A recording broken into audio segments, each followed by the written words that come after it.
In the core mine zone, she realized both sides were from third-tier clans.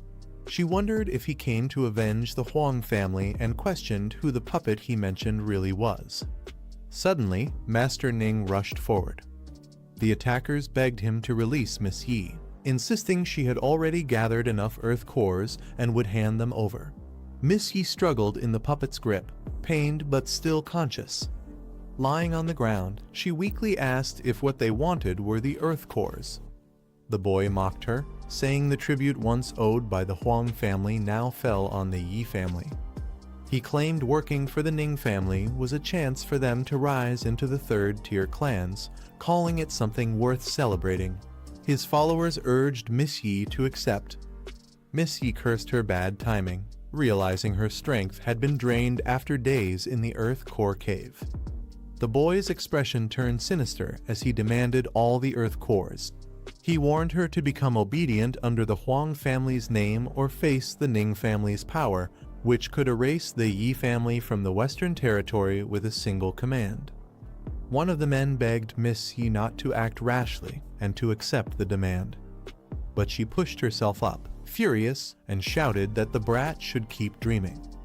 Refusing to submit, she declared the Yi family's possessions would never belong to them.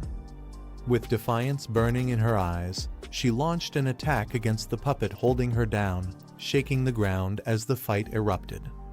Master Ning's expression darkened as one of the men begged him to calm down and give them another chance. He asked if they were rejecting him, warning that he did not take kindly to defiance. Miss Yi groaned, still restrained by the puppet, while the man pleaded to be allowed to reason with her again. Ning's eyes turned cold. Deciding there was no point in more words, he declared her fate sealed.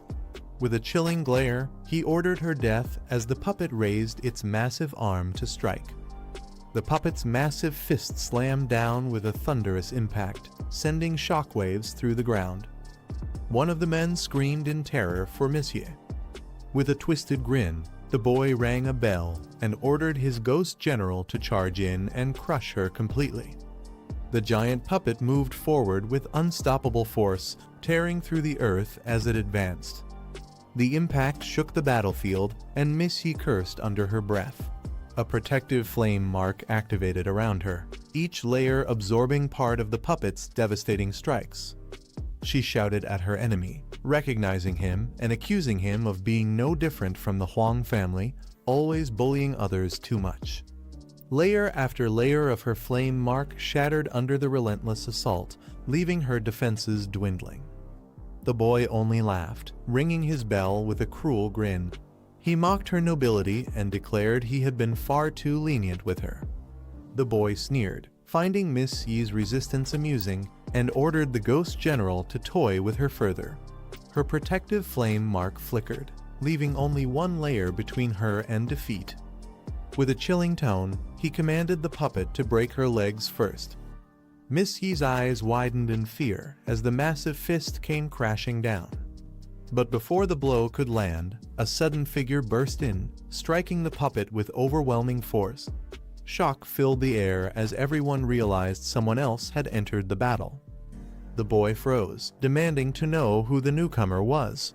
A young man with fiery wings and a blazing weapon appeared, stepping confidently in front of Miss Yi. He reassured her that she was safe now. Relieved, Miss Yi admitted she was embarrassed to be seen at her weakest again. She thanked him for arriving just in time, knowing she would have been in real danger otherwise. The young man replied that he didn't know all the details, but after witnessing what had just been done to her, he couldn't stand by. He told her to rest while he dealt with the arrogant enemy himself. Sometime earlier, in the Yi family garden of the Western Territory, a servant rushed in, panicked, shouting that Miss Yi was in danger.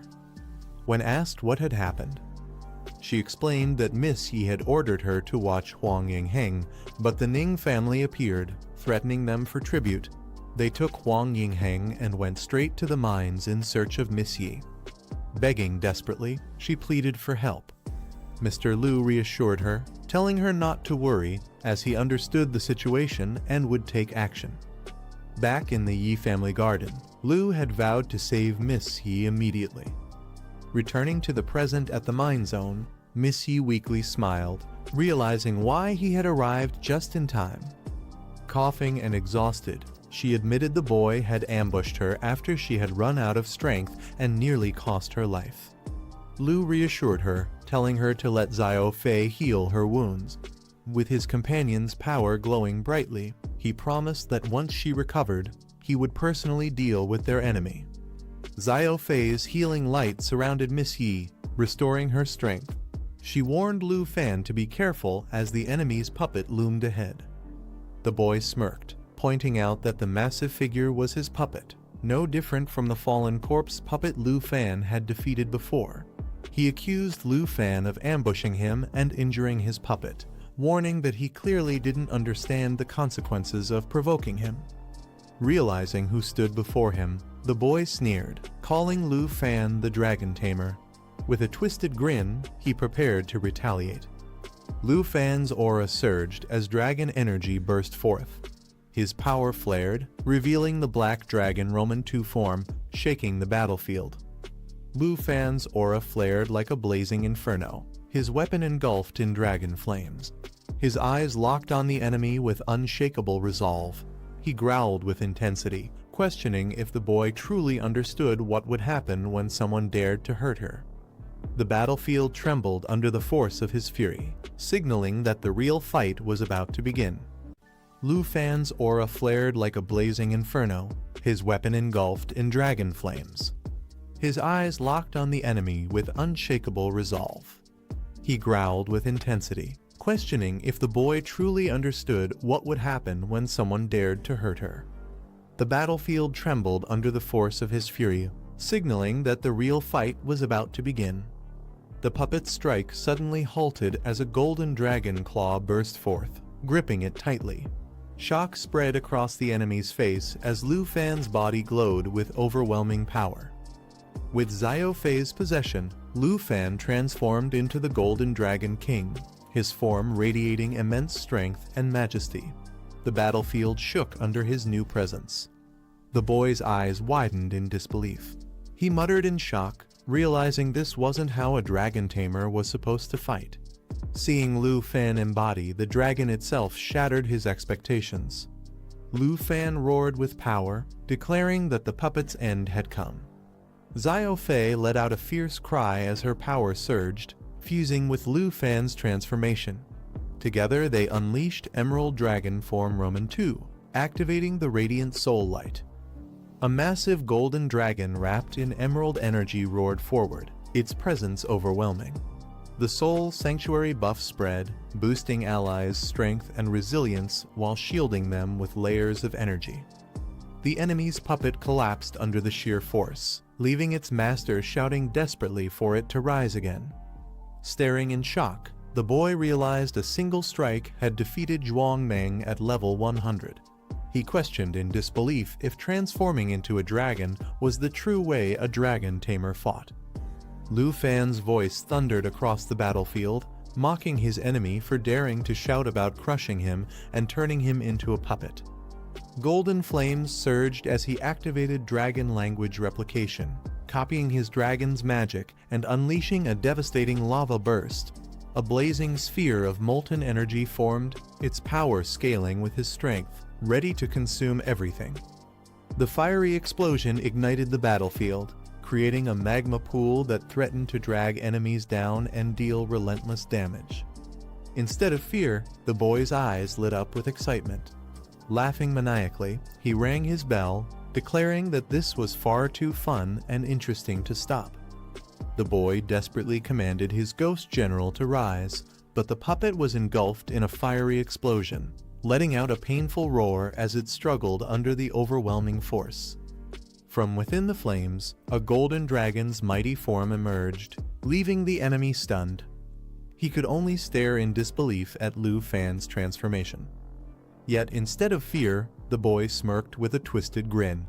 He mocked Lu Fan, saying it didn't matter if he had transformed into a dragon, he still wasn't impressed.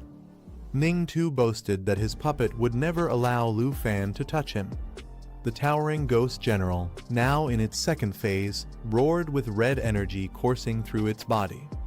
But Lu Fan's dragon form answered with overwhelming force, roaring enough noise as his golden aura clashed against the puppet's corrupted power. The ghost general reeled under the assault, cracks spreading across its body. With the emerald dragon bloodlines boost, Lu Fan's strength and protection soared, his strikes doubling in intensity. The battlefield trembled as the golden dragon's might pressed down, leaving Ning Tu and his puppets struggling to withstand the crushing power. The boy laughed arrogantly, claiming that Lu Fan couldn't hurt him. But the golden dragon's eyes burned with fury. "Oh, is that so?" Lu Fan's voice rumbled as golden flames surged around his massive form. With a deafening roar, he unleashed his ultimate move, Judgment Claw.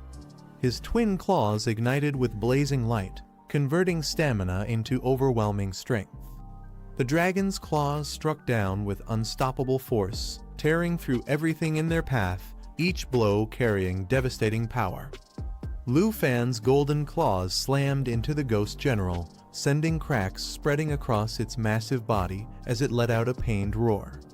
The boy's eyes widened in shock, his confidence faltering for the first time. But before he could react, Lu Fan's dragon form loomed over him, declaring coldly, "Your turn." Terrified, the boy quickly rang his bell, summoning another puppet to shield him. The battlefield shook once again as his desperation grew against Lu Fan's overwhelming power. The golden dragon's judgment claw struck again, slamming into the ghost general and sending shockwaves across the battlefield. Cracks spread deeper into its massive body, yet the puppet still clung to life. The boy only laughed hysterically, mocking Lu Fan as he claimed it was hilarious watching him struggle without being able to finish the fight. Lu Fan, in his dragon form, remained silent. His blazing golden eyes locked onto the boy, his expression unreadable as power continued to surge around him. The boy smirked, praising Lu Fan for still having spirit left. Then, with twisted excitement, he promised to show something even more entertaining. Clenching his hand, he revealed the true power of his ghost general, boasting that it was a level 100 puppet. In an instant, the massive figure roared, its form surging with strength as cracks of energy burst from its body. The ground shook violently as the upgraded puppet struck forward with overwhelming force. The boy spread his arms wide, grinning with madness as he revealed his trump card. He shouted that his ghost general had finally reached its level 100 ultimate skill. With a deafening roar, the puppet's body ignited in a surge of divine energy, its form twisting and expanding under the overwhelming power. The system revealed its terrifying evolution: Shuangmeng Level 100, Mountain Breaker Roman 4, Ghost General Phase 3. It now possessed the mountain god's might, its strength and stamina increased by an incredible 300%. The battlefield trembled under its monstrous aura as the boy laughed in triumph. At the core mine zone, the boy's laughter echoed as he flaunted his ghost general's new power. With the mountain god's buff tripling its stats, he claimed this was strength even level 100 elites would fear. Not stopping there, he revealed another of his ultimate techniques. Golden nails pierced into the ghost general, each one amplifying its attack power to terrifying heights. The boy roared for his puppet to unleash its full strength. The massive figure trembled with destructive energy, its aura surging as the ground split beneath it. From atop his puppet, the boy taunted Lu Fan, boasting that he now faced an opponent whose power had been multiplied tenfold, calling it an honor. The golden dragon's eyes narrowed in silence, facing the overwhelming might of the ghost general. The boy, drunk on power, mocked him, boasting that with 10 times the stats, he could defeat even 3 level 100 elites at once. He sneered that being a dragon changed nothing, declaring that Lu Fan still had no chance of victory. Standing tall beside his empowered puppet, he laughed arrogantly and asked if Lu Fan was ready to surrender. The massive ghost general loomed menacingly, radiating flames of destructive power, yet Lu Fan remained calm, unfazed by the taunt. Lu Fan looked at the empowered puppet and mocked its strength, calling it a shame. The boy frowned in confusion, demanding what he meant. Calmly, Lu Fan explained that even if the puppet's power were multiplied 100 times, it would still be nothing but garbage. His aura surged, confidence radiating from him. Inwardly, he analyzed the situation. Zhuang Meng had nothing but brute force, while Ning Tu only provided control. Seeing through their limits, Lu Fan smirked and declared that they would soon become part of his puppet army. The silver-haired boy sneered, calling Lu Fan arrogant, and waited to see what kind of dragon he would summon. With calm confidence, Lu Fan called out, and a small green dragon spirit, Jai, appeared at his side. Its energy pulsed brightly, catching everyone's attention. The Ghost General reacted immediately, its massive form sensing the dragon's aura as Jai bravely cried out in defiance. Lu Fan smirked, his voice steady as he laughed, while Jai's power surged forward, wrapping around him like a shield of emerald light. The silver-haired boy burst into mocking laughter, ridiculing Lu Fan for summoning what he called a snot-dripping worm and questioning if that was his so-called mighty dragon. Unfazed, Lu Fan gently picked up Xiao Jai, reminding him of the powerful enemies he had already defeated, from the 10,000 Venom Devil King to the Dragon-devouring Dragon King. He asked if Xiao Jai was really afraid of a mere brute and his master. Xiao Jai's eyes lit up with determination as he cried out, declaring he wasn't scared and that he would fight. Lu Fan encouraged Xiao Jai, telling him to show everyone his strength. Xiao Jai's determined cry rang out, but the silver-haired boy scoffed, mocking the idea that such a small creature could ever defeat his level 100 puppet. With a calm smile, Lu Fan replied that he never said he had only one companion. Power surged around him as he raised his hand, calling out another name. From the sky, Xiao Fei descended in a radiant glow, and Lu Fan commanded the battlefield, summoning the mighty Shadow Dragon King alongside Xiao Jai. The Shadow Dragon King emerged with a powerful roar, its dark aura overwhelming the battlefield. The sheer presence of the beast left everyone stunned, especially the silver-haired boy. His expression hardened as he realized the dragon carried pure killing intent. He thought quickly, questioning what kind of skills such a terrifying dragon might possess. Deciding he couldn't afford to wait, he immediately activated one of his strongest defenses. A golden bell appeared above him, radiating a solid protective barrier. The shield not only reduced incoming damage, but also reflected any attacks that dared to touch it. The silver-haired boy ordered his ghost general to tear the enemy apart. The massive puppet charged forward with terrifying force, shaking the ground with every step. Its colossal fist came crashing down toward the black-haired fighter. Yet, the young man stood calm and unshaken, facing the attack head-on. Just as the ghost general struck, a toxic aura began to spread across the battlefield.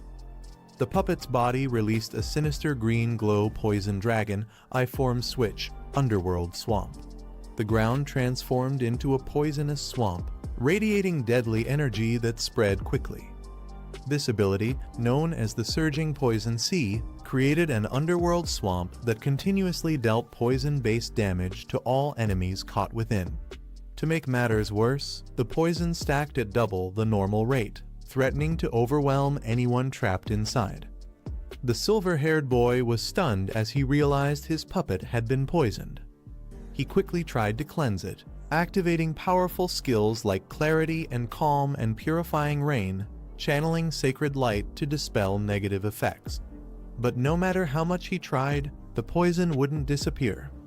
Desperation filled his voice as he shouted in disbelief, wondering how the corruption could resist purification. His puppet continued to suffer, green poison marks spreading deeper with every moment. Calm and confident, the black-haired fighter simply smiled. He told his opponent to save his breath. This poison wasn't something that could be removed. Frustrated, the silver-haired boy rang his bell with urgency, commanding his puppet to retreat. He shouted for it to get out immediately, desperate to save it from the spreading poison. But the ghost general roared in defiance, its massive body trembling as the poison coursed through its veins. Despite the boy's command, the puppet's body cracked under the overwhelming corruption, its strength on the verge of collapse. The battlefield shook as the ghost general struggled, showing signs that it could no longer resist the poison's deadly grip. The black-haired fighter unleashed a devastating assault. Using Shadow Strike, he teleported behind the ghost general and pierced its weak point, dealing immense damage. Immediately after, Shadow Invasion triggered, striking again with a follow-up attack. Not giving the enemy a chance to recover, he roared out his ultimate move, Dragon Annihilation. His arms transformed into dragon claws as he delivered a relentless flurry of 6 strikes, each one synced with the power of his dragon pets.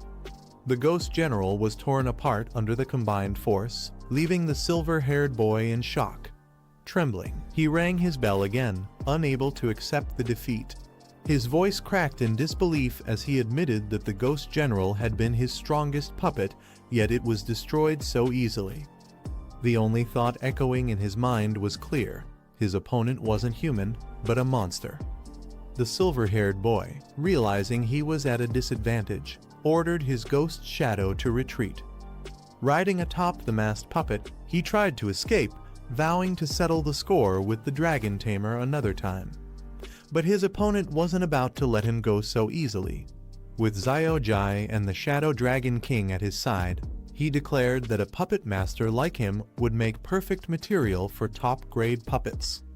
As the boy fled at full speed, the dragon tamer launched into pursuit, his dragons soaring behind him. He closed in rapidly, warning that there would be no escape this time. The white-haired boy gritted his teeth, annoyed that his pursuer just wouldn't let him go. He tightened his grip on his weapon, refusing to back down. The enemy quickly barked an order, summoning the ghost guard to block his path. The clash was immediate. The ghost guard's flaming blades struck down in rapid succession, forcing the boy to parry each attack with sharp precision. Sparks burst in every direction as steel and fire collided again and again. But while the boy fought defensively, another figure stood with complete confidence. The red-haired man, flames burning along his weapon, looked at the battle with a smirk. He mocked the attempt, saying that if this was all his enemy could muster, then it wouldn't be nearly enough. Without hesitation, he advanced. Fire swirled around his arm as he channeled his power into a devastating technique. In the next instant, his aura expanded, fusing with the energy of his dragon pet. Together, they unleashed a strike called Cut the Sky, a coordinated double blow wrapped in dragon aura. The force of the combined attack tore through the Ghost Guard's defenses in a brilliant explosion of light and shadow, shaking the battlefield. The black-haired fighter smirked confidently, declaring that no one could stop him. As his aura surged, the system activated a powerful ability, Soul Shock. Dragon aura gathered in layers, each one stacking higher as his energy built up.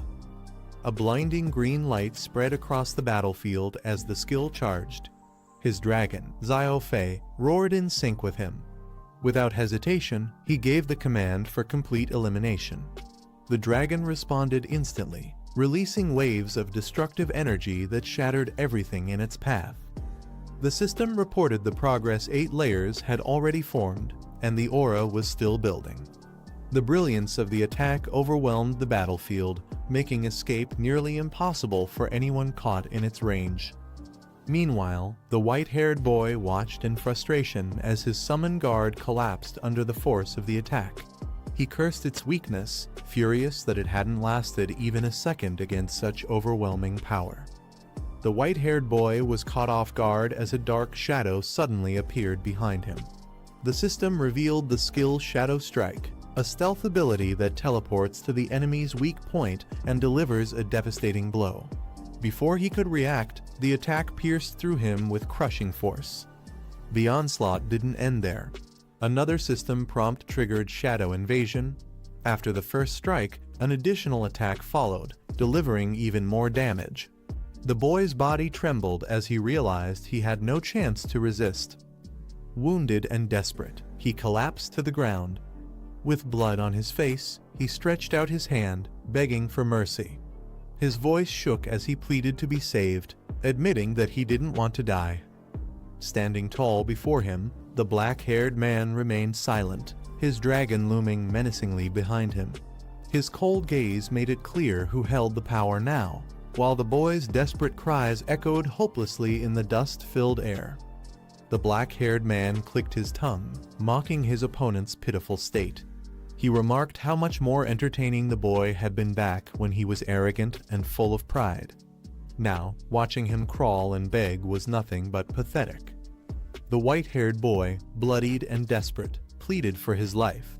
He shouted that he was the second young master of the Ning family, trying to use his status as a shield. He promised wealth and rewards if only his life would be spared. But the black-haired man showed no interest in his bargaining. Instead, he calmly turned to his dragon. With a cold command, he ordered Xiao Fei to summon the fallen corpse holy dragon. Light burst from the summoning as the mighty dragon appeared, its aura shaking the ground. The white-haired boy's eyes widened in shock, unable to believe what he was seeing. As the dragon's power filled the air, he trembled, realizing that escape was no longer possible.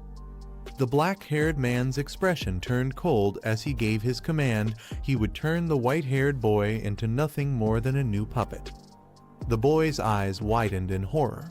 He screamed that killing him would bring disaster, warning that the Ning family would tear his enemy apart for this. In desperation, he even invoked his sister's name, vowing she would never forgive such an act. But his pleas went unheard. Dark energy coiled around his body as the system activated corpse manipulation, a technique that could control and transform fallen corpses into puppets. His resistance was crushed as the shadows consumed him, forcing his body into submission. The boy let out a final, agonized scream, but the outcome was already decided. His fate was sealed, his life stripped away, and his existence reshaped into a puppet bound to the fallen corpse holy dragon. Dark shadows coiled tightly around the boy's body until his screams were drowned out. When the energy settled, he no longer looked human. His eyes glowed faintly, his movements stiff, transformed into a puppet under complete control. The system confirmed his new state, listing his identity as Ning 2, Fallen Corpse Puppet Master Level 103. The description revealed that this ability could strengthen corpses, summon them as puppets, and even create an organized puppet army. The black-haired man studied the information carefully. He noted with interest that all of the enhancements applied to puppets as well. If strengthened further, and if every fallen corpse was converted, they could form a powerful puppet squad under his command. Just as he considered the potential of this new ability, someone suddenly called out his name, Lu Fan. His focus shifted, but the weight of what he had just gained was undeniable. The black-haired man turned and greeted his senior sister, who appeared at his side with her weapon in hand. She glanced at the scene and noted how decisive and ruthless he had been, killing the Ning family's young master without hesitation. Looking at the puppet, she remarked that he was a level 100 expert, and letting someone like that go to waste would have been foolish. She acknowledged the choice as practical, though brutal. The man then considered the potential of his new ability, explaining that buffs could also be applied to puppets. He wondered aloud if some corpses could even be transformed into human form puppets, strengthening their forces even further. His senior sister agreed, praising the idea and saying it wasn't bad at all. With a smile, she added that crushing a so-called noble family like this had been something she had wanted to do for a long time. When he asked about her condition, she responded confidently that she was perfectly fine, her tone full of assurance. The two stood side by side, their partnership stronger than ever in the aftermath of their ruthless victory. The white-haired woman admitted that her injuries had been severe, but Xiao Fei's healing had worked wonders. Aside from some lingering fatigue, she assured him there were no serious problems. Satisfied with her recovery, the black-haired man smiled and declared that it was time to begin. He hoped the outcome of their next move wouldn't disappoint. With that, he gave the command, A golden dragon loomed overhead as he ordered the summoning of more puppets. Immediately, the air grew heavy with energy as corpse manipulation activated once again. One after another, figures emerged, dark, twisted forms bound by crimson energy. The newly created puppets stood ready, their presence adding a chilling force to his growing army. The black-haired man gave the order, commanding Ning-Tu to take control of the puppets.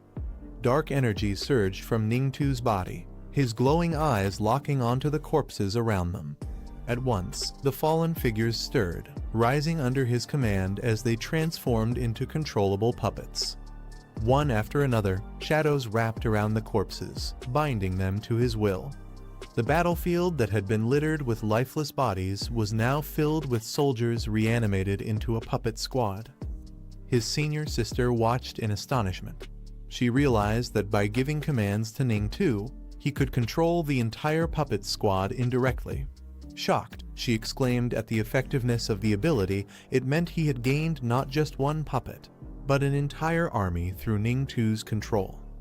The black-haired man smirked, his eyes glinting with confidence as he revealed there was still more to show. With a commanding voice, he gave the order, amplify. Immediately, the puppets surged with power. A dark energy erupted around them, strengthening their bodies and weapons. Their aura intensified, and even their movements became sharper and more lethal. The air trembled as the puppet squad, now amplified, stood like an unstoppable force. Warriors who had once been mere corpses now radiated overwhelming strength. Their attacks multiplied and their presence magnified. The system revealed the effect. Each puppet received an increase in attack power, making them even more dangerous. These enhancements could not be undone or dispelled by ordinary means. Only the puppet master himself had the authority to remove them. With this, the black-haired man's army of puppets evolved from terrifying to nearly invincible, a force that struck fear into anyone who witnessed their might. The man explained that as long as the puppets weren't completely destroyed, the dark lines within them would allow their bodies to reassemble. His senior sister's eyes widened in amazement as she realized the true scale of his power. She pointed out that in one hand, he now wielded a puppet army forged from 9 realm demons, while in the other he commanded a squad of 4th-tier experts. With this combined strength, she declared, anyone who dared to oppose him would be utterly crushed. The man crossed his arms with a confident smile, stating that with such a lineup, not even the Ning clan or any other so-called noble family would be able to stand in his way. Then, with bold determination, he vowed to make the Yi family the premier clan of the western region. Since he was entrusted to speak for them, he would elevate their name to new heights. His words carried absolute conviction, and his younger companion cheered with a bright smile, fully believing in him. Amid a sea of blazing fire, a cloaked figure stood motionless. His presence was silent yet overwhelming, as the flames swirled violently around him, consuming everything in sight. Slowly, he lifted his hand, revealing a mysterious artifact glowing with ominous patterns. Its fiery light surged outward, merging with the flames as if fueling their destructive force. The air trembled, carrying the weight of its power. Without hesitation, the cloaked figure launched himself into the sky. In an instant, his gaze sharpened as he caught sight of a massive shadow moving within the inferno. The sudden realization made him tense, sensing a terrifying presence emerging. From within the fiery vortex, monstrous beasts burst forth, one cloaked in dark energy, wings stretched wide, while others followed with savage roars. The battlefield erupted in chaos as these overwhelming forces clashed violently against the blazing storm. The cloaked man attempted to teleport away, but the young fighter surged forward with blazing speed, cutting him off before he could escape. With a sharp strike, the youth shouted for him to stop, forcing the cloaked figure back. The clash of their powers echoed through the sky. As the dust settled, the young man narrowed his eyes, realizing something about his opponent. His voice trembled as he questioned the stranger's identity. From the shadows, an older man stepped forward. Recognition flashed. He was one of the teachers who had once stood alongside the headmaster. Outside the battlefield, people looked on in shock. A girl pointed toward the chaos, explaining that the cloaked man had secretly slipped into the abyss and brought disaster with him. Realizing his identity had been exposed, the older man's face twisted with tension. He quickly began forming a seal, channeling a dangerous power. Chains of red energy shot forward, binding tightly. The young fighter was caught off guard, his eyes widening as the trap locked around him. With a roar, the old man unleashed his true form. His cloak tore apart, muscles expanding as a glowing crimson crystal emerged from his chest, radiating overwhelming strength. The young fighter recognized the terrifying technique Flame Core, the most extreme skill of a fire mage. His expression hardened as he realized the danger.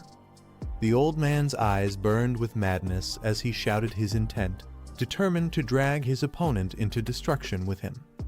Before the explosion could erupt, allies rushed in. A girl raised her staff, unleashing magic alongside others, calling for him to hold on. Elsewhere, a woman cried out his name in shock as a countdown continued, signaling the critical moment was rapidly approaching. The old man's crimson chains tightened around his foe, declaring that escape was impossible. The young fighter struggled as the energy pulled him down. With madness in his eyes, the old man shouted that death was the only outcome. His power surged, veins glowing with destructive force. The young fighter roared back, commanding his allies to prepare their strongest defenses. He ordered one companion to cast Eternal Guard and another to protect everyone else. At his call, a radiant shield of green light formed, enveloping his allies. The great beast's power clashed against the protective barrier as the countdown to destruction drew even closer. The old man laughed maniacally, declaring that only death awaited them all. Chains of energy tightened as he prepared to trigger the Flame Core's devastating explosion. The young fighter shouted back, calling him a madman, and lunged forward in a desperate attempt to stop him. In the chaos, the old man's hand revealed a powerful artifact glowing with crimson light. The energy surged violently, and a warning flashed that the core had been activated. The young man's eyes widened as he recognized it instantly. This was the forbidden relic once wielded by the headmaster's strongest mage.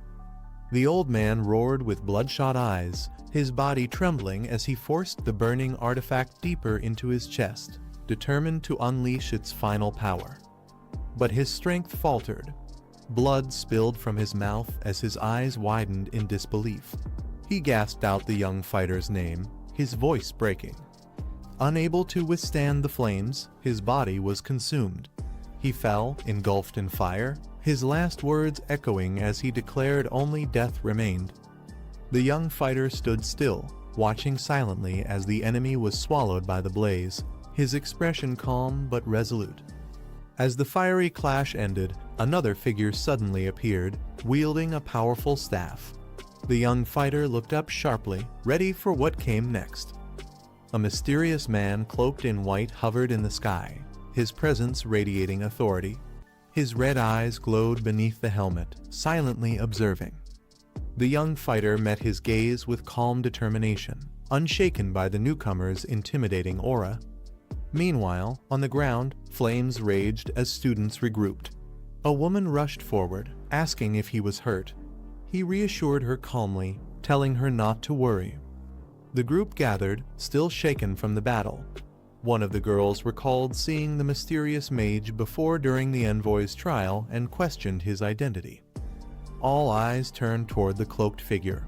Someone whispered that he had once stood alongside the headmaster, raising doubts about his true allegiance.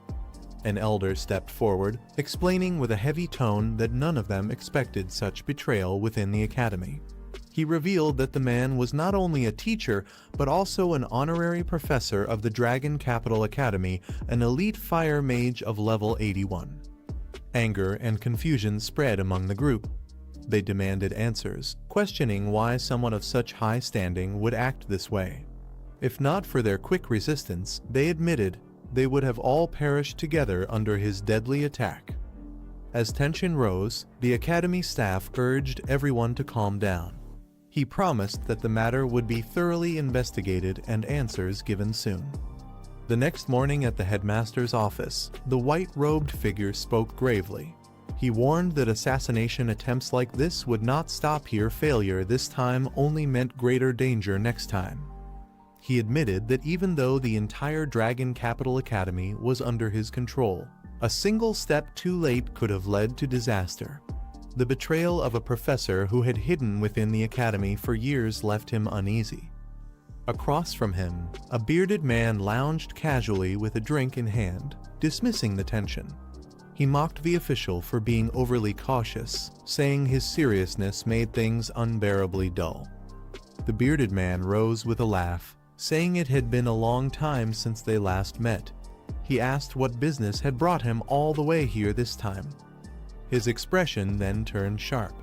He noted that if the boy remained at the academy, danger would continue to follow.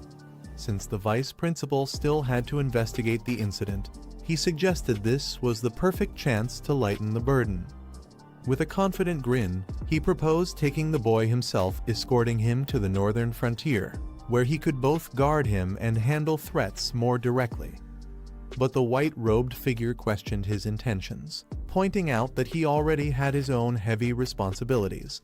He asked if taking the boy along would truly serve any purpose, or if it was just an unnecessary risk. With a confident smile, the bearded man declared that he had been watching the boy's growth for a long time and considered him worth the effort. He hinted that bringing him along might also help with another investigation. Drinking straight from the bottle, he promised boldly that he would ensure the boy's safety and return him alive, no matter what. The next morning, outside the main gate of Dragon Capital Academy, a sleek car screeched to a halt, signaling the start of a new journey. The door opened, and a figure stepped out with firm resolve, ready for what lay ahead. At the academy's entrance, a young girl ran forward joyfully, calling out to her brother who had finally arrived. She asked whether he valued her more, or his preparations for the trials. The older brother smiled and reassured her, saying of course his sister mattered most. He explained that he had been preparing for the upcoming national trials, but had still made time to see her. With innocent eyes, the girl asked if he would help her take revenge for the troubles she had faced. His smile turned sharp behind his glasses.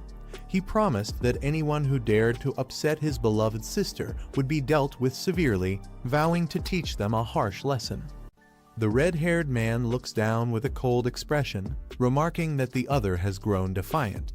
He mocks that the once weak wings have now hardened, daring to challenge him directly. With flames sparking around his blade, he raises his sword and declares that perhaps it's time to remind them of their place. His tone sharpens as he vows to make them obedient once more. The orange-haired fighter grits their teeth, a pained cry escaping as the pressure of the attack forces them back. The weight of the strike leaves them struggling to endure. Just then, another man rushes in, his voice urgent as he begs Uncle Ning to restrain his fury, hoping to stop the clash before it goes too far. The red-haired man looks up in surprise as a flying beast descends, recognizing the figure riding it and calling out in shock. The man in sunglasses steps forward confidently, his presence commanding attention as he lands before them. He announces that he has come to take Shuanger to the Divine Ruin's secret realm, his tone calm yet firm. Shuanger's eyes narrow, her expression tense as she's reminded of the deep bond she shares with her father, leaving her momentarily silent. Standing beside his rare mechanical bird mount, the man in sunglasses questions the reason for the sudden conflict. The red-haired man responds coldly, saying that since the other is Shuanger's fiancée, he is not considered an outsider. He explains that the girl ignored the family's orders, acting recklessly because she believes Ning Tui is dead. Shuanger clenches her body in pain, her fiery aura surging as she cries out, insisting that what she believes is the truth. The man in sunglasses quickly steps forward, steadying her as he warns her to be careful, his tone filled with concern. Shuenger bursts out with determination, demanding to be released as she declares she will go to the Huang estate to find him, no matter who tries to stop her. The man removes his glasses slowly, murmuring that now he understands what drives her actions. With a heavy tone, he admits that he already knew about Ningtu's death, explaining he had planned to tell her only after she achieved her breakthrough. Shuenger's eyes widen in shock, her voice trembling as she demands to know if her brother truly died at the hands of the Huang family. He gently steadies her, urging her to calm down first. Holding Shuenger close, the man tells her that Ningtu was indeed murdered, but it had nothing to do with the Huang family. Shuenger demands to know who was truly responsible. Adjusting his glasses, he reveals that their Luo family's intelligence network traced it back to the Yi family, led by the dragon tamer, Lu Fan. Shuenger is stunned, asking who that person is, while another man angrily interrupts, warning Luo not to spread baseless claims. Luo folds his arms and firmly explains that their intelligence is reliable, stating that this dragon tamer even aided the Yi family in defeating the Huang and Long clans. He adds that their investigation suggests he may command as many as 8 dragon pets. Luo narrows his gaze, revealing that the dragon tamer only needed 3 of his dragons to kill Ningtu. Shuenger's eyes widen in disbelief as she exclaims that it's impossible, demanding to know where he could have obtained 8 dragons. The red-haired man adds that even the Luo family's intelligence couldn't uncover how Lu Fan captured them, but his strength and record of defeating dragon bosses are undeniably remarkable. Overcome with emotion, Shuenger trembles and shouts that she doesn't care, her resolve unshaken despite the shocking revelation. Shuenger's body ignites with raging flames as she cries out that since her brother was killed, she will claim the killer's life in return. She demands to know where the culprit is. The red-haired man orders her to calm down, declaring she is not allowed to go anywhere except the Divine Ruin's secret realm. He insists that he will handle Ningtu's matter himself, but she snaps back, accusing him of not caring about her brother at all. Overwhelmed, Shuenger bends forward, her fiery energy flickering out of control as the man in sunglasses urgently begs both her and Uncle Ning to calm down. As tensions rise, a powerful figure suddenly appears against the backdrop of a blazing eruption, calmly announcing that he has an idea. A fiery silhouette stands against the erupting volcano, acknowledging that Luo's proposal is indeed a good plan. The red-haired man agrees, explaining that it would not delay Shuenger's journey to the Divine Ruin's secret realm and would also give them a chance to avenge Ningtu. He then asks Shuenger for her opinion. Shuenger lowers her head, finally agreeing to the plan. She adds that she will provide the secret realm's teleportation stone to ensure their passage. Meanwhile, a young man steps out of the shadows with determination, declaring that before anything else, he will personally meet this dragon tamer. 2 days later in the Yi family garden, a young boy asks his senior if he will return to Dragon Capital with him. The dark-haired man shakes his head, explaining that he was close to reaching level 97 when he left the Earth Core Cave, so he intends to level up first. He adds that with the Ning family watching, he cannot leave for at least a month. The silver-haired woman hands him a scroll, telling him to use it to find the Quan family, assuring him that she has already paid for it. He frowns, noting that the Quan family is far away. A single trip from the western borderlands to Dragon Capital takes 2 days, and a teleportation scroll cannot cover such a long distance. The silver-haired woman explains that the Quan family has an enhancement master who can modify the scroll to open a 2-way portal leading to a fixed location. She remarks that if only Starlight's portal could cover such long distances, she could have saved the money spent. Still, she reminds him that even with the portal, he must remain here for a month before leaving. Her words leave her silent for a moment, her expression calm yet thoughtful as she glances aside.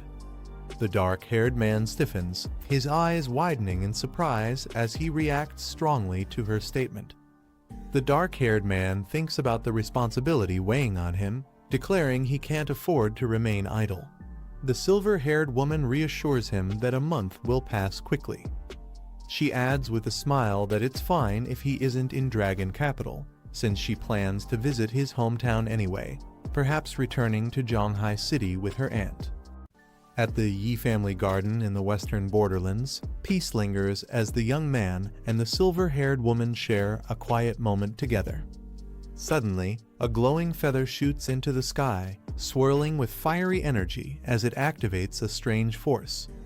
Far away, another figure notices the disturbance, his eyes narrowing as he senses the feather's power. The feather erupts into flames, transforming into a blazing phoenix that lets out a powerful cry, leaving the two onlookers stunned by its overwhelming presence. The silver-haired woman panics, wondering if a fierce beast has broken into the area, but the young man quickly clarifies that this is no beast, it's a class changer, and only an avatar at that. The fiery phoenix looms overhead, radiating immense power that leaves both of them tense and alert. The woman tilts her head upward, acknowledging the overwhelming aura. Even as just an avatar, its presence is undeniably powerful. The phoenix lets out a commanding cry, calling out for Lu Fan, the dragon tamer of the Yi family, demanding that he show himself. The silver-haired woman realizes that the phoenix must belong to the Ning family, likely here seeking revenge. She warns that if he rushes into battle recklessly, the consequences could be dangerous. The dark-haired man calmly reassures her not to worry as he prepares to act, the shadow of a dragon forming behind him. Unfazed, he tells her to stay behind and guard the Yi estate, ensuring the servants don't get involved, while he steps forward to meet the intruder directly. As he soars into the sky with his dragon's wings unfurled, she calls out for him to be careful, but he confidently replies that she has nothing to worry about. From within the blazing phoenix, a woman's voice calls out, confirming if he is Lu Fan. She introduces herself as Ning Shuang, eldest daughter of the Ning family, demanding to know if he was the one who killed her brother Ning too. Lu Fan replies bluntly that he did, asking if she has a problem with that. Enraged, Shuanger's phoenix avatar roars, accusing him of arrogance and claiming his attitude is courting death. Lu Fan stands his ground, countering that it was the Ning family who acted tyrannically first, and now they have the audacity to seek revenge. He mocks her for not daring to face him in person, using only an avatar instead. The fiery phoenix glares down, its form trembling with power as Shuanger insists that even her avatar will be enough to strike him down. Shuanger's phoenix avatar gathers an overwhelming power, declaring it strong enough to wipe out both Lu Fan and the entire Yi estate beneath him. The silver-haired woman trembles, realizing the danger. She thinks to herself that even this avatar's level is too high, and if Shuanger's real body were to appear, it would be catastrophic. Lu Fan rises into the air with his dragon wings, unfazed by the fiery threat. She calls out anxiously, asking if he truly plans to face it head-on. But Lu Fan only smirks, pointing out that she has been charging the same skill for far too long. With calm confidence, he declares that in his opinion, this avatar of hers is nothing he can't eliminate. Lu Fan summons one of his dragons, a towering green beast, declaring that he only needs a single strike to end this battle. The phoenix narrows its eyes, questioning if this is truly one of his 8 dragons. Remembering Luo Lixu's words, it dismisses the creature as merely a support type, mocking that such a beast is no match to avenge Ning Tu's life. Shuanger's phoenix avatar unleashes its strongest attack, roaring as flames ignite into the skill known as World-Burning Flames, a power capable of devastating everything in its path. Watching the overwhelming inferno, an ally cries out in alarm, calling Xiao Fei's name as the clash of ultimate powers begins. The green dragon lets out a thunderous roar as it charges forward, its power surging against the raging flames. The phoenix unleashes its devastating attack, but the dragon counters with Eternal Guardian, a barrier that absorbs and neutralizes all incoming damage. A radiant green shield expands, completely swallowing the inferno as the dragon stands firm, empowered by its resilience and self-regeneration abilities. Shuanger's phoenix avatar recoils in shock, stunned that its most powerful flames had been completely blocked. Lu Fan calmly raises his hand, signaling another move as the battlefield crackles with fiery energy. A dark, menacing figure bursts forth, his shadow dragon appearing right behind the phoenix avatar with glowing crimson eyes. The dragon unleashes Shadow Strike, teleporting behind the target and piercing its weak point with overwhelming force, leaving the phoenix stunned by the sudden assault. The phoenix reels in shock, exclaiming that the attack was far too fast, unable to react before the blow landed. Shuanger's phoenix glares at the shadow dragon, realizing it must be the very beast Luo Lixu spoke of, the one responsible for killing her brother. She admits Lu Fan truly lives up to his reputation as a legendary dragon tamer, but he coolly responds that she overestimated herself, thinking she could exact revenge with only an avatar. The phoenix growls, vowing that her revenge has only just begun. Though she will not kill him now, she promises his death is certain in the future. Lu Fan remains silent, his sharp gaze fixed upward, unshaken by her words as the fiery avatar begins to fade. As the fiery avatar begins to fade, Shuanger leaves behind a chilling vow, promising that next time she will come in person to settle things with Lu Fan. Lu Fan tightens his grip on a glowing stone, preparing himself for what lies ahead. He examines the Divine Ruins Secret Realm Teleportation Stone, a legendary grade item that allows entry into the dangerous realm, knowing it will soon open. Nearby, the fiery feather that once carried Shuanger's presence burns faintly, a reminder of the threat that still lingers. Shuanger's true body sits quietly amidst blazing magma, her expression unreadable as the flames swirl around her. She slowly rises, acknowledging that Lu Fan truly lives up to the title of Dragon Tamer, calling his strength impressive. The scene shifts to the fiery landscape of the western borderlands, where molten rivers and volcanic eruptions emphasize the intensity of her power. She remarks that Lu Fan has only summoned 2 of his 8 dragons, mocking that what he showed was merely 1/4 of his true strength. At her side lies the Earth Core, a legendary material brimming with terrifying flame energy. Shuanger clenches her fist, her body engulfed in swirling flames, vowing that she can't wait to kill Lu Fan inside the Divine Ruins Secret Realm. She lifts the Earth Core, its fiery energy pulsing violently in her grip as her aura intensifies. With burning determination, she crushes the core into pieces, flames erupting wildly around her as her killing intent sharpens. Her lips curl into a confident smile, eyes blazing with hatred as she warns him that he'd better show up because she will be waiting. Lu Fan studies the Divine Ruins Secret Realm Teleportation Stone in his hand, a legendary item said to open the path to the realm in 68 days. He narrows his eyes, wondering if Ning Shuang's words were a challenge for him to meet her there. The silver-haired woman approaches anxiously, asking if Ning Shuang plans to come after them, but Lu Fan calmly replies that she won't. She then questions him about the Divine Ruins Secret Realm itself. He explains that it's an ultra-rare secret opportunity that only appears once every 50 years, with teleportation stones obtainable only as rare drops from Western Borderlands monsters. Lu Fan holds up the glowing teleportation stone, remarking that it could easily be sold for a sky-high price, yet Ning Shuang used it as nothing more than a dual challenge. The silver-haired woman warns him not to accept.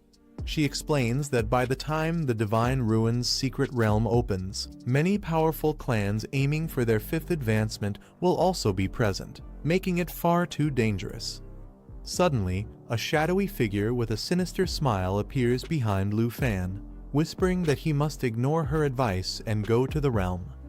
Lu Fan stiffens, his eyes narrowing sharply as the command echoes in his mind, leaving him in deep thought. The demon girl's voice echoes, commanding him to enter the Divine Ruins Secret Realm and retrieve something called the spirit-quenching liquid. With a sly smile, she promises that once he reaches his third advancement, she will reveal the location of the legendary myriad armor dragon egg. He questions her sudden appearance, asking when she awoke and if she had witnessed everything. From within his pet space, another voice remarks that it feels comfortable there, and she'll likely recover fully in a month or two. Unfazed, he presses her with questions why she wants him to risk entering the Divine Ruin's secret realm and what purpose the mysterious spirit-quenching liquid truly serves. The demon girl explains that the Divine Ruin's secret realm was once the place where a legendary god fell, leaving behind countless treasures. Among them, the spirit-quenching liquid is the most valuable, capable of greatly boosting a person's attributes, sometimes even doubling them. Hearing this, he recalls the Fountain of Blessed Light, realizing that if it works as she says, combining both could skyrocket his stats. He thinks to himself that his attributes might rise through the roof. Amused, the demon girl smirks, noting that his expression already shows temptation. She warns that the spirit-quenching liquid won't be easy to obtain, but its worth is so great she is even willing to trade the location of a myriad armor dragon egg for it. Her tone turns sharp as she reveals why Ning Shuang had challenged him with an avatar. It wasn't just for honor. She intends to use the dangerous properties of the Divine Ruin's secret realm itself to kill him. The demon girl delivers a shocking truth inside the Divine Ruin's secret realm. Summoning beasts or weapons is forbidden. He realizes this means he'll be completely on his own if he accepts the duel. Startled, he thinks quickly, knowing his carefully prepared puppet team will be useless in such conditions. Facing Ning Shuang in that place would mean walking right into her trap. But the demon girl reassures him, reminding him that he still possesses the Golden Dragon King set, which allows the transformation skill to remain usable. Her confidence keeps him from being completely discouraged. Leaning closer, she adds one more detail. Though she isn't bound by his contract slot, she can still count as his companion. With a sly smile, she teases that after all, she is also considered his pet, strengthening the bond between them. He clenches his fists, frustrated that Ning Shuang clearly wants to kill him, yet the demon girl insists he should still go. He snaps back, reminding her that if he dies, she'll die as well. The demon girl only laughs, asking if he's still wary of her. With a sly smile, she assures him that harming him would be impossible since their fates are tied together. Her tone softens, reminding him not to forget their deal bring her the spirit-quenching liquid. And after his third advancement, she'll guide him to the myriad armor dragon egg. She explains that the offspring of such a dragon would surpass any other, making him unmatched, even against Ning Shuang. But he frowns, caught in thought. If summoning is forbidden in the Divine Ruin's secret realm, then what use would obtaining the myriad armor dragon be? The contradiction leaves him unsettled. He narrows his eyes, questioning what the demon-devouring Dragon King is really planning. The thought lingers heavily in his mind. Snapping him out of his daze, the girl calls his name sharply and asks why he's spacing out. Startled, he quickly responds. She reminds him that if Ning Shuang isn't coming, they need to hurry or risk missing the final exam. He nods and agrees to move at once. As they walk forward, he thinks to himself that instead of overthinking, he should focus on leveling up quickly. Only then will he be prepared to obtain the spirit-quenching liquid and possibly claim the myriad armor dragon before the Divine Ruin's secret realm opens. He steels his resolve, thinking that if everything goes smoothly, he might finally have a chance to defeat Ning Shuang. The next day at noon, the scene shifts to Dragon Capital Academy, where the final exam is about to take place. Students gather in front of the academy building.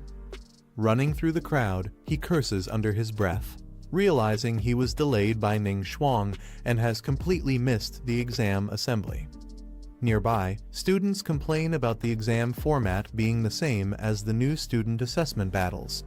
This time it's a 5v5 match, and one student grumbles about how hard it is to even find teammates.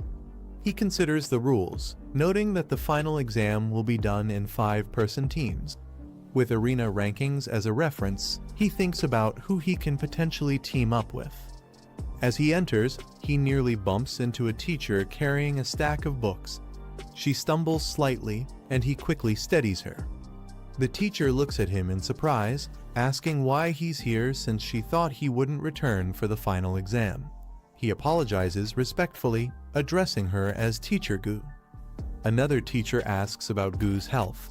She smiles, saying she has fully recovered thanks to their efforts in the Taegi Kingdom, though she admits she would have died in the line of duty otherwise. Embarrassed, she waves it off when reminded not to say such unlucky things. The teacher reminds him that since he has returned for the assessment, he must first form a 5-person team to qualify. A student introduces himself confidently, boasting about his level and asking to team up for the final exam. Without hesitation, he rejects the offer. Nearby, the same student tries to pester other girls into joining him, only to be harshly rejected and called out for his persistence.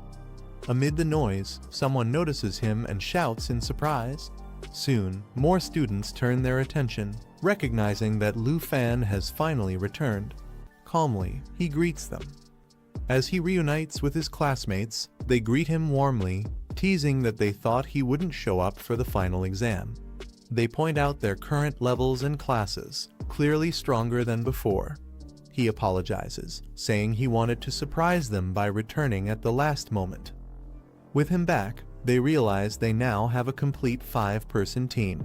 One jokes that they can slack off and still pass easily, while he reacts wryly to being treated like a free pass.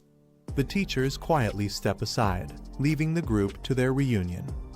His classmates assure him they've grown stronger too, having trained and challenged dungeons while he was away. Their confidence shows, claiming they're no longer afraid of facing difficult opponents. Hearing this, he feels relieved, knowing they can now stand on their own.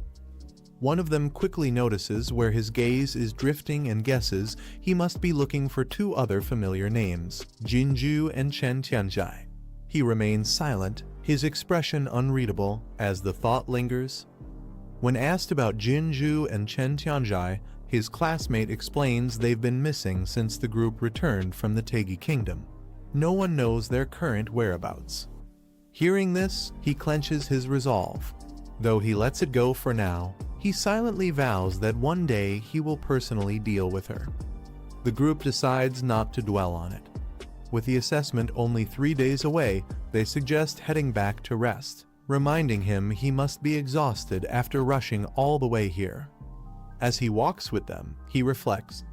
Most of the students in his year are still in their 20s, with only a handful already in their 30s. Even without Jinju and Chen Tianzhai, his team is strong enough to secure good results in the upcoming assessment.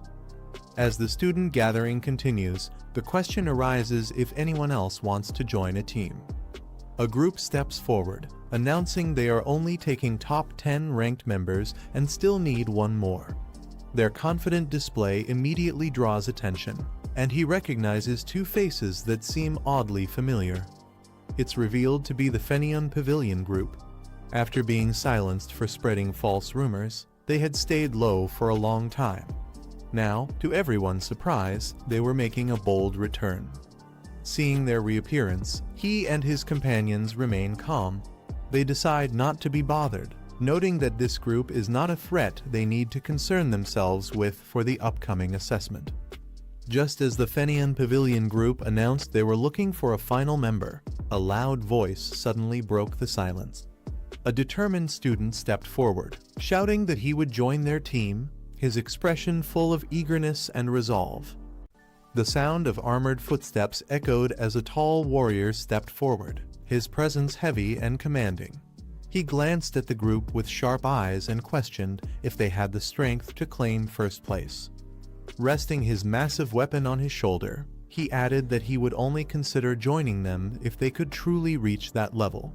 His tone carried confidence, as if victory was the only condition worth his time. He continued firmly, saying he had no interest in teaming with the weak. What he wanted above all else was the top position in the upcoming assessment. His words left a heavy silence between them. One of the men, calm but direct, reminded him that an invitation to join the Fengyan Pavilion had already been offered in the past, yet he had turned it down without hesitation. The armored warrior admitted he normally wouldn't ask anyone for help, but the strict rules of the assessment left him no choice. He added that he was willing to join them temporarily, but only for the duration of the test. The crowd began whispering, curious about his identity. Someone explained that his name was Mangjia, a transfer student who had arrived not long ago. Others revealed more details. Mangjia came from a military family, raised under discipline and training from a young age. Since transferring, he quickly gained a reputation, with many believing he was the strongest among them. More whispers spread about his accomplishments. Mangjia had built an impressive record in ranked matches, boasting a 132-win streak. He had even defeated a top contender, ranked number 3, which meant his next opponent would likely be one of the strongest challengers left. A boy admitted he had never fought in ranked matches, but he saw the upcoming assessment as the perfect chance to test himself against stronger opponents. The others whispered that for him to replace Zhang Fengyan's rank, he must truly be the real deal. Some guessed Zhang Fengyan would likely team up with Mangjia, while another added that if the group proved strong enough, there would be no need for them to step in.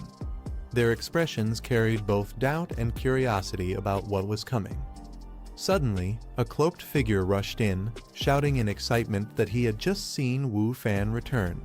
His words shocked the crowd, making heads turn in disbelief. Zhang's composure broke as he demanded to know where Wu Fan was and when he had come back, his voice filled with urgency and alarm. The crowd buzzed with confusion, wondering who Lu Fan was and why his return stirred such a strong reaction. Some confirmed they hadn't seen him yet, but the possibility of his comeback had already shaken them. A student explained that Lu Fan was a dragon tamer, the number 1 from King Yin class. His reputation alone was enough to make others uneasy. Another admitted that if Lu Fan truly returned, their chances of claiming first place would vanish completely. Hearing this, Mengjia's expression hardened. With anger boiling over, he shouted that it was ridiculous to admit defeat without even fighting, his voice echoing like a challenge to everyone present. A sudden burst of power struck, shocking those nearby and sending them stumbling back in fear. Mangjia's voice thundered as he declared that he wasn't boasting without reason. He had the strength, the rank, and the qualifications to aim for first place. He mocked the others, asking where their earlier confidence had gone. Gasps filled the crowd when they noticed the emblem on his chest. Someone shouted in disbelief that it was the mark of the blood-clad army. Whispers spread quickly. This army was one of the strongest organizations in the Dark Iron Country, directly serving under the Great Axe King. The onlookers wondered if Mangjia truly had military honors despite being only a little older than them. Another confirmed it was no exaggeration. With his blood medal, he had the authority to command hundreds of soldiers from the blood-clad army. Mangjia raised his voice proudly, revealing that since childhood he had been trained in the blood-clad army. He awakened his combat profession amidst corpses and blood, vowing to become the youngest great general who would protect the nation. Gasps rippled through the crowd as they realized he truly was part of the blood-clad army. Some could hardly believe it. He had spent his student years not in classrooms, but on the battlefield, fighting and killing to survive. Mangjia then explained why he demanded first place in every assessment. His goal was to graduate early so he could return to the blood-clad army with honor. With a commanding gesture, he asked directly if the others had the confidence to defeat Lu Fan. The tension thickened as a hesitant reply came. Faced with Mangjia's overwhelming aura, one of them struggled to respond, their voice faltering as they admitted their uncertainty. One of the onlookers thought to himself that if Mangjia, a warrior hardened by life and death battles, chose to join them, then perhaps the Fengyan Pavilion would finally have a real chance at redemption. The tension broke as hands were clasped firmly, sealing an alliance. Mangjia was welcomed into the team with respect. His confident reply carried pride, showing he was more than ready to take the lead. The crowd erupted in cheers, amazed by his overwhelming presence. They whispered that they were about to witness the rise of a new number one, while one voice hesitated, realizing something important might still be missing. As the crowd celebrated, one cautious voice reminded Boss Zhong that it might be too early. After all, Lu Fan was no ordinary opponent. He was a dragon tamer who had even participated in the national trials. Zhong dismissed the concern coldly, saying it didn't matter. He claimed Mangjia's achievements alone were enough to overshadow Lu Fan and even make him feel ashamed of his own record. Mangjia acknowledged the mention of the national trials but brushed it aside. He stated that while Lu Fan might have dragon pets, true strength came from real experience. With a confident smirk, Mangjia declared that Lu Fan had never faced the chaos of the front lines.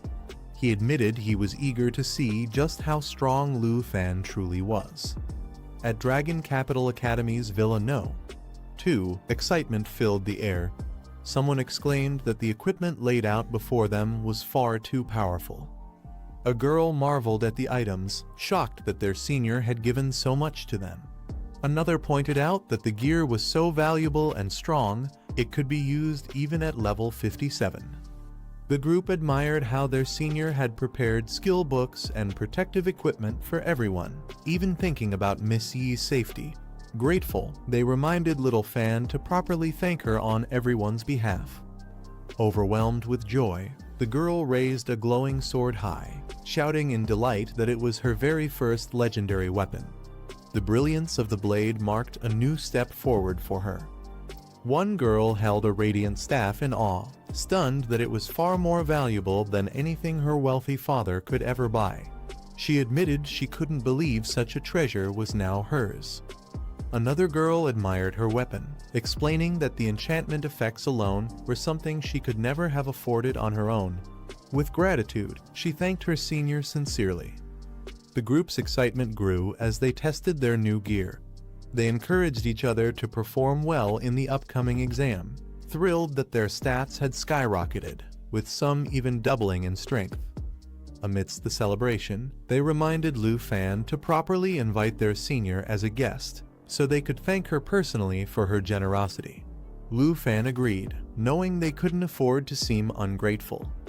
Lu Fan explained that certain family matters would take about a month to resolve, smiling as he reassured the group.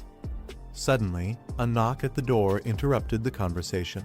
Someone called out that a visitor had arrived. The girls speculated that the evening's events would soon be over, leaving them wondering who it could be. Lu Fan stepped forward to answer the door, meeting an older man in a black suit and sunglasses. He cautiously asked the stranger who he was. The man removed his glasses with a respectful gesture and formally asked if he was speaking to Mr. Lu Fan. The older man stepped forward respectfully and introduced himself as Morozov, a representative from the Snow Country. He explained that young Master Andre had entrusted him with overseeing the renovation project for Lu Fan's territory, making his purpose for the visit clear. Andre moved faster than expected. In a short time, he brought the famous Snow Country designer, Morozov, and asked for the construction blueprints for his island. The blueprints revealed something unexpected. Epic-grade Shadow Demon crystal cannons were deployed around the island. Their firing range covered both the entire island and its surroundings, strong enough to eliminate even a 4th rank advancement master.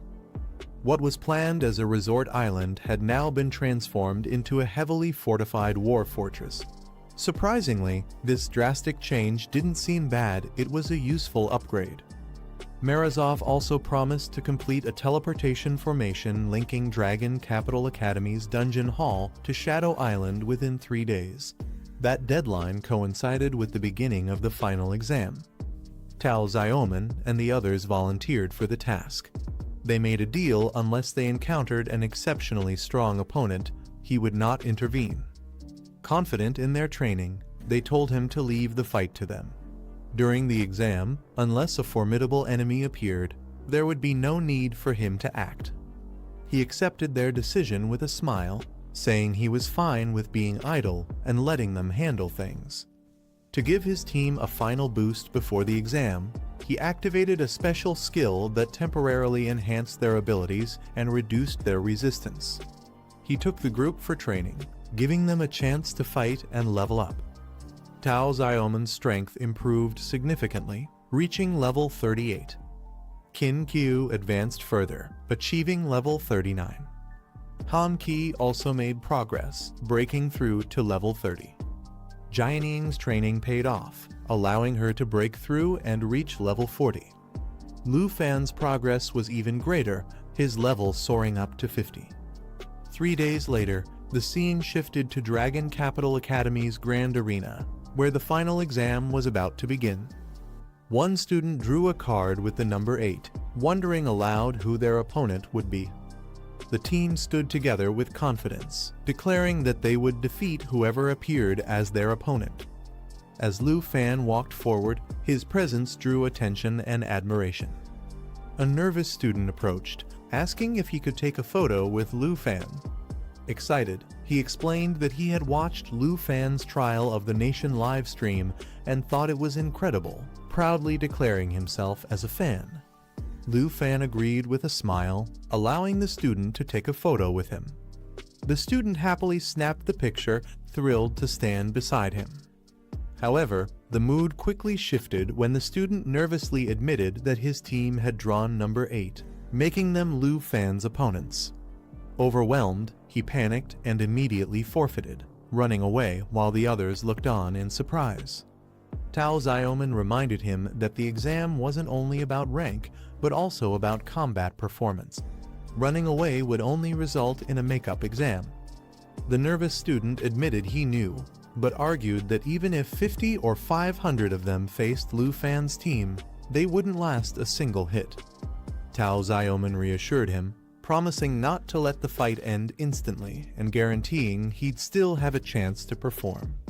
Despite his hesitation, the student joined his team on the field, preparing to face the overwhelming challenge. Tao Xiaoman cut off the hesitation, telling them to stop wasting time. The opposing team charged forward with determination, declaring the start of the battle. Qin Qiu rallied her team, urging everyone to join the fight, and they responded with confidence. As the clash began, Yudo Rinai swiftly moved into action, casting a spell to trap their opponents. The opponents were caught inside a powerful holy light barrier, leaving them trapped with no escape. Tao Xiaoman charged in, mocking them for missing their only chance to strike. She unleashed a devastating water attribute attack, overwhelming the trapped enemies from all directions. With their defenses shattered, Qin Qiu stepped forward and declared the fight over, ending the battle. With dazzling magic, Yudo Rinai unleashed a holy light ability that devastated all enemies within range. Spectators were left stunned, unable to understand what had just happened. Some complained they had only looked away for a second, yet the battle was already over. The crowd marveled at the instant victory, shocked that 2 girls on Lu Fan's team could overpower so many opponents so easily.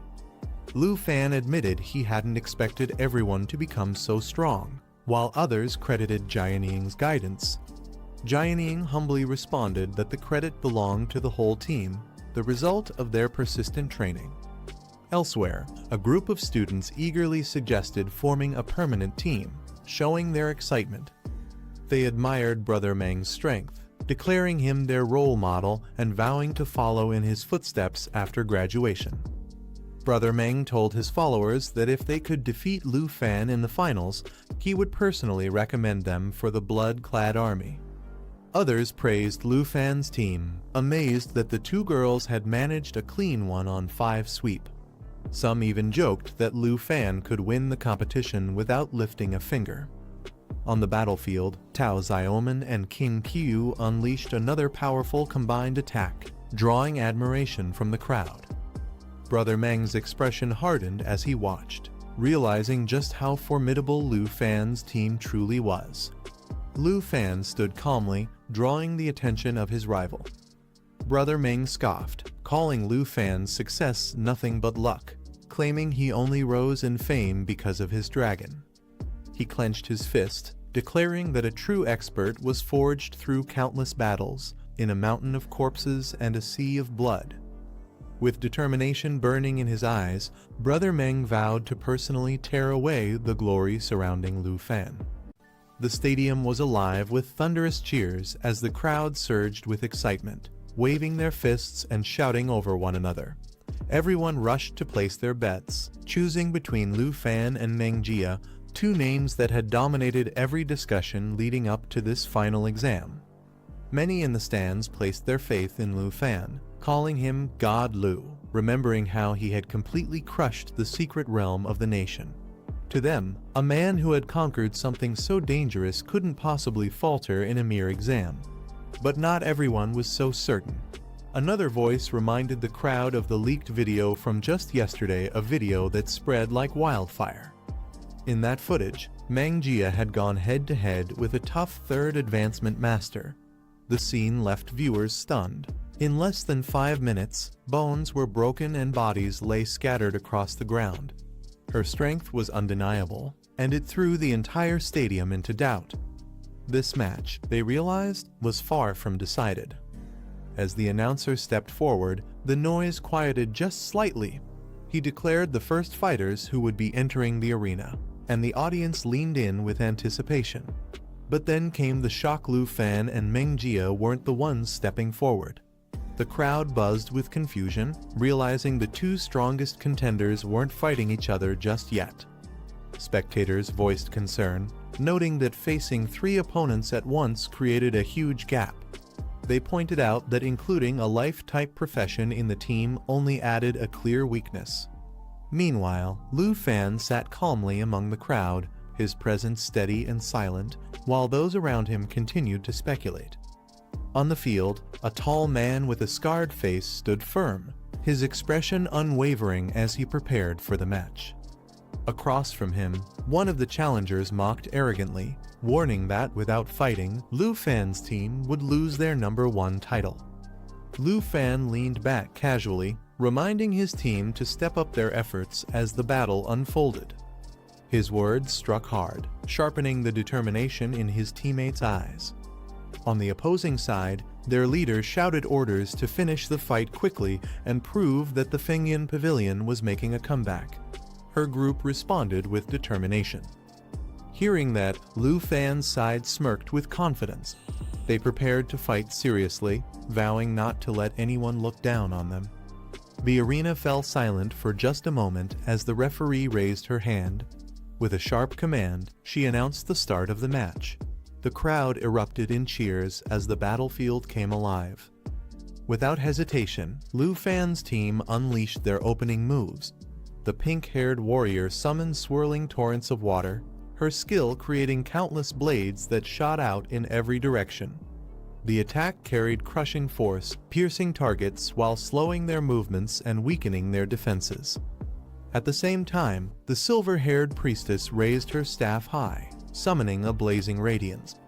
With a cry, she called forth starlight annihilation, flooding the field with divine light. The holy power burned through enemies, dealing continuous damage and reducing their resistance, leaving them vulnerable under the relentless glow. In an instant, the battlefield was engulfed by waves of water and searing light.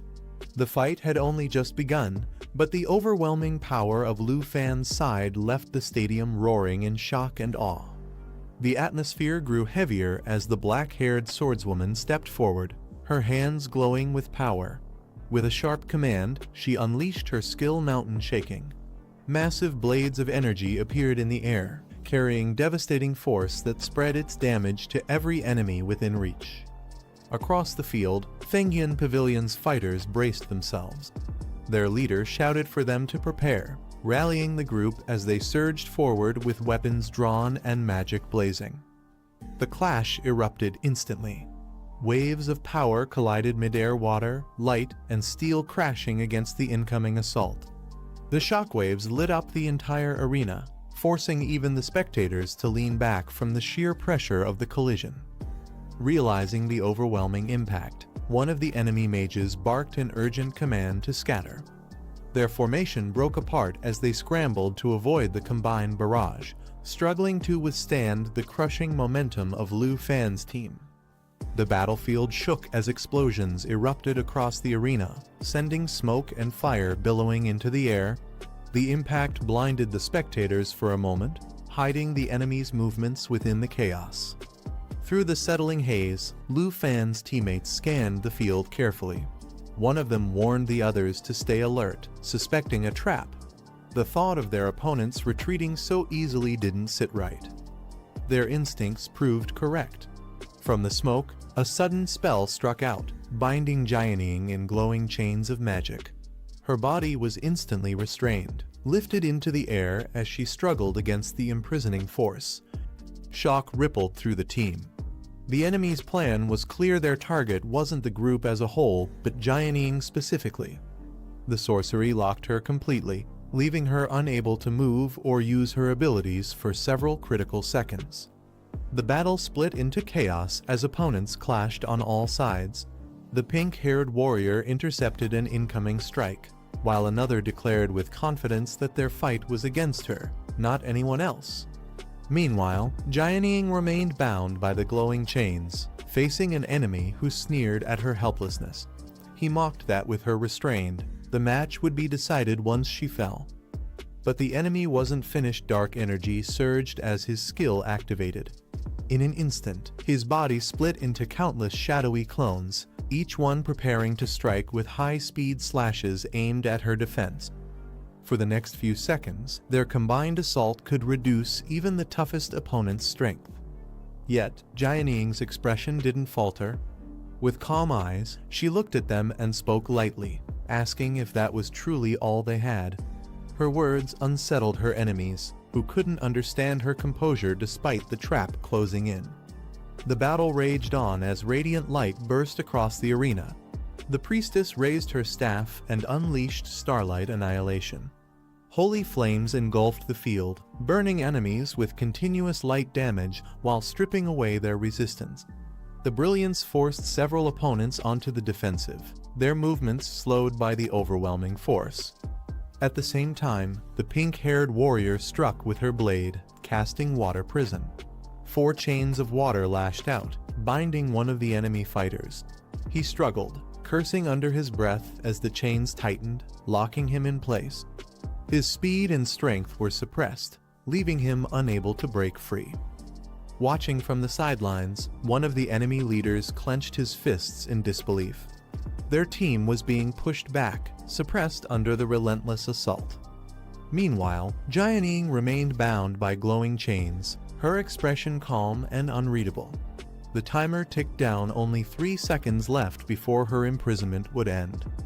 One of the enemy fighters charged forward, declaring he would take Jianying down first.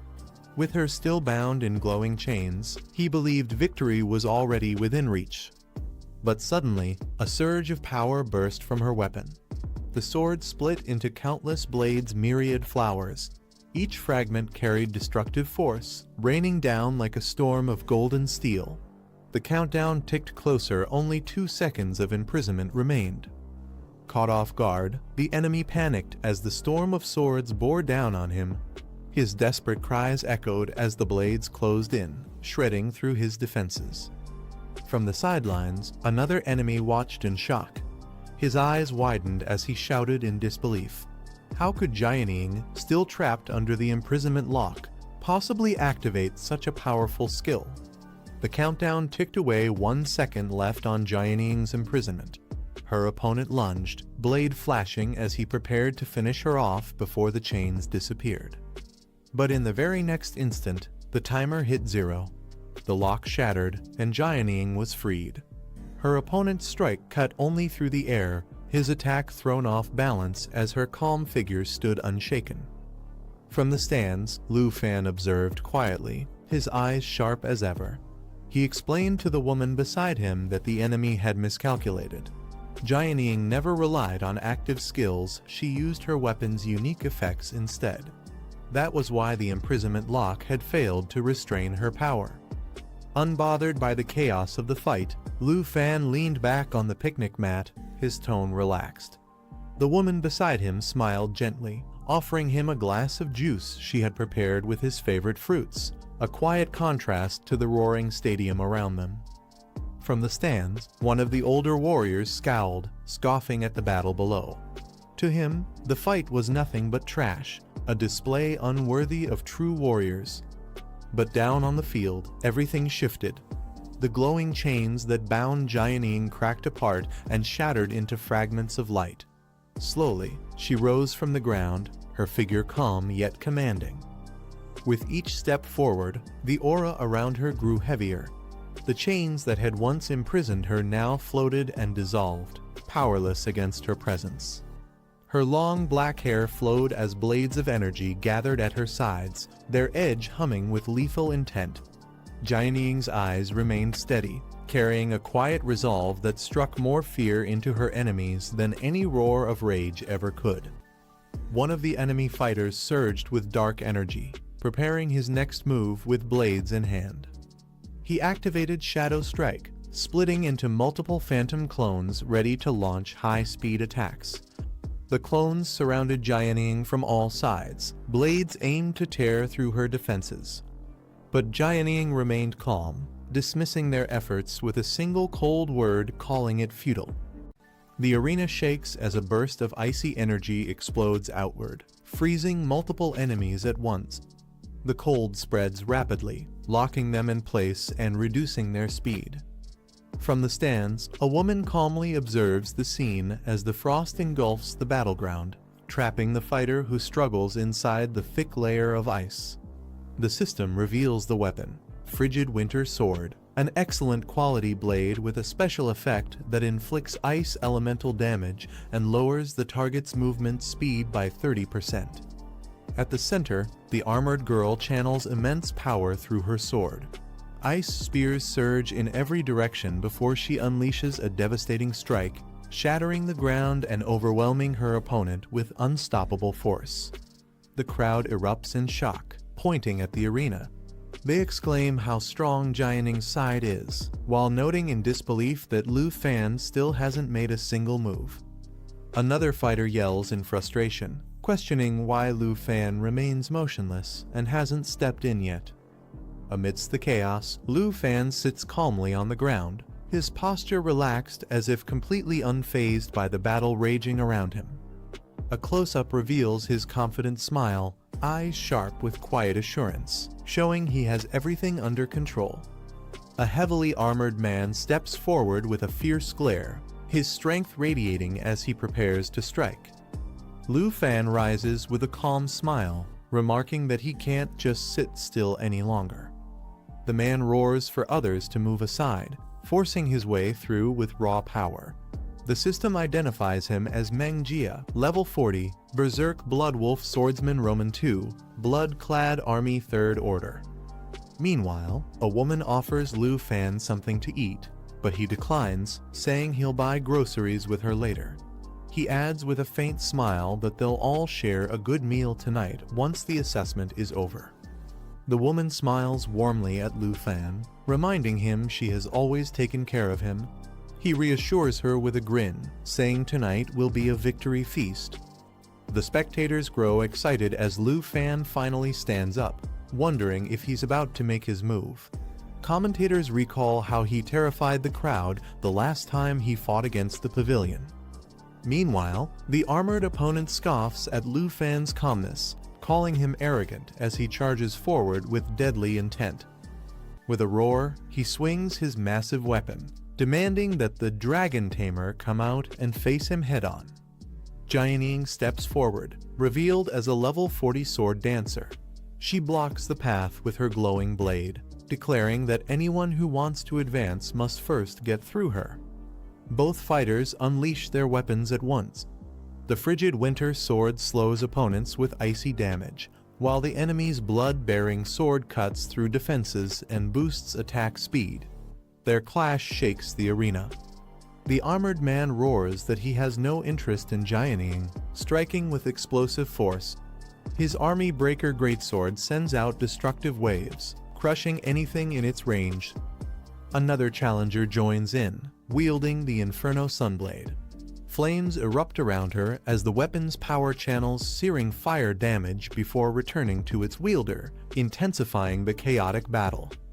As the battle rages, a fighter intercepts the attack with a bold declaration, reminding the enemy that their true opponent is him. The armored man sneers, dismissing the challenger as unworthy. He clashes fiercely, testing the strength of his opponents.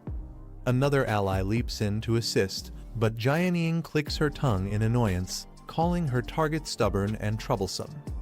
From the sidelines, a silver-haired girl calmly steps forward. She tells the others there's no need to intervene, stating that since he wishes to fight her, she will personally grant him that battle. Lu Fan steps forward confidently, stating that everyone has performed well enough. He adds that if this had been a real life or death battle, Fengyan Pavilion would have been wiped out long ago. Meng Jia mocks him, saying anyone can boast while hiding behind women. He overpowers an opponent, pushing them to the brink as they struggle to hold on. Suddenly, his expression shifts in shock as fiery arrows rain down. The system reveals the weapon, Arrow of the Nether Serpent, capable of firing 12 magical arrows at once, each dealing heavy damage. Lu Fan, now wielding the bow, commands his allies Jianying and Taozi to fall back and protect Anti with Qin Qiu, showing he is ready to take control of the battlefield himself. Meng Jia smirks and tells Zhang Fengyan's group to fall back as well, warning he won't be responsible for any friendly fire once he gets serious. Spectators murmur in anticipation, wondering if Lu Fan is about to summon a dragon. Others argue that even then, Meng Jia might not necessarily lose. Meng Jia lifts his weapon high, his body surging with energy. He declares that he is someone who survived the war against the beast tides. With a fierce strike, he launches himself toward Lu Fan, proclaiming himself a true warrior as his attack crashes down. Lu Fan activates his skill, summoning fiery energy as the system identifies it as Dragon Origin Mode, Blaze Dragon Roman 2. The flames surge forward like a dragon's breath, crashing into Meng Jia and forcing him back with overwhelming heat. Meng Jia grits his teeth, barely holding against the scorching waves of fire as the clash intensifies. Frustrated, he shouts at Lu Fan, demanding why a dragon tamer isn't summoning his dragon pets to fight instead. Lu Fan stands surrounded by blazing flames, asking his opponent if he truly wants to see a dragon. With a calm expression, he adds that before that happens, his enemy will first have to land a real hit on him. Meng Jia grits his teeth in frustration, his body straining as his rage builds. He lets out a thunderous roar, his body transforming into a monstrous, red glowing beast form as raw power bursts outward. Meng Jia's body twists as he fully unleashes his werewolf form, shocking the crowd. His allies cheer, while Lu Fan watches calmly. The system reveals the transformation, Werewolf Metamorphosis, granting immense power and regeneration, but leaving the user reckless and vulnerable if not controlled. Meng Jia roars that he'll tear Lu Fan to shreds. Lu Fan clashes with him head-on, noting that Meng Jia had been hiding his true strength all along. Their strikes shake the arena with violent force. A red dragon spirit hovers above as Lu Fan fires a volley of magical arrows from the Arrow of the Nether Serpent, piercing into Meng Jia's transformed body with devastating accuracy. Meng Jia, in his full werewolf form, glares fiercely with glowing red eyes. His breath grows heavy, each growl echoing across the arena. The beastly aura around him intensifies, shaking the ground beneath his feet. With a savage snarl, he prepares to launch his next ferocious attack. At the Dragon Capital Academy arena, the boy's body surged with power as he roared that he would tear his opponent apart. His energy flared violently, signaling the start of a dangerous transformation. Observers noticed the rage consuming him, warning that his draconic bloodline was forcing him to lose his sanity. In this berserk form, he could no longer distinguish friend from foe.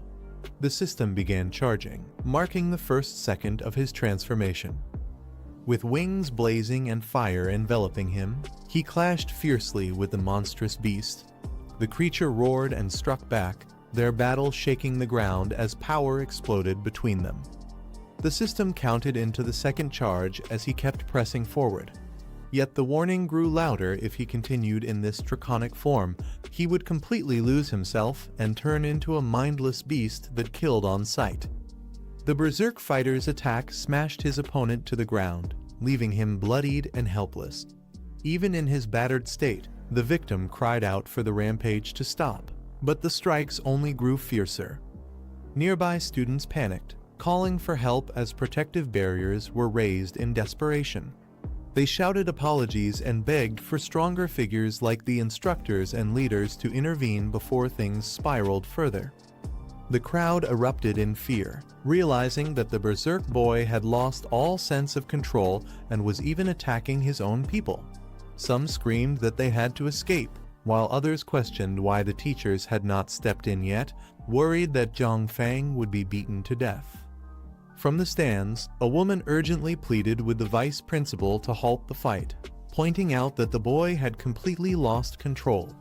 The vice principal remained tense, noting in shock that despite everything, Lu Fan was still making his move. As the berserk transformation worsened, another fighter stepped forward, declaring that this was the only way to stop him before he fully turned into a beast.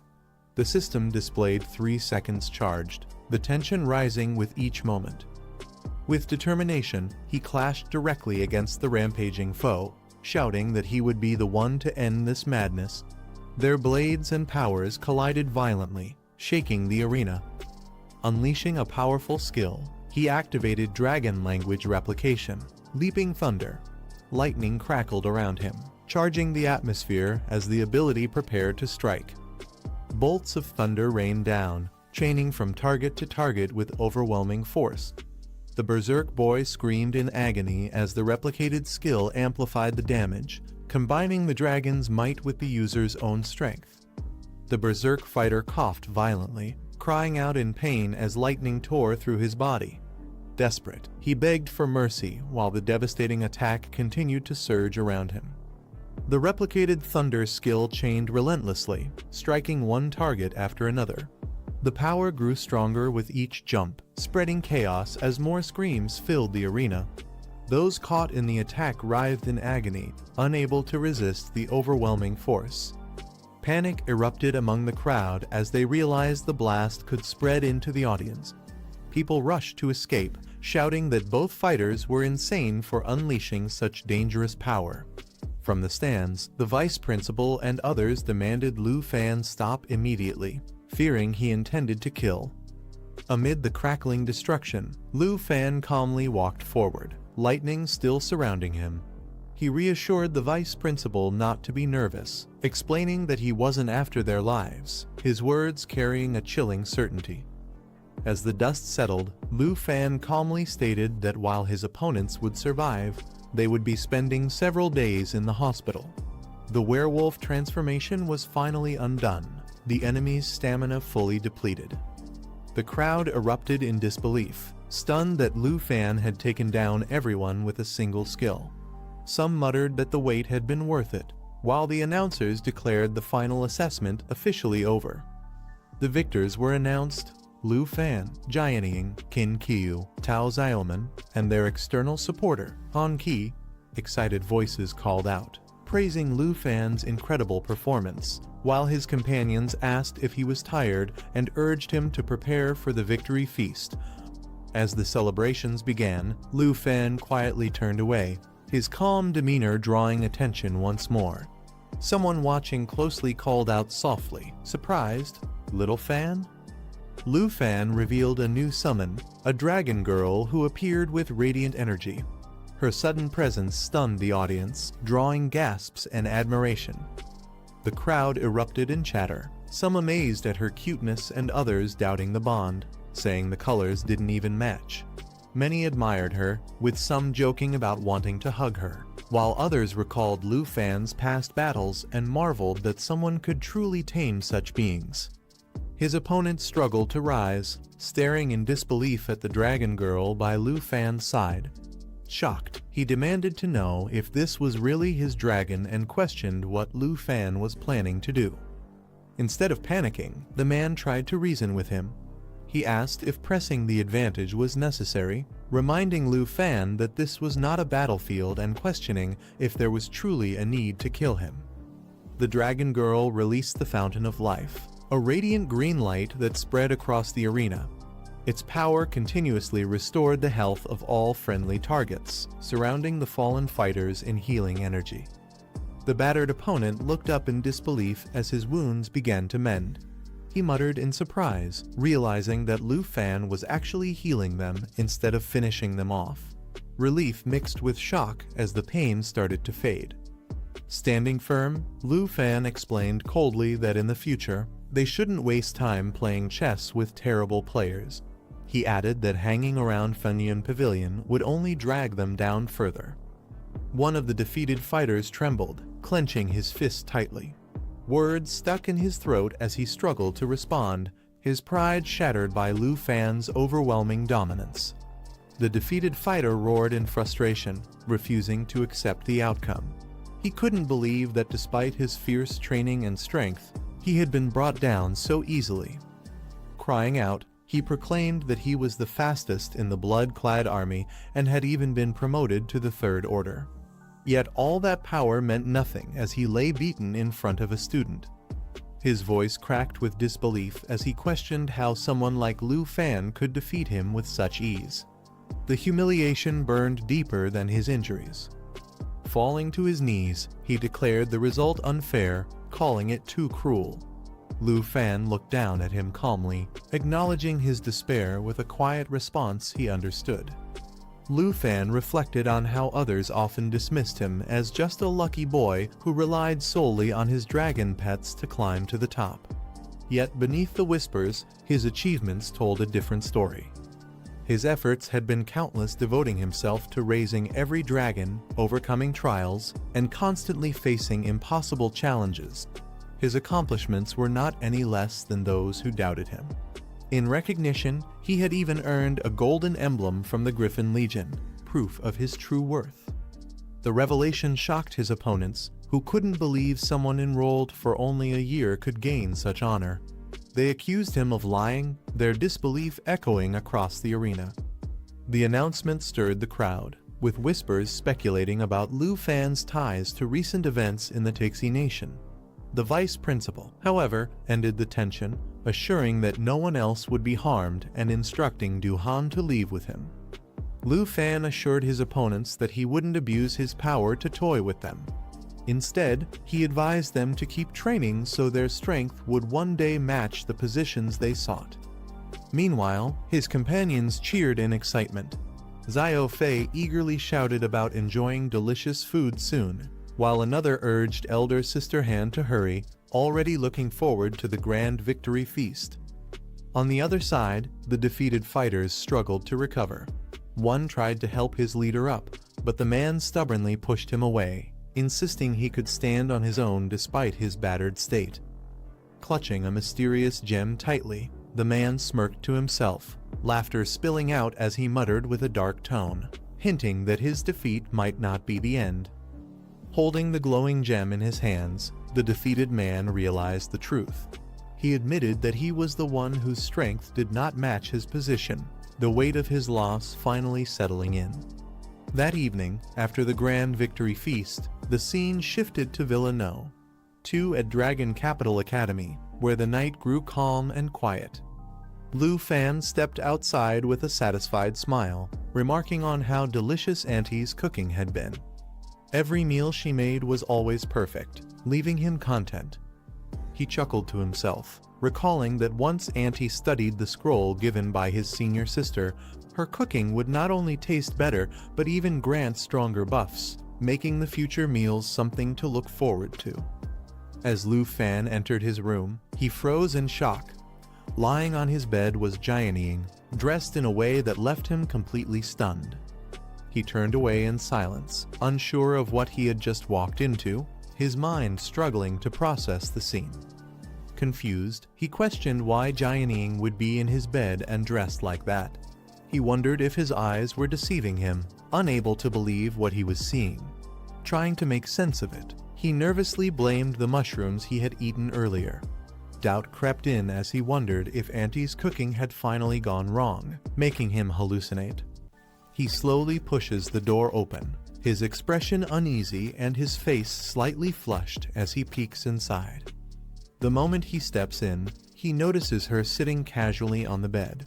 Startled, he blurts out in confusion, questioning why she is in his bedroom. She rises gracefully and admits that she entered without permission, her tone calm but carrying a hint of nervousness. Facing him directly, she shyly confesses that she had been waiting for him. Blushing, she adds that after he finished eating, she wanted to spend time with him. He looks shocked and flustered, stammering as he asks what she meant by wanting to be with him. She quickly explains that she only wanted to talk about the upcoming holiday break. She mentions hearing from elder sister Han that he would be leaving the capital once the break begins. He nods and explains that the break lasts 4 months, and they will be returning to Zhanghai City. He adds that Qin Qiu and Taozi will also be going since it is their hometown. Blushing, she hesitates before asking if she can go with him. He responds with surprise, then laughs lightly, agreeing that she can, though he wonders why she would want to. She lowers her gaze and admits softly that she has nowhere to return to. Her thoughts reveal the truth: her family had once been among the most prominent in a border city of Yunbei province. But everything changed when the beast tide struck, leaving the entire city in ruins. The memory shows the devastating battle. Her family and the city's defenders fought desperately until the very last moment, but in the end, none of them survived. She faces him again and explains that all of this happened just 2 months before she enrolled, leaving her with no home to go back to. She admits that although she was once the top scorer of Yunbei province, she no longer has a home to return to. Lowering her head, she apologizes for being a burden and suggests she could just stay behind during the break, focusing on training. He gently reassures her, saying that no one is meant to be alone. With a calm smile, he promises that they will go back to Zhanghai City together. Hearing his words, she falls silent as he adds that Zhanghai will become her new home. She smiles warmly, her eyes soft as she thanks Lu Fan with genuine gratitude. Meanwhile, deep within the Shengu forest on the border of Taiji Nation, the scene shifts to a dark and eerie place where the air trembles with strange energy. A massive crack splits through the ground, releasing ominous purple light as the surroundings shake violently. From within the destruction, a colossal figure begins to emerge, its body radiating overwhelming power as it steps into the world. A massive skeletal hand rises from the darkness, radiating terrifying purple energy as ominous voices echo about awakening power and vengeance. News spreads quickly. An urgent broadcast announces that Taiji Nation has been struck by a large-scale snow tide attack. All flights to the nation are suspended indefinitely. People gather in shock, questioning what could have happened. With only text updates available, suspicion grows that Taiji Nation is deliberately blocking the news. He reflects quietly, noting that the Lai family took control after the Sin family's fall. Thankfully, his wanted status has been erased. Still, he wonders if the powerful figure's senior sister once mentioned, who secretly supported Taiji Nation, will finally make their move. As they sit together, one of the girls says it's none of their concern. She cheerfully adds that once they return to Zhanghai City, she'll show everyone around and let them see their new home. He closes his eyes and reflects silently, deciding not to dwell on the recent troubles. Instead, he tells himself the wiser choice is to enjoy the holiday. Meanwhile, in Tianshu City, chaos unfolds as flames and destruction consume the streets, the city reduced to ruins. From above, skeletal dragons with glowing eyes descend upon the city, spreading terror as people scream and flee in despair. Guards escort an older man as they announce they have brought the person he requested. Above them, a massive skeletal dragon looms, its eyes glowing with a terrifying light. The man pleads desperately, begging the creature for mercy and to spare them. Sweating nervously, he thinks to himself that the one sent to help them has clearly abandoned them. If they fail to satisfy the beast today, the Liu family will be completely destroyed. In panic, he shouts at the guards to hurry and bring the person forward, hoping to appease the monstrous creature. The older man watches with a tense smile as guards escort two bound captives forward. Among them is a young man with white hair and a girl beside him, both restrained and forced to their knees. As the skeletal dragon looms overhead, the girl shouts in fear, asking what more it wants since the Jin family is already imprisoned. The older man steps up, presenting the white-haired boy and declaring that he is the one they are looking for, the only dragon tamer in the entire Taiji nation. Shocked, the boy realizes they are seeking a dragon tamer and wonders why. The skeletal dragon towers menacingly, its crimson eyes locking onto the white-haired boy. He freezes, unable to move, admitting to himself that he can't even muster the will to resist. Determined, he gathers his thoughts and realizes he must escape. He watches carefully, waiting for the right moment to make his move. His eyes sharpen with resolve. Gritting his teeth, he seizes the opportunity and shouts to himself that the time is now. With explosive force, he breaks free from his restraints, his body surging with energy as he charges forward, leaving his captors stunned. As chaos erupts, the white-haired boy grabs the girl and shouts for her to run, trying to shield her from the monstrous attack. The skeletal beast strikes with overwhelming force, its energy blasting through everything in its path. The boy pushes forward with determination, his body glowing with power as he tries to break free from the encroaching destruction. The girl is thrown off balance, her eyes wide with fear as she reaches out, terrified by the sudden surge of power surrounding them. The ground shakes violently, sending guards and the older man stumbling back in fear as the dragon's power surges. The skeletal dragon glares down, declaring that the captive before it is nothing more than a lowly sub-dragon species, unworthy of being called a true dragon. With a violent strike, its tail pierces the ground, blood splattering as it rejects the offering, claiming this is not the one it seeks. Rising above the destruction, the dragon roars in fury, vowing that the true person it searches for must appear, or the entire area will be annihilated. Amidst the chaos, the guards panic and shout that they are retreating, dragging Lord Liu away from the collapsing battlefield. On the ground, the white-haired boy struggles to move, his body weak as he forces himself to rise despite the crushing pressure. The girl cries out his name, Chen Tianzhai, her voice filled with desperation as she reaches toward him. Overhead, skeletal dragons descend with terrifying force. Gritting his teeth, Chen Tianzhai yells for someone to get him out of there before it's too late. The white-haired boy looks up in frustration, questioning why, even though both he and another are dragon tamers, he is the only one left broken in this state. His anger burns as he calls himself useless, unable to accept his current weakness compared to the other. He grits his teeth, his thoughts circling back to the one person who always seems to overshadow him. With a heavy voice, he mutters in disbelief, wondering if it could really be him again, Lu Fan. The girl freezes in place as the monstrous beast lunges forward with its gaping jaws. She clenches her fists tightly, bracing for impact, but the overwhelming pressure makes her body tremble. Nearby, another person notices the sudden shift. Sweat rolls down their face as they squint in confusion, clearly sensing something unusual happening. In the next moment, a violent burst of purple energy erupts. The power surges wildly, wrapping around the figure who steps forward, unleashing a force strong enough to shake the ground. The massive creature roars in fury, its body igniting with dark flames.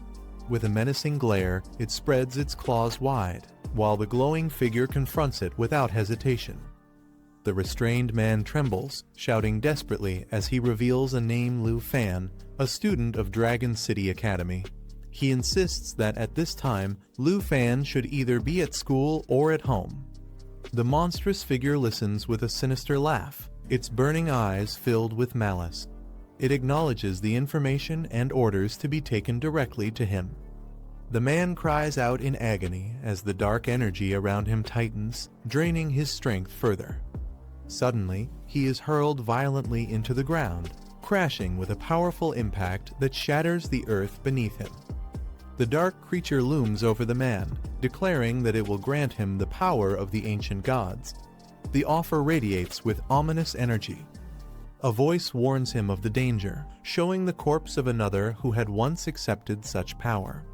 The warning is clear acceptance means sharing the same fate. Despite the risk, the man clenches his fists and demands strength, willing to take any power necessary to kill his target. With determination burning in his eyes, he shouts his promise, vowing to use this power no matter the cost. The monstrous being forms a sphere of dark energy, sensing the man's hatred and desperation as proof of his resolve. The sphere is unleashed, surging toward him with overwhelming force, engulfing his entire body in a torrent of violet flames. The man screams in agony as the power tears into him, burning through his veins like fire. His eyes widen in shock, glowing faintly as the corrupt energy seeps deeper, changing him from within. The man's body convulses as the corrupt energy spreads further, his form trembling violently under the immense pressure. A massive explosion of purple light erupts, shaking the ground as the energy consumes the surrounding area. The blast continues to expand, splitting rocks and shattering the earth in a storm of destructive force. From within the blinding light, a new figure emerges armored and engulfed in dark flames, roaring as its transformation is complete. The man rises in a transformed state, clad in skeletal armor, his power skyrocketing to level 110. He realizes this strength is the gift of the ancient gods. The dark entity declares its control, warning that his life now depends on its will. If he fails to find the one it seeks, his death will come as easily as a flick of its hand. With glowing eyes, the man kneels in gratitude, thanking the being for granting him new life. He swears loyalty and promises to lead it directly to Lu Fan. Watching in shock, another person realizes the truth. The man has become favored by the ancient god, and the situation has grown far more dangerous. The girl watches in shock, realizing she once ordered him around so casually. Now, with his terrifying new strength, she fears he will kill her. Dark energy surges around his body as the transformation completes, his voice echoing that from this day forward, everything has changed. Clad in skeletal armor, he declares himself the strongest in the world, vowing that no one will ever dare look down on him again. Another man approaches cautiously, demanding to know what he had said to the ancient god that led to this overwhelming transformation. Confusion spreads among the group as the beast tide suddenly vanishes. An elder demands an explanation for why it disappeared so abruptly. The man calmly reveals that he promised to help the ancient god achieve its goal. By entering into a contract, the being has merged with him, resolving the crisis of Taxi State. Shocked, the elder presses further, asking if this means he can now wield the power of the ancient god. The man confirms it without hesitation. Alarmed, the elder warns him that the ancient god nearly destroyed Taxi Kingdom. Since its power now resides in his body, he cannot be allowed to leave and must remain under watch. The young man confronts the elder head-on, questioning if he alone is worthy enough to stand in his way. Blue energy surges around him as he charges forward, declaring that it's time to settle their debt once and for all. The elder shouts angrily, calling him arrogant, but the young man doesn't falter and pushes through the counterattack. With unwavering resolve, he advances fearlessly, demanding to know who dares try and stop him now. A masked man steps forward, introducing himself as a member of the Tan family, claiming responsibility for assisting Lord Lu. His sudden appearance shocks those around him. Whispers spread in disbelief. The Tan family was thought to have vanished 100 years ago, yet it seems they have been hiding in the shadows, still pulling strings from the top. The masked man admits he is merely a mouthpiece for the Tan family. He tempts the young man with an offer to follow them and allow the family to study the power of the ancient gods in exchange for the throne of Taxi Kingdom. The young man scoffs at the proposal. Angered, the masked figure calls him ungrateful, warning that refusal comes with a price, and crimson energy begins to swirl menacingly around him. The masked man lunges with crimson energy, declaring that the power within his opponent will belong to the Tan family. However, his expression twists in shock as he is suddenly struck, blood spraying from his body. The young man counters with overwhelming force, piercing through the attack and lifting the masked figure into the air. Staggering, the masked man gasps in disbelief, unable to comprehend how he was defeated so easily. The elder looks on in disbelief as the masked warrior is struck down instantly, blood spilling from his body. The girl is shocked, realizing that a level 100 warrior was killed with a single blow. The young man glares coldly, mocking the Tan family's so-called strength. He calls them mere ants, unworthy of being labeled powerful. Holding the glowing energy in his palm, he marvels at the sensation, realizing how incredible it feels to truly possess such overwhelming power. Standing over the fallen bodies, the young man declares the Tan family finished, their people all dead. He then turns his fury toward the next target. He reminds the elder of the Jin family's downfall, the imprisonment, and the torment he endured, accusing him of offering others as sacrifices to the ancient gods. Terrified, the elder protests desperately, claiming it was never his doing but the Tan family's orders. He insists he is only a mouthpiece, begging to be spared. Unmoved, the young man summons a colossal skeletal hand of energy, reaching toward the elder as he demands to know what fate should befall him next. The old man's face twists in fear as he realizes his fate. Trembling, he blurts out that without his involvement, Chen Tianjai would never have gained this power. Desperate to survive, he pleads for mercy, promising to never interfere again if only his life is spared. But Chen does not hesitate. His strike descends with unstoppable might, tearing through the ground as a surge of energy explodes outward. The scene shatters under his power, leaving no chance for escape. The soldiers watch in horror as the dust clears. Their voices crack with fear, shouting that their lord has fallen. Panic spreads instantly, and their faces show nothing but despair. Amid the chaos, Chen stands firm. His white hair flows with the rising energy, and his red eyes pierce through the battlefield. The cries of fear echo around him, but his expression remains cold and unshaken. The battlefield falls silent as Chen Tianjai stands tall, his weapon glowing with power. Before him, a terrified woman collapses to the ground, her eyes wide with fear. She bows deeply, her voice trembling.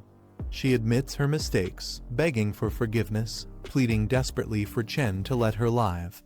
His silence makes the moment heavier, his presence alone crushing her hope. But mercy never comes. In an instant, she is struck down, her body flung back with lifeless eyes staring into the void. Chen rises high into the air, his weapon crackling with destructive energy.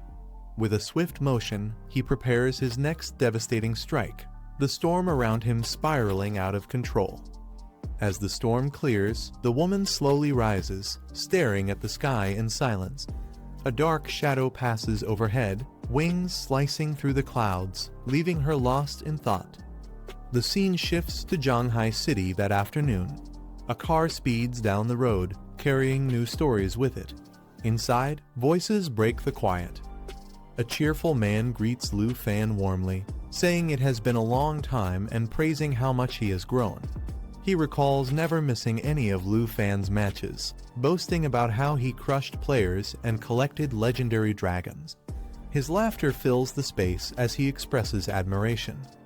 Lu Fan responds with a smile, thanking him for the kind words.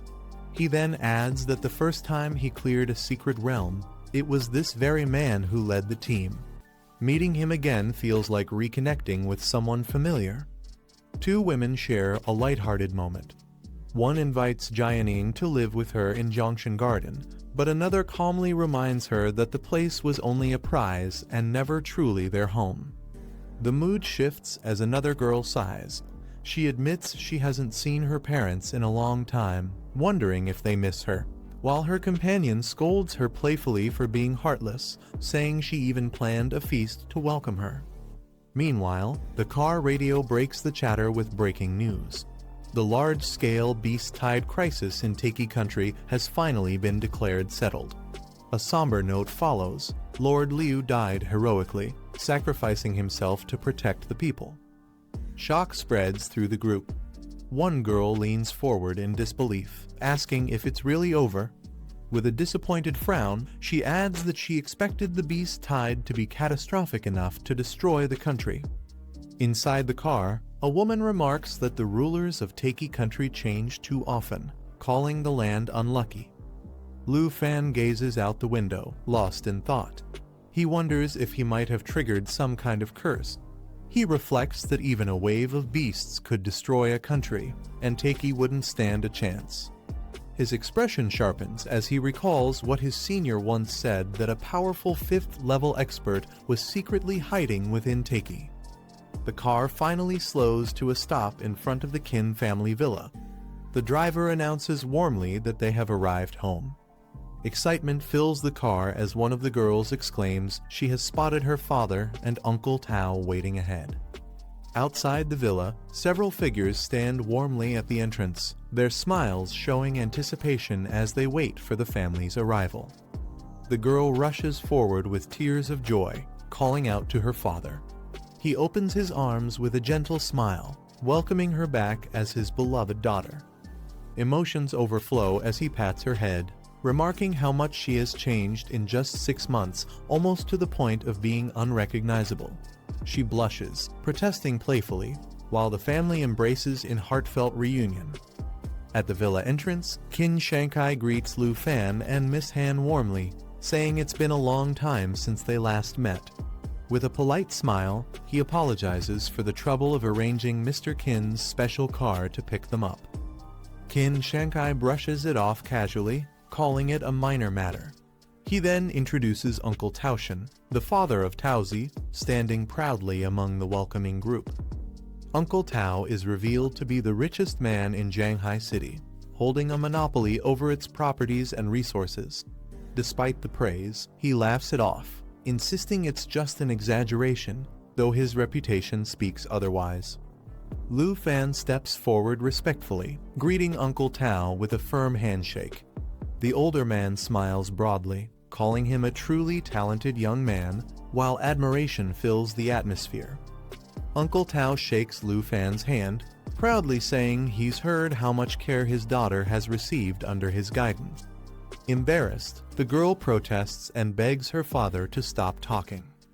Qin Shankai laughs, saying he never imagined Lu Fan could raise Xiaokyu to level 40, while Uncle Tao adds that he even helped his own daughter achieve a hidden class. They both express gratitude, calling it a great favor to their families. Lu Fan humbly replies that they flatter him, insisting they should simply help one another. Later, the girl pulls Lu Fan aside with a frown. She warns him not to think she always praises him in front of her father, claiming it was just a few casual remarks. Lu Fan only smiles and nods, telling her he understands. Watching from nearby, her parents comment softly that she is simply too concerned with his reputation, advising her not to be so blunt in the future. The playful tension draws surprised glances from those around. As the evening settles, Qin Shankai suggests it's time for everyone to rest after the long journey. He announces that tomorrow morning, he and Tao Shan will host a dinner for the whole family. Uncle Tao enthusiastically insists that Lu Fan must join them, saying his presence would be an honor. Smiling, Lu Fan assures them he'll definitely come. Lu Fan waves as he prepares to leave, calling out that they'll see each other tomorrow. The women beside him follow, while the others watch them depart. Before leaving, Qin Shankai turns to the steward and requests that they be escorted back to Junction Garden. With a respectful nod, the steward agrees. The group waves farewell as the car departs, leaving the villa behind under the warm evening light. One of the daughters smiles at her father, thanking him for being considerate of her friends. He chuckles, reminding her not to call him slow anymore. The city lights flash by as the car speeds through the streets. Inside, someone apologizes to Jianing for not introducing her sooner, but she gently replies that it's fine, she's still new to this place anyway. Sitting together in the back seat, the two women reassure her. They promise to show her around once they've settled in, telling her she'll get used to everything little by little. As they ride in the car, the steward mentions that Junction Garden was cleaned up in less than 2 days.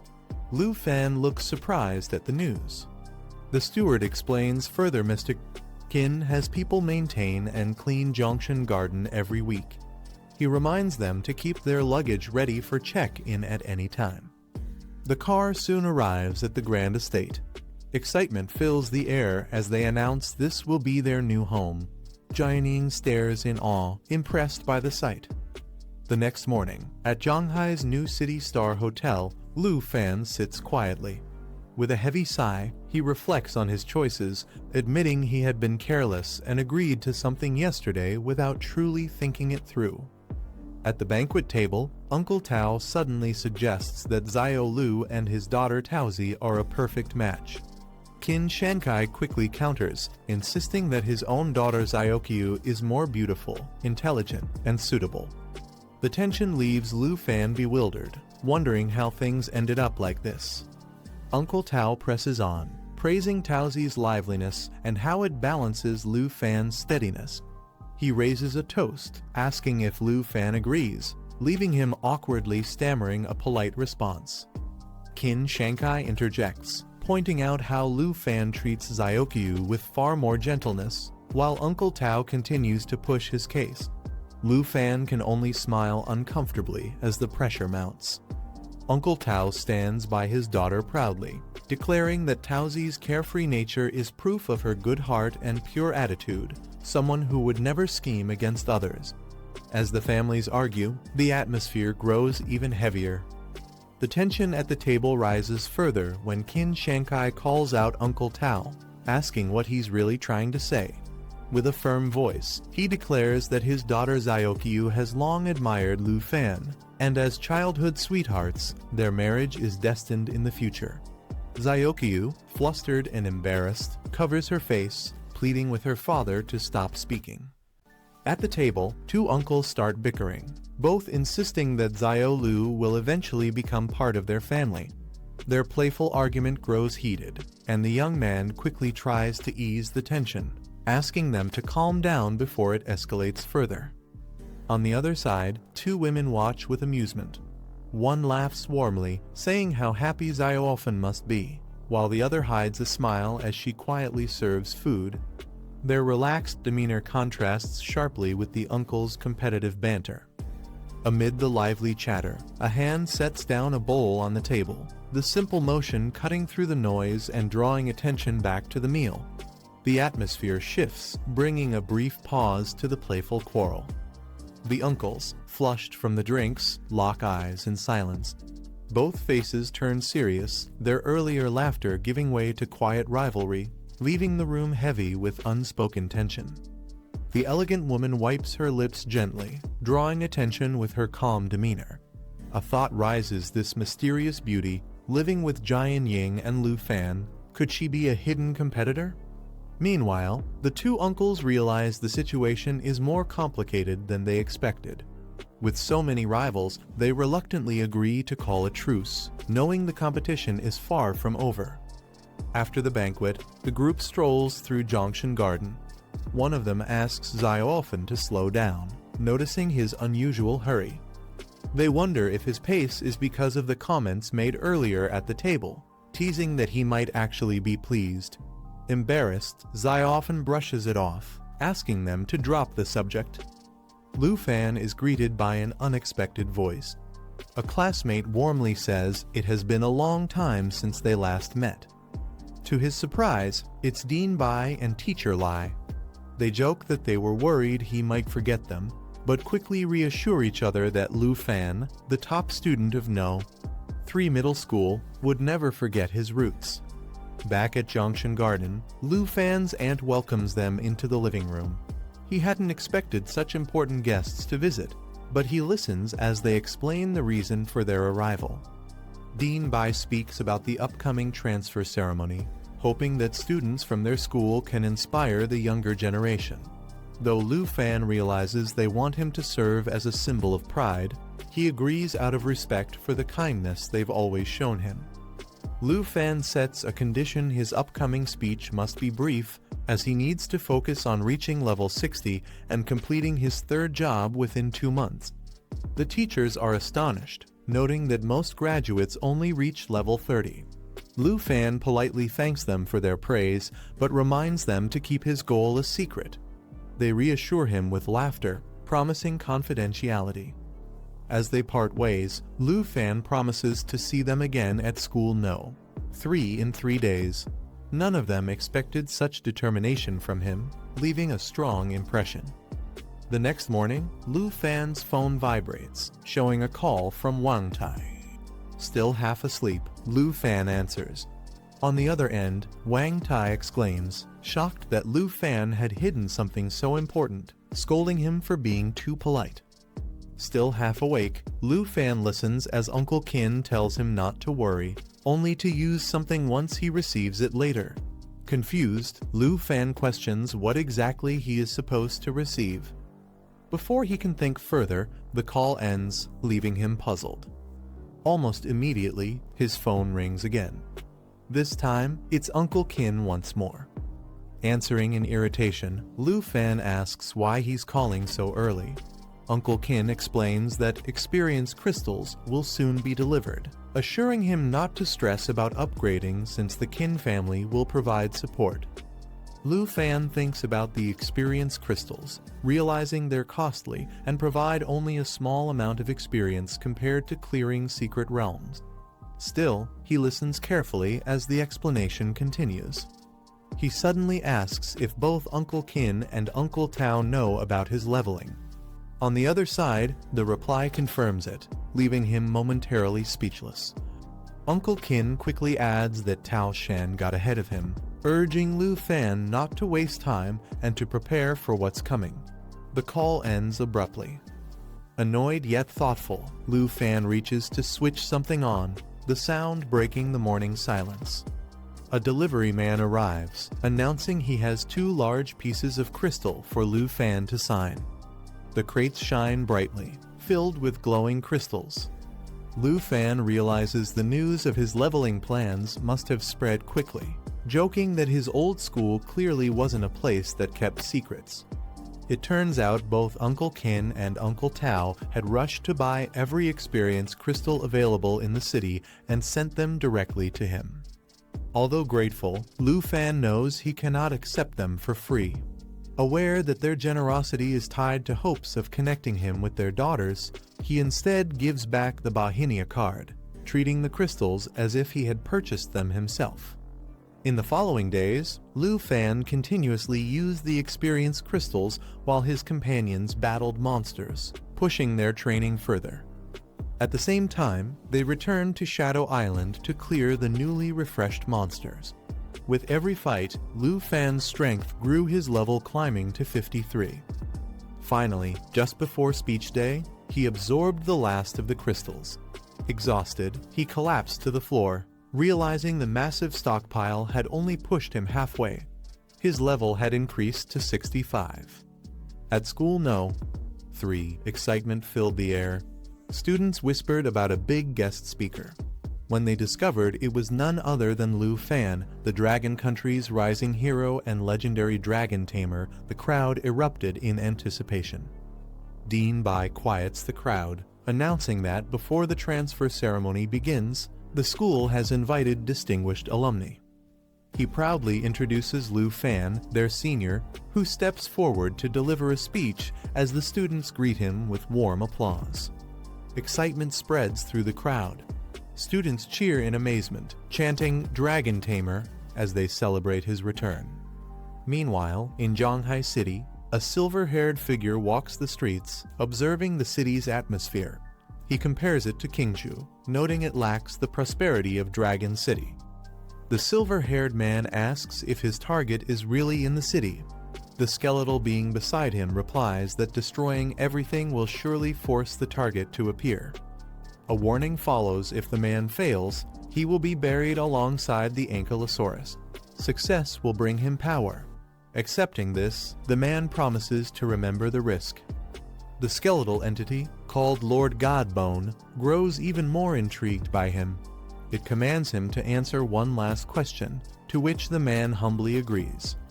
Godbone asks if he should spare the humans of this city or unleash destruction. Its chilling words echo the fate of the city depends on his choice. The silver-haired man shows no hesitation, declaring he doesn't care about casualties. Killing more people would only draw Lu Fan out faster. Godbone bursts into laughter, pleased with the response. With excitement, it commands that the slaughter begin. A terrifying aura fills the sky. Civilians panic, confused by the sudden heat and strange phenomenon, fleeing in fear as the air grows scorching. The silver-haired man steps forward coldly, dismissing everyone around him as nothing more than ants, ordering their deaths as chaos engulfs the city. A monstrous dragon skull looms in the sky. The enemy declares that as long as he receives more power from Godbone, nothing else matters. Dark wings spread wide as he continues, saying it no longer makes a difference who stands against him. On the ground, terrified civilians recognize the threat. Someone shouts that it's Taki, the one who has betrayed Dragon Country. The declaration follows: whether dragon race or humans, all will be crushed under his wrath. A massive skeletal dragon emerges, towering over the city with terrifying might. Its chilling roar echoes as it declares its intent: whether Jinju or Lu Fan, one of them must face it. In Zhanghai City, the ground suddenly trembles. Buildings shake and the streets are filled with confusion. People stumble, holding on to each other as they wonder if an earthquake has struck. The crowd grows restless, but one man points toward the sky, urging everyone to look up. His warning shifts their attention from the shaking ground to the dark clouds above. From the sky, terrifying winged figures begin to descend.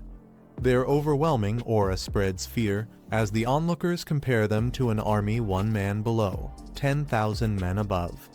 The difference in strength is undeniable. Among the chaos, a young man steadies himself and looks up in shock. He realizes the threat comes from the Taki Kingdom. His expression turns grim as he acknowledges the vast power gap that separates them. A man with a sinister smile declares his ambition to rise above all men. He calls out to Lu Fan, challenging him to face the power of the ancient god.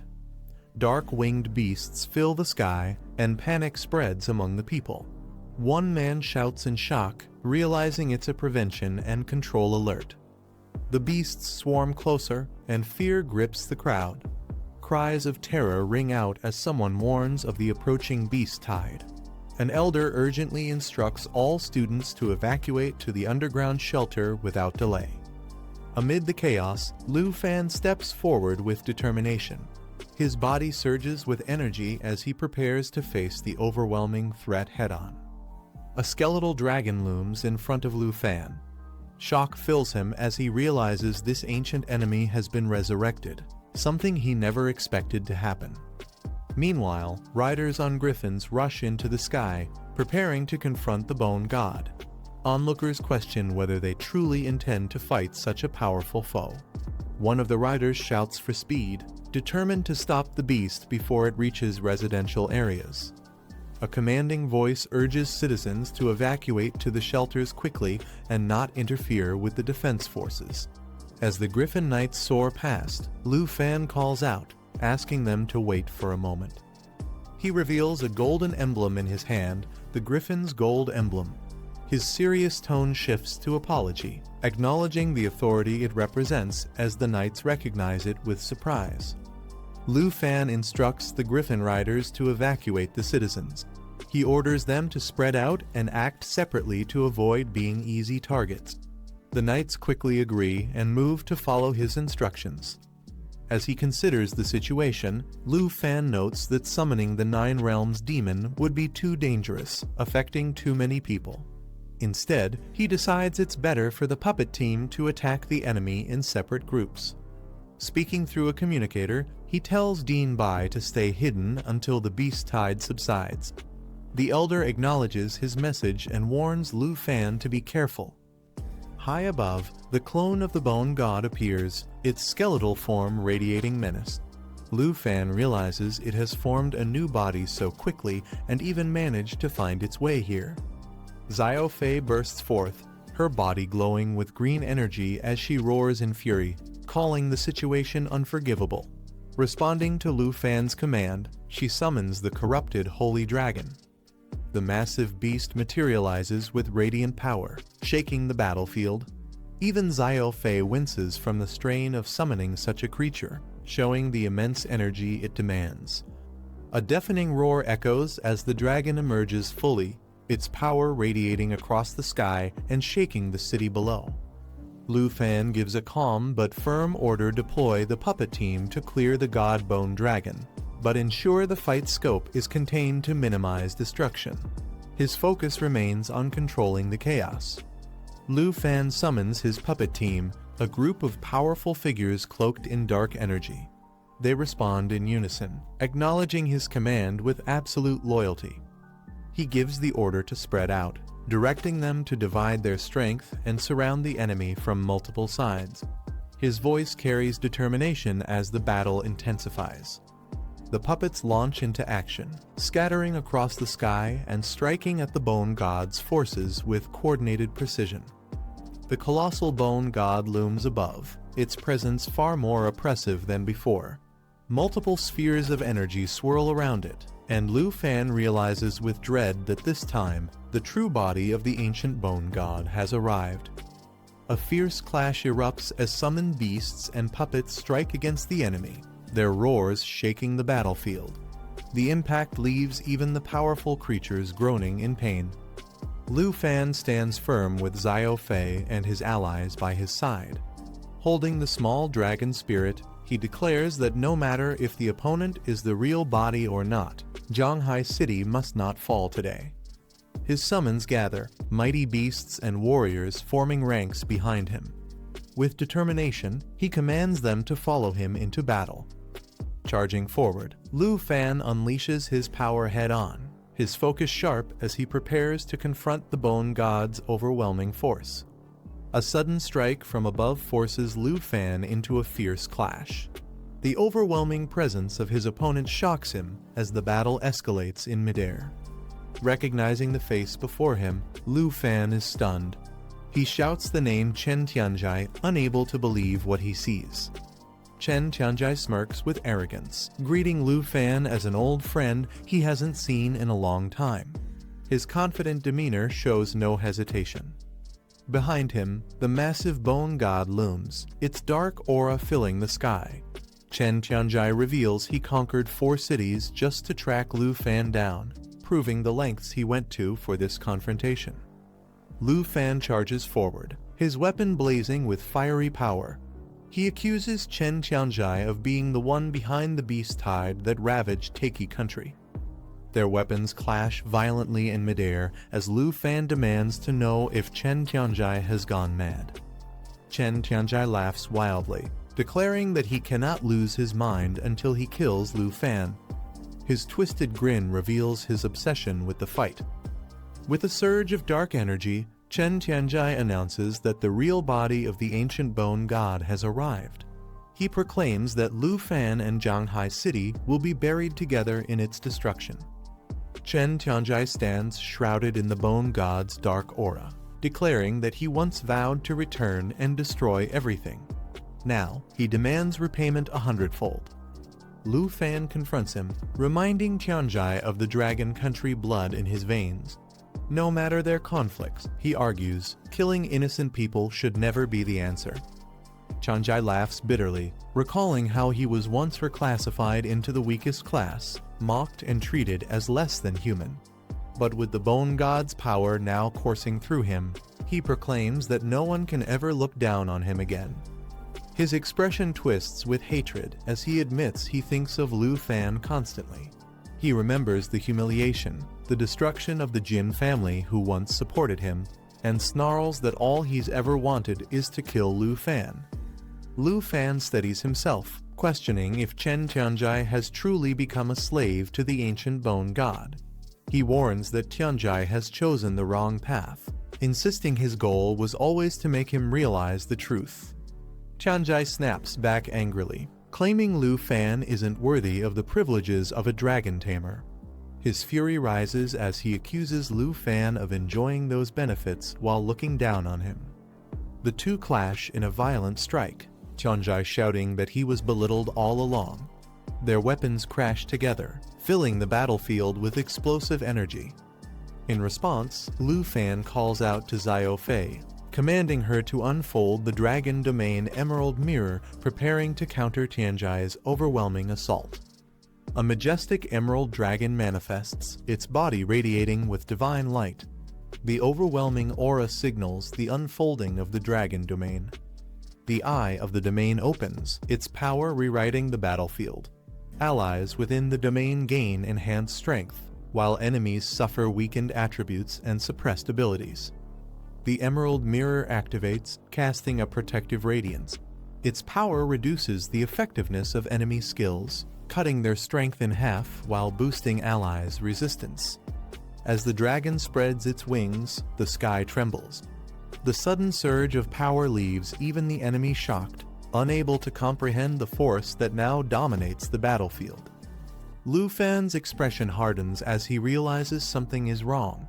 Despite calling forth the Dragon Domain and the Emerald Mirror, the abilities fail to activate. Frustration flashes across his face. He questions why such crucial techniques are suddenly unusable in this critical moment, leaving him at a dangerous disadvantage against his enemy. In Zhanghai City, a dark and ominous aura spreads as the skeletal being emerges once more. Its hollow voice echoes with sinister laughter, declaring that it will not be deceived by the same trick again. The Bone God raises its head, eyes blazing with crimson light.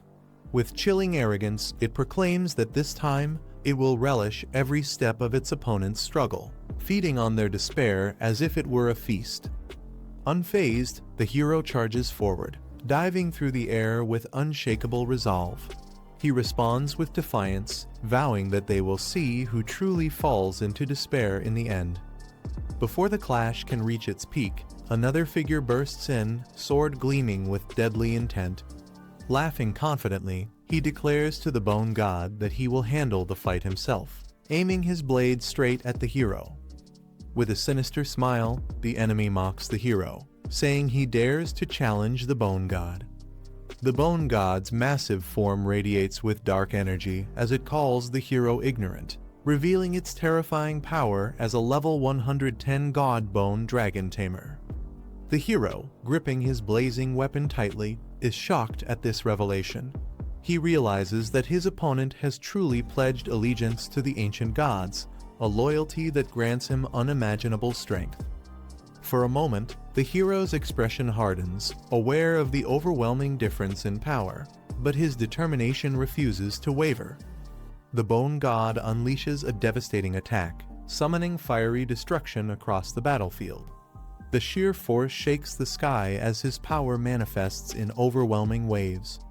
The hero counters with a powerful strike, but the Bone God's strength dwarfs his efforts. The enemy's mastery of forbidden dragon language magic sends crushing pressure across the arena, as though the heavens themselves were collapsing.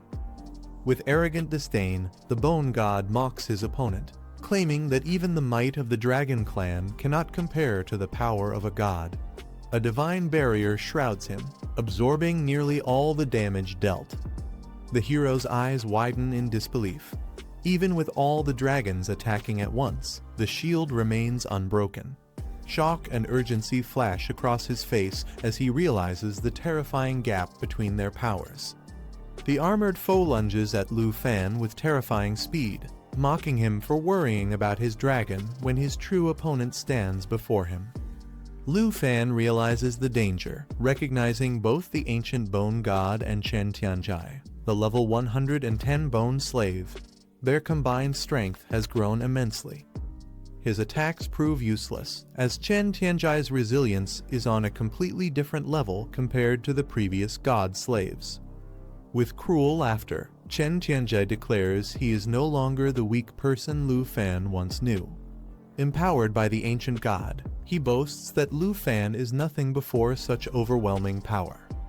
Chen Tianjai, riding the bone god, unleashes his full might.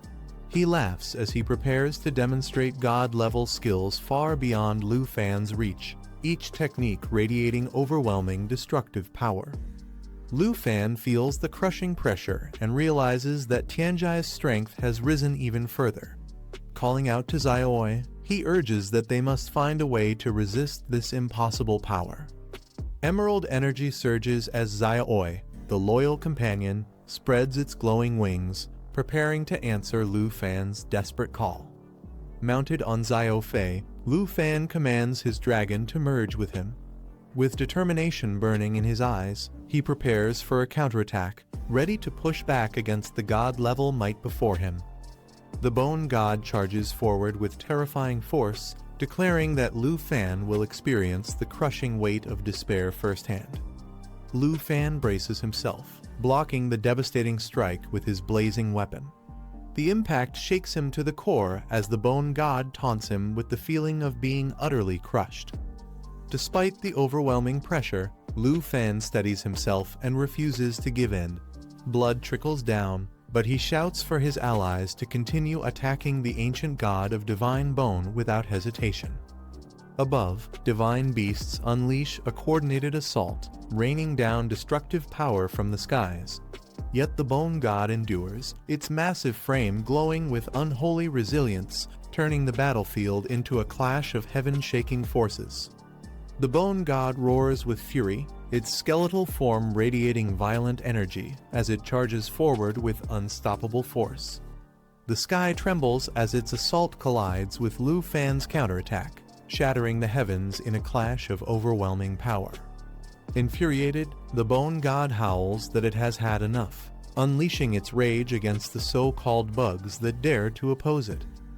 With a bone-crushing strike, it seizes a dragon in its claws, squeezing down mercilessly as Lu Fan and his companions struggle under the weight of its monstrous strength. The bone god radiates a terrifying aura, slipping into a hidden state that makes it nearly impossible to detect or harm. Its presence dominates the battlefield. In an instant, it launches a devastating strike, tearing through the sky as allies are thrown back under its overwhelming assault. Lu Fan, mounted on Xiaofei, shouts for a bow to protect itself as the chaos intensifies. The battlefield shakes with clashing roars and blazing energy. Meanwhile, a dragon knight channels searing flames into his blade, his expression filled with resolve. His power surges, preparing to turn the tide of battle against the godlike enemy. The dragon knight strikes in unison with his beast, unleashing a blazing coordinated attack. The fusion of their power creates a deadly synergy that shakes the battlefield. Xingqian and Xiaojai join the fight, responding to the command to hold their ground and not leave any openings. Their combined efforts amplify the assault, targeting the bone god with precision. Energy gathers in waves as Xiaojai releases a poisonous fog domain. Enemies caught within its range are weakened continuously, their strength drained with each passing moment. The bone god, unfazed, steps forward through the haze. Its glowing eyes pierce the fog, and with cold certainty, it remarks that the resistance seems meaningless before its divine might. Lu Fan gathers all his strength, pouring everything into a desperate strike with his blazing weapon. The bone god braces against the attack, its aura surging with divine power.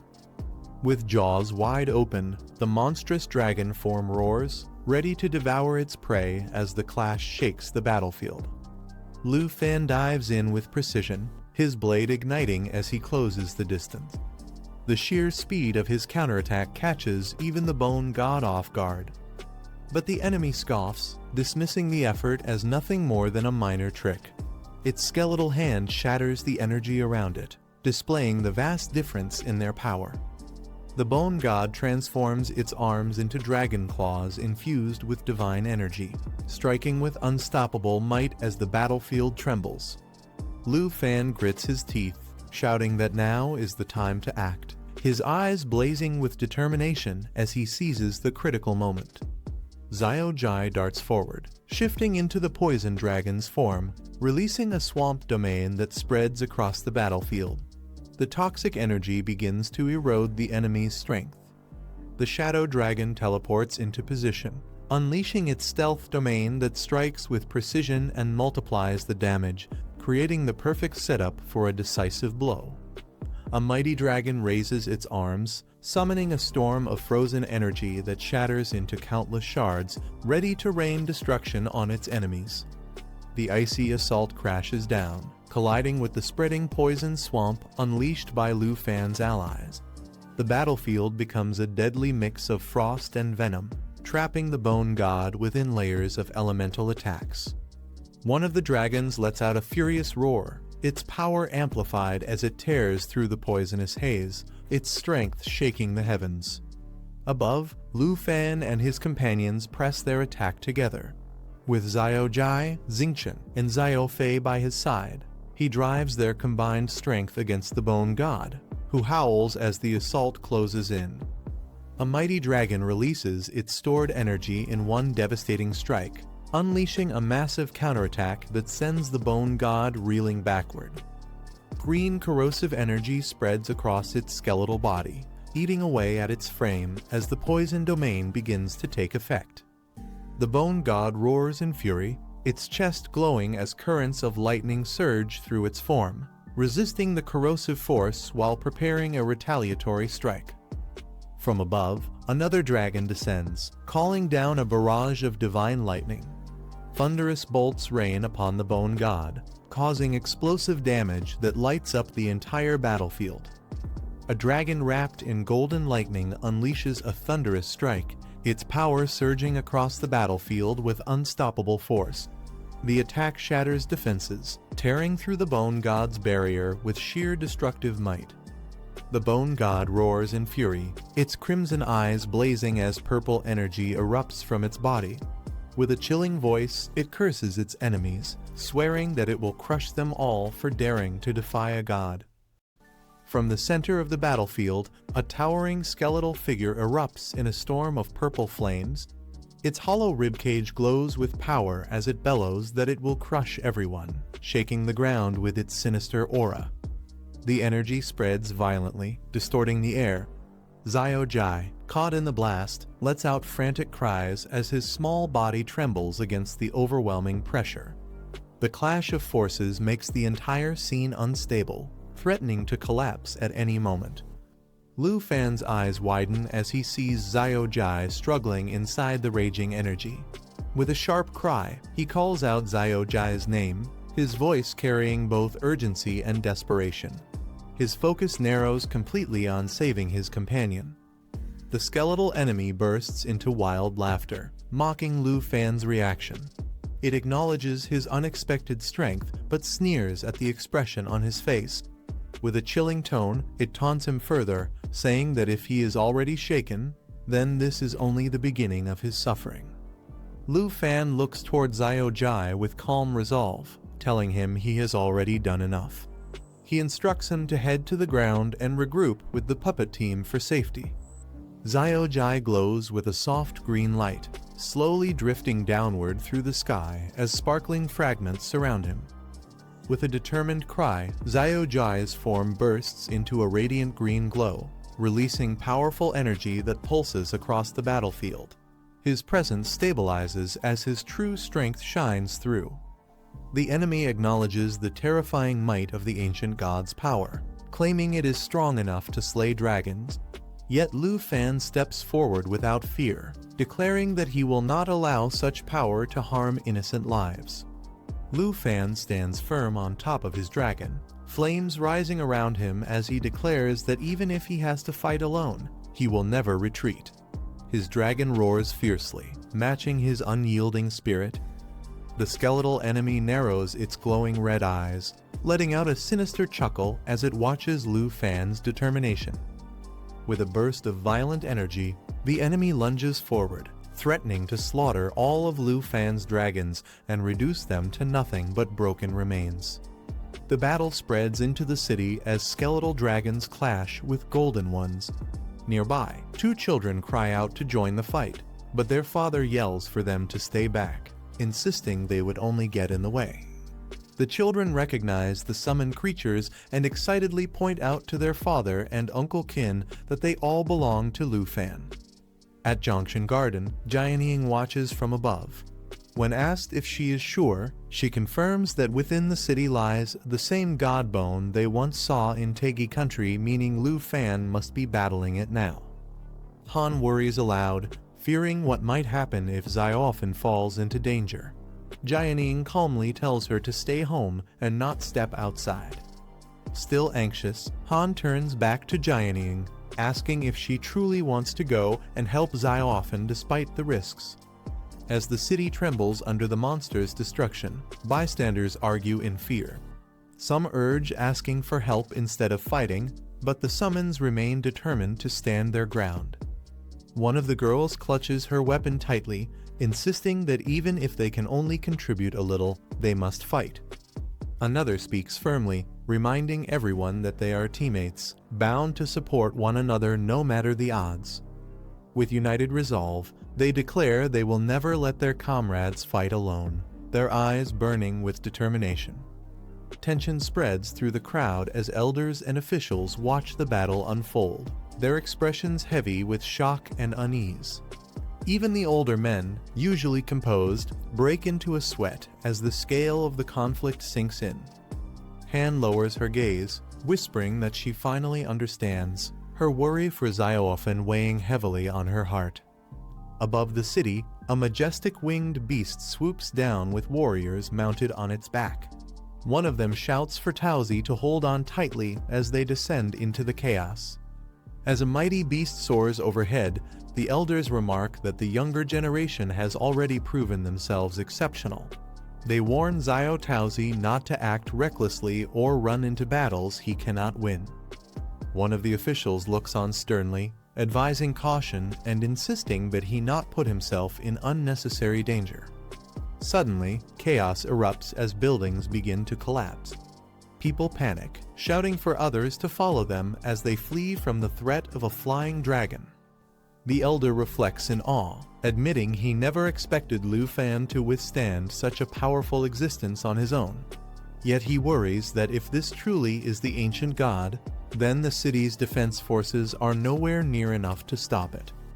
One of the elders urgently calls his teacher, requesting immediate emergency support as the battle escalates beyond control. The skeletal enemy's crimson eyes flash with murderous intent, locking onto its target with chilling focus. Clashing head-on, the monstrous skeleton and Lu Fan collide with immense force, their attacks shaking the battlefield with raw power. Lu Fan grits his teeth, unleashing every ounce of strength he has, refusing to back down as the life-or-death struggle rages on. In the heat of battle, Lu Fan blocks a fierce strike, his expression tense as someone suddenly calls out his name. His allies arrive riding powerful beasts and weapons, declaring they will fight alongside him. They remind him they are teammates and urge him to tell them what needs to be done. The skeletal enemy grins wickedly, mocking their unity and vowing to bury them all together with Lu Fan. Lu Fan, however, steadies his resolve, refusing to falter. With renewed strength, Lu Fan and his allies charge forward in unison, their combined power striking against the overwhelming might of the enemy. A fiery, armored dragon-like figure radiates immense power, its presence clashing against Lu Fan's green beast as the battlefield shakes under their energy. Lu Fan warns his allies not to come too close, urging them to stay hidden to avoid being targeted by the god bone's terrifying gaze. From the shadows, skeletal dragons roar with killing intent. Their commander issues a chilling order, commanding its forces to slaughter every intruder. Overwhelmed by numbers, Lu Fan's teammates prepare to fight. Jianing rallies them. Xiaokyu stands ready, and another declares she will handle the enemies on her side, their determination burning despite the odds. The skeletal enemy sneers, declaring that even the god bone itself demands the lives of Lu Fan and his companions. The golden dragon collides fiercely with the monstrous figure, their clash shaking the skies with explosive force. The golden dragon roars a warning, telling the others it's too dangerous to stay close. It orders them to retreat to the ground quickly and join Xiao Jai in fighting the Godbone's flying dragon. The allies rally together in midair. One calls for Jianing to follow, while another urges Taozi to prepare to descend and regroup with Xiao Jai, their determination unshaken despite the chaos. The skeletal army swarms through the skies, their master's command echoing like thunder. No one is to escape alive. Countless bone dragons dive down at once, their massive forms blotting out the city below as the battlefield turns even more chaotic. The golden dragon stood tall, its presence blazing with power, yet the skeletal enemy only sneered. With a twisted laugh, it taunted that Lu Fan could never save anyone, no matter how hard he tried. The air grew heavy as divine energy began to clash between them. The skull's eyes flared with a burning crimson glow, shaking the space around it. Stones and fragments cracked apart as it declared its intent to show the dragon its real strength. The atmosphere rippled as divine pressure poured outward, pressing down on the battlefield. Unmoved by the threat, the dragon's golden eyes narrowed. With steady resolve, it readied its second move, answering the challenge without hesitation. Its voice carried strength, as if refusing to let the enemy's arrogance stand unchallenged. Then came the terrifying revelation: the skeletal foe surged with overwhelming might, its aura rising to 100-level god. The sheer force of this transformation rattled the heavens, making it clear that this battle was no longer a simple clash, but a fight between powers at the highest realm. The skeletal giant roared that no one could escape, unleashing its overwhelming presence. The others fled in panic, urged to fly at full speed without looking back, while a fierce cry echoed from the beast leading their retreat. Fear spread among the group as wings beat desperately against the storm of power. One of them clutched tightly onto another, voicing their dread as the enemy's aura closed in behind them. The golden dragon soared forward, positioning itself between the enemy and the fleeing allies. With firm resolve, it declared it would hold the enemy back, urging the others to go and regroup with Xiaoji. But the skeletal foe only sneered in return. Raising its massive hand, it mocked the dragon's attempt, questioning if it really thought it could stop a god. The skeletal giant struck hard, its voice filled with scorn as it claimed that even a dragon form wouldn't be enough.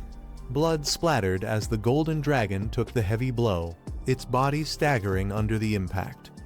The sight shook everyone. Cries rang out as they shouted Lu Fan's name, fear and desperation plain on their faces. Amid the chaos, one fighter clenched his fist, energy surging violently around him as he forced his power to awaken. His body trembled, but determination burned through the pain. Another voice cut through the battlefield, shouting the names of Xingqian, Xiaoi, and Abao. The call carried urgency, rallying allies as the fight reached a breaking point. The call to attack echoed, everyone combined their power at once. Elemental forces surged together, forming blazing spheres of fire, water, and thunder as they clashed against the towering skeletal foe. Dragons roared fiercely, their voices shaking the sky as they unleashed their devastating breath. The battlefield trembled under the combined fury of their elemental might. The storm of fire and ice collided with divine precision, striking at the enemy's defenses. Lava erupted across the ground, scorching everything in its path, while thunder ripped through the skies, locking down the skeletal giant's movements. In the chaos, deadly skills were activated one after another lava bursts that consumed the battlefield, thunder carrying blades of destruction, shadow strikes tearing the air apart. Each attack layered over the next, overwhelming the enemy with relentless power. A massive blast of icy power erupted as the summoned star core descended, its energy fusing and charging with terrifying force. The impact shook the battlefield, releasing destructive waves of frozen light. The ground trembled as allies shielded themselves from the aftershock. Some cried out in pain while others desperately asked if the attack had succeeded. Amidst the chaos, shouts echoed for Lu Fan to hold on. From above, Xiao Fei swooped down, her support keeping the fight alive. Grateful for her aid, one fighter steadied himself, convinced that this time the enemy must have taken severe damage. But from the smoke and ruin, the dark dragon's crimson eyes flared open once again. Its low growl cut through the silence, proving that the battle was far from over. The skeletal god's power surged, its voice filled with disdain as it declared it had no patience left for these weaklings. A dark force radiated outward, chains of bone energy spreading across the battlefield. Dragons and warriors were suddenly ensnared, their bodies constricted by the crushing binds. Cries of pain echoed as even shadow abilities were forcibly stripped away, leaving them completely exposed. One by one, allies were bound and immobilized, struggling helplessly against the overwhelming might. Shock filled their voices as they questioned whether the ancient god of bone was truly unbeatable. From above, the skeletal dragon hissed its command to kill without mercy. The armored figure below answered with unwavering loyalty, bowing as it affirmed the order acknowledging the authority of Lord Godbone. Lu Fan realized with shock that the Dark Blade's stealth had been stripped away, and even his dragon pet's immunity was completely negated by the enemy's power. Despair crept in as he thought of what to do next. Even if Xiaoji appeared now, it would not be enough to match such overwhelming strength. The others looked on, aware they could not afford to drag more allies like Qin Qiu and Jianing into this deadly fight. The enemy descended with terrifying might, declaring that the moment had finally arrived. Cloaked in power, it promised to prove its dominance, claiming itself as the strongest dragon tamer.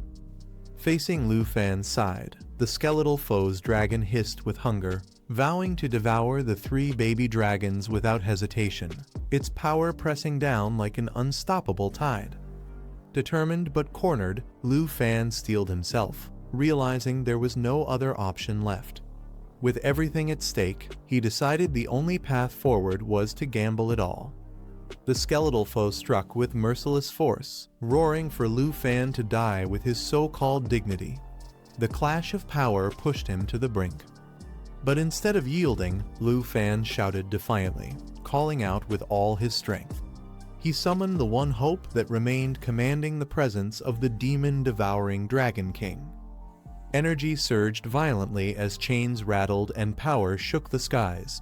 The moment of his desperate gamble had arrived, and everything now hinged on the dragon's response. A surge of violet energy erupted as the summoned figure descended, shattering the ground with her overwhelming presence. The air trembled under the weight of her power. The skeletal god staggered back in shock, unable to comprehend where this terrifying force had come from. Its confidence wavered for the first time. The demon-devouring Dragon King appeared in her true form, her voice laced with amusement. She mocked Lu Fan, noting that he only ever called upon her when death was already at his door. Graceful yet menacing, she stepped forward with a sly smile, acknowledging his recklessness. For their very first summoning, he had thrown her directly against the ancient god itself, proof of just how dire the battle had become. As Lu Fan struggled within his restraints, he turned to the demon-devouring Dragon King with desperation, asking if she could truly stand against the ancient god. She smirked, reminding him that after today, he could summon her only 2 more times. Her eyes gleamed with confidence, yet her words carried weight. She warned it might take time, but urged him not to forget the truth of her strength. Dark energy swirled violently as her power expanded, forcing everyone present to recognize just how overwhelming the Dragon King truly was. Onlookers watched in shock, struggling to comprehend the sight before them. Staring at the demonic dragon's aura, they questioned what kind of creature it was, astonished that Lu Fan had managed to summon such a being. The demon-devouring Dragon King hovered above, her aura expanding like a storm. Onlookers questioned if there were still dragons they had yet to witness, as her presence overshadowed the battlefield.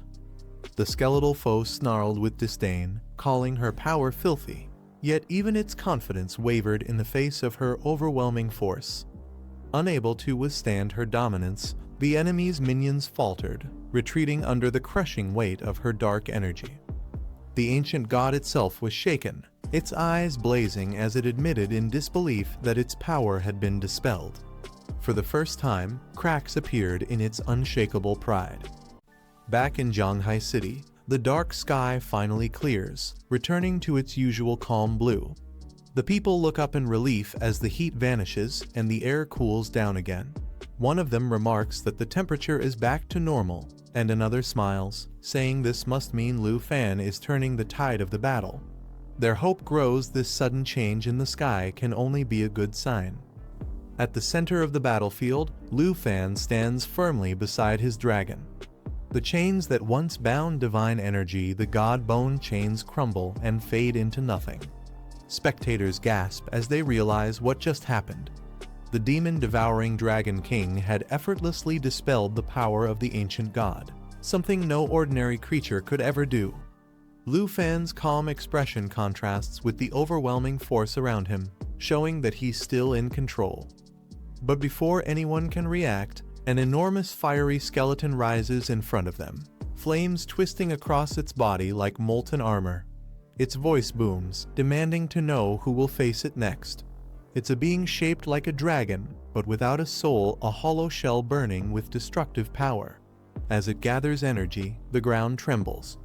The sky once again flares with light as the burning heaven and destroy hell blast begins to charge.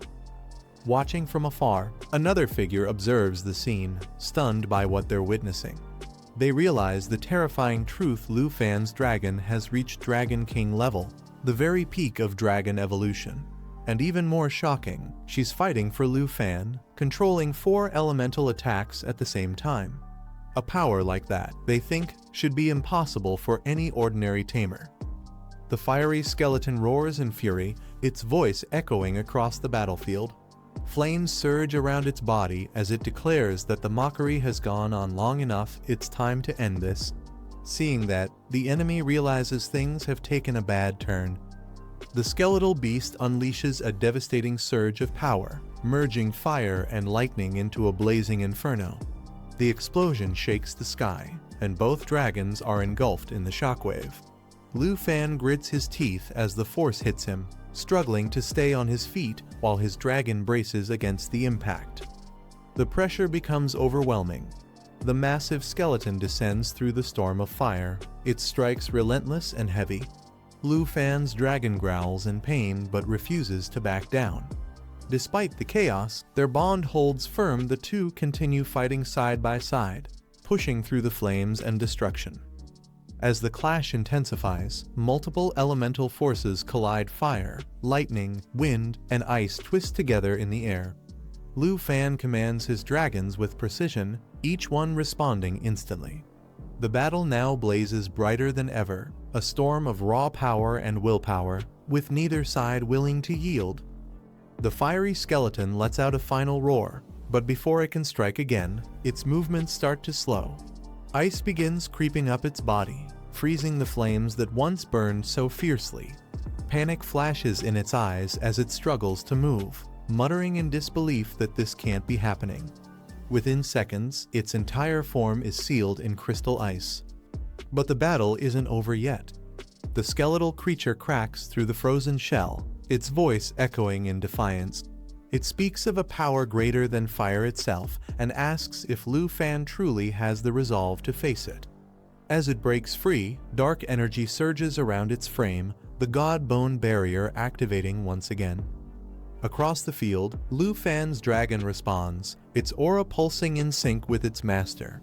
The bond between them glows brighter as their contract resonates. With renewed strength, the dragon dives forward, its claws slicing through the ice and shattering the enemy's defense. In that moment, the clash reaches its peak. The Dragon King tears through the fiery skeleton's barrier with sheer force, sending shards of ice and flames scattering across the battlefield. The enemy's defense collapses, leaving nothing but silence in its wake. The battlefield trembles once again as the remaining enemies watch in disbelief. They can't believe what they've just seen. Lord Godbone, the being they once thought unbeatable, has been defeated so easily. One of them mutters that the Dragon King fighting for Lu Fan is even stronger than the ancient god himself. The skeletal warrior turns toward Lu Fan, its red eyes flickering with unease. It tries to regain composure and taunts him, asking if he's worried about his master's safety. But before it can act further, Lu Fan gives no reply. His focus remains firm. The skeleton leaps into the air, launching a fierce assault. Dark arrows ignite behind it, each burning with destructive magic. It fires in rapid bursts, creating a rain of blazing projectiles known as the arrows of the Dark Serpent, each one carrying immense power. But Lu Fan and his dragons don't falter. They counter with a synchronized strike. Beams of pure energy tear through the sky, shattering the incoming attack. Lu Fan's voice cuts through the roar of battle as he warns his opponent to worry about himself instead. His dragons surge forward, wings glowing with divine energy as the clash resumes with unstoppable force. The skeletal warrior grits his teeth, anger flashing in his crimson eyes. He curses under his breath, admitting that no one commands him anymore, not even Lord Godbone. The only goal he has left now is to kill Chen Tianjai. But as Lu Fan's dragons encircle him, his expression shifts from fury to panic. He realizes that every one of Lu Fan's dragon pets is now targeting him at once. The air trembles as their combined power gathers, surrounding him from all sides. Chen Tianjai steps forward, his aura blazing with determination. He shouts that his enemy will never turn the tables again. Energy crackles around him as he unleashes a charged strike that pierces through the storm of flames. The skeletal beast lets out a mocking laugh, claiming he won't be intimidated just because Lu Fan commands the Dragon King. Yet despite his arrogance, he's clearly shaken. He swings his massive claws down with raw rage, declaring his hatred for Lu Fan's overconfidence.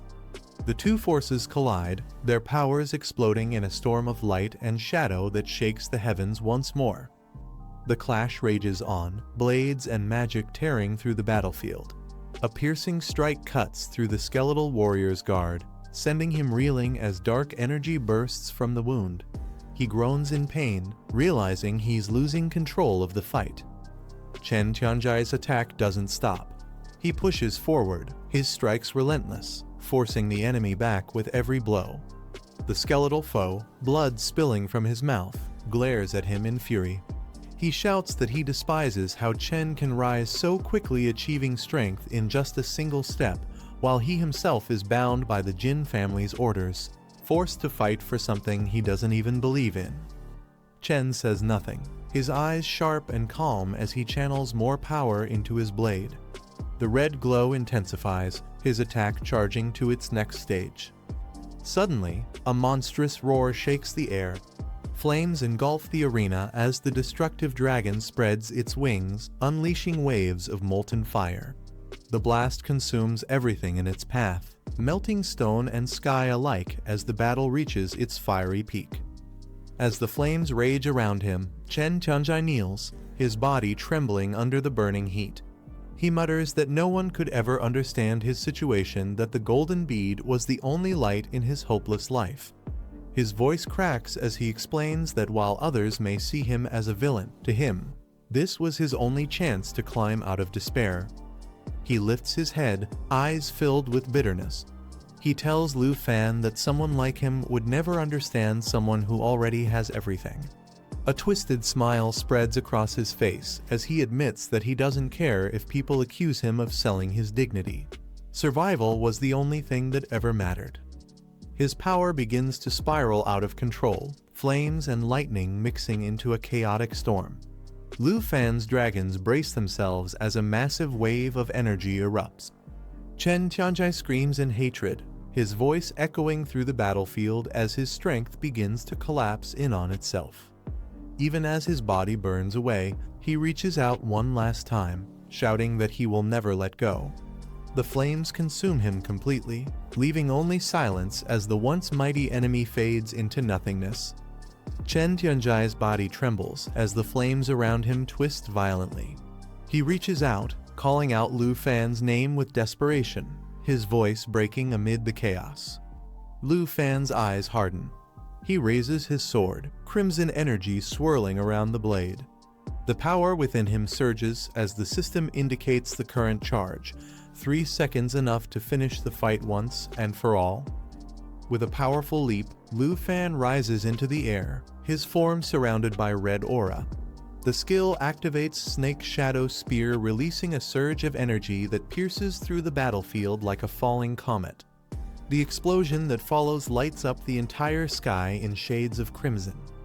Below, Chen Tianjai's body jerks violently. His eyes widen as blood spills from his mouth, the life fading from his gaze. He looks up one last time before collapsing, his expression frozen in disbelief as the light of his rage and hatred fades into silence. The battle ends in a blinding flash of red. Chen Tianjai's body stiffens, his final breath escaping as the crimson energy pierces through his chest. His body shatters into fragments of light, scattering into the wind. As the dust settles, Lu Fan lowers his weapon, his expression calm and unreadable. The fiery glow around him slowly fades, leaving only silence in its wake. For a moment, he stands there quietly, watching the remnants of his fallen opponent disappear. Turning away, Lu Fan's dragon wings unfold once more as he surveys the battlefield, now littered with the aftermath of destruction. In the distance, his dragons descend, their forms surrounded by fading embers. One of them calls out, teasingly asking if he's finally done with his work. Another chuckles, asking if he's ready to clean up the mess they made. Lu Fan glances back with a faint smirk, the storm behind him finally coming to an end. As the sky clears, Lu Fan stands over the battlefield, his gaze fixed on the fallen ancient god. With a calm expression, he remarks that the enemy seems to have only a single breath of life left. Turning slightly, he asks his dragon if he should finish the job himself. The Dragon King lets out a low growl, saying that using up all its energy on a nearly dead opponent would be a waste. It teases Lu Fan, suggesting he wouldn't want to miss the chance to face even greater enemies together in the future. From the rubble, the ancient god's voice rumbles weakly, but with a trace of defiance. He calls the dragon interesting, questioning if it truly intends to kill him. Then, his tone shifts manipulative and tempting. He tells the dragon it was born to wield power, offering to grant it the strength of the ancient god himself. The air grows tense as his final words echo through the silence. "Join me," he says, his crimson eyes glowing faintly in the shadows, trying to lure the dragon with the promise of unimaginable power. The Dragon King remains silent, its expression unreadable as it contemplates the ancient god's tempting offer. Meanwhile, Xiaoji suddenly glows with bright green light, startling Lin Beiwei. She looks at it in confusion, asking what it's trying to do. At the center of the battlefield, Lu Fan steps forward, surrounded by blazing energy. He calls out to the demon-devouring Dragon King, reminding it of their contract, and orders it to begin. The Dragon King lets out a low laugh, mocking Lu Fan as lightning swirls around it. It asks if the little dragon tamer is afraid of being betrayed, its power surging once more. Lu Fan stands firm beside his dragon, declaring that he doesn't care about the power of the ancient god. Their combined energy flares as light and flames collide against their enemy. From within the rubble, the ancient god weakly mutters that he didn't expect the Dragon King to side with humans, realizing too late that his time is ending. The Dragon King unleashes a powerful strike, its energy bursting into a massive explosion that fills the sky with color. As the smoke clears, the ancient god's voice echoes faintly, warning them not to think his death is the end. His lingering power spreads as dark energy begins to move once more. As the dust settles, the ancient god's voice echoes through the air, mocking them even in defeat. he reveals that he isn't the only one of his kind. He says there are 36 other ancient gods still dormant, waiting to awaken from their slumber. His words send a chill through everyone present. The ancient god's fragmented body begins to glow as flames and lightning swirl around him with his final breath. He warns that when the others awaken, all of them will perish, leaving behind only his fading laughter in the burning air.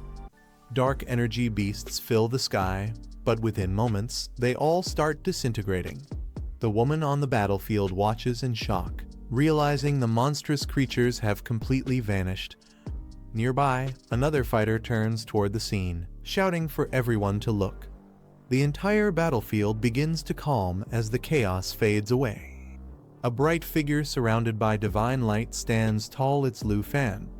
His victory is clear, and the survivors cheer with relief, celebrating that they're all safe.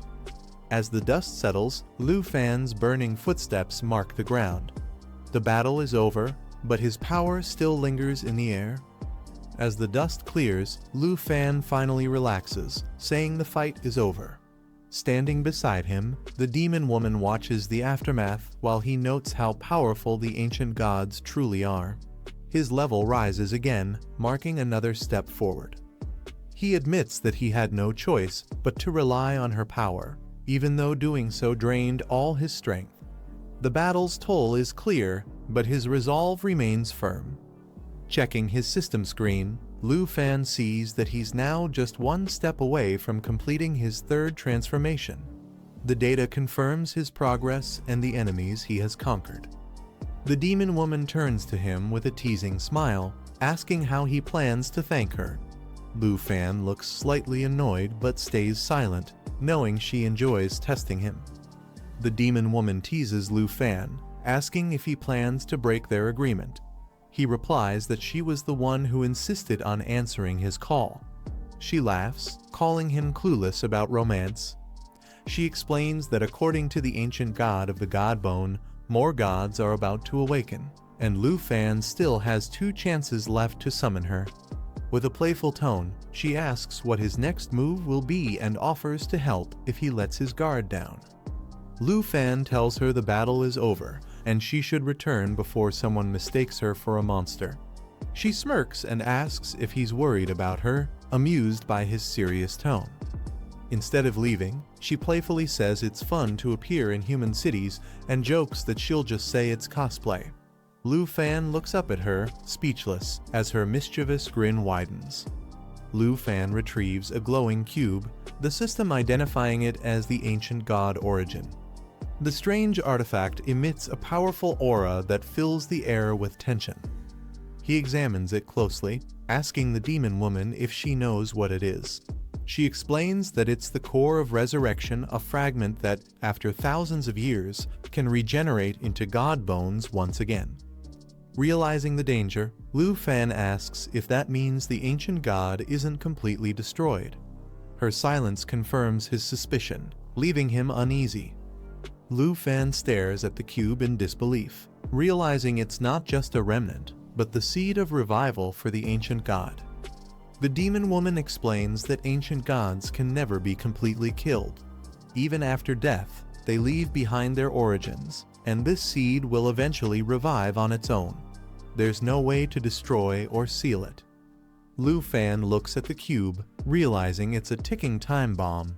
If left unchecked, it could bring disaster once again after 10,000 years. She tells him that while it's dangerous in the wrong hands, to him it's a valuable treasure. Confused, Lu Fan asks what she means by that. Before she answers, a massive spirit appears.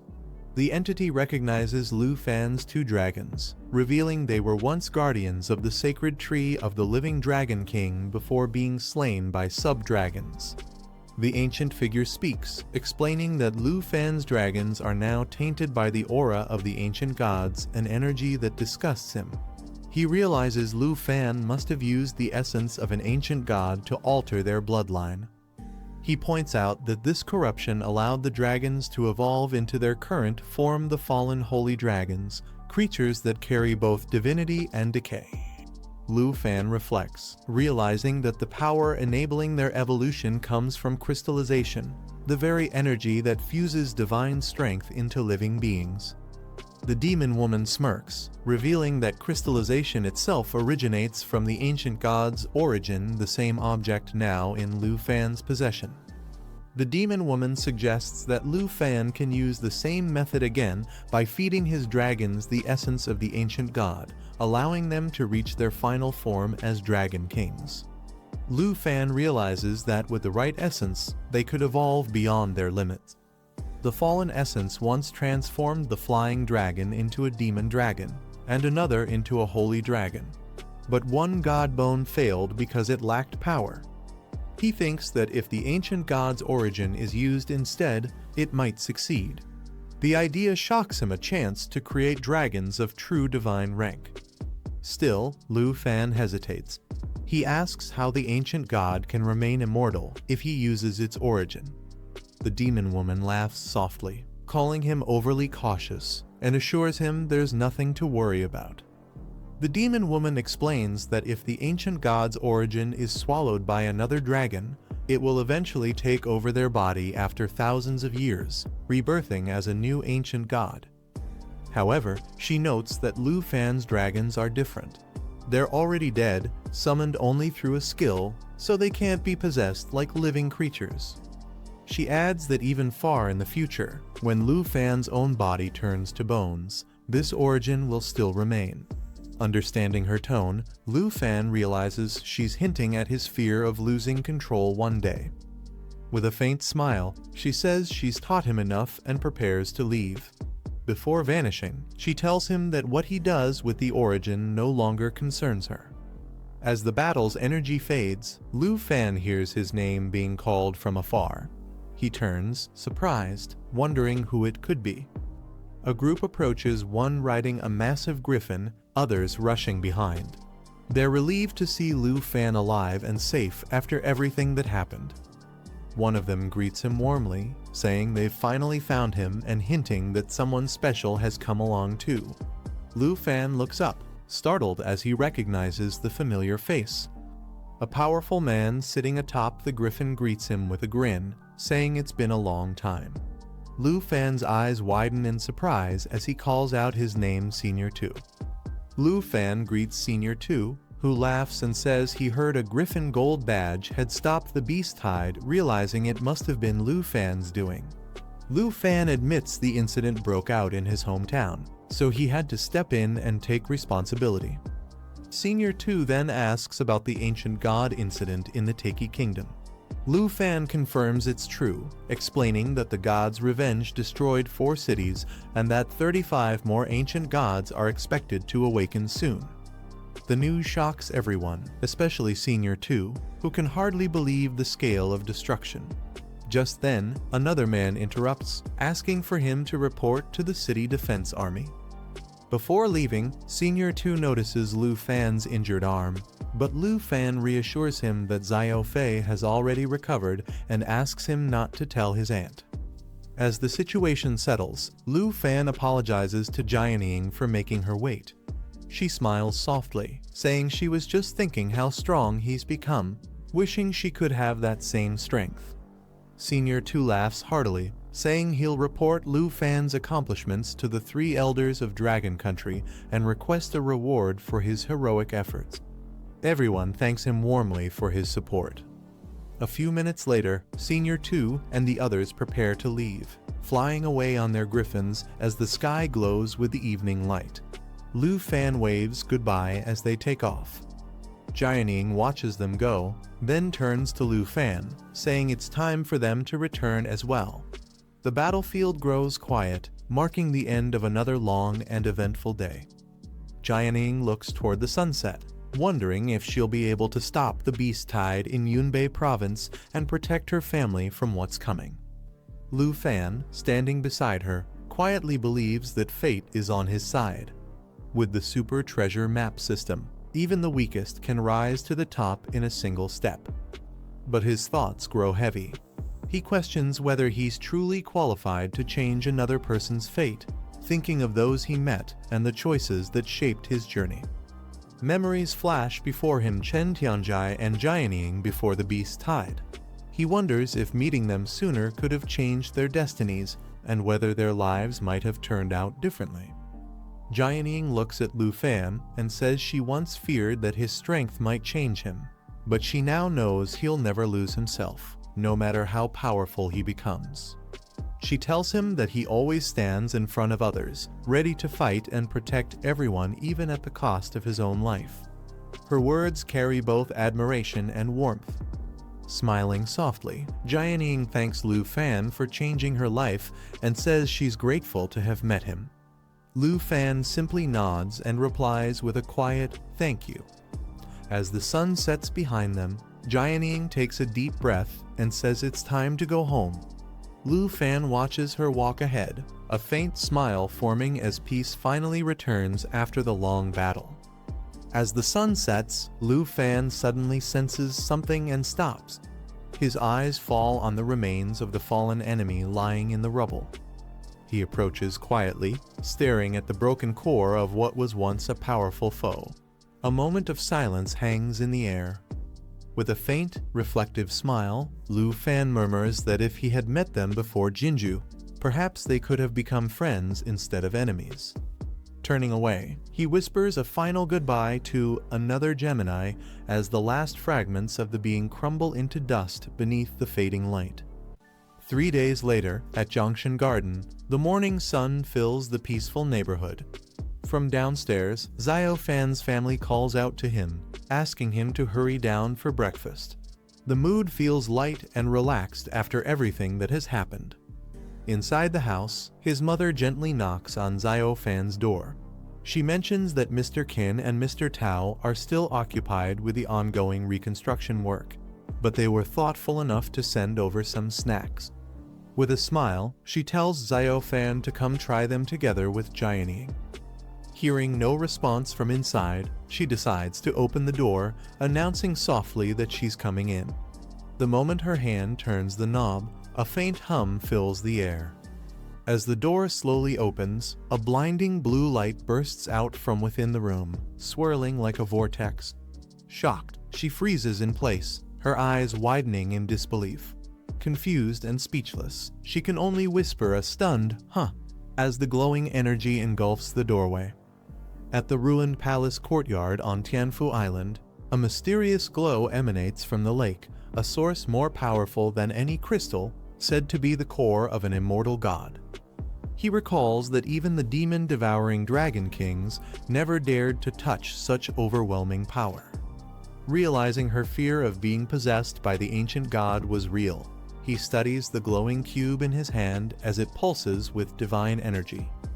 Turning to the fallen corpse holy dragon, he remarks that only they can endure an experiment like this. The dragon roars in response as the power intensifies. Holding the glowing cube tightly, he turns to Xiao Fei and warns her to stay alert. If anything goes wrong, especially if the Divine Bone's ancient god awakens, things could spiral out of control. The energy around him starts to pulse violently, shaking the ground beneath them. Without wasting a moment, he commands her to recall the fallen corpse holy dragons immediately. Xiao Fei nods quickly and begins the summoning spell as bright sigils light up around her. The golden dragons respond to her call, roaring as their massive bodies surge with divine energy. Their scales shimmer under the intense light, preparing for whatever danger might emerge. But before they can stabilize the power, a dark presence begins to rise. In the distance, ominous blue figures materialize, twisted and powerful, reacting to the disturbance of the ancient god's awakening.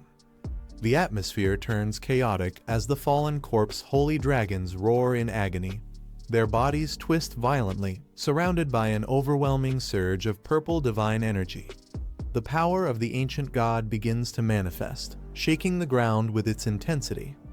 He watches closely, realizing that each roar carries both pain and transformation. The dragons are enduring immense suffering, their forms bending and breaking under the divine pressure. Yet, within that agony lies a strange beauty, a hint of evolution taking place before his eyes. He recalls his own past encounters with this godly force, how every time it consumed him, he was torn apart in excruciating pain. But from that torment came rebirth, strength, and evolution beyond limits. Then his eyes widen in disbelief. The dragons, once separate beings, start merging together, their light fusing into one massive, radiant form.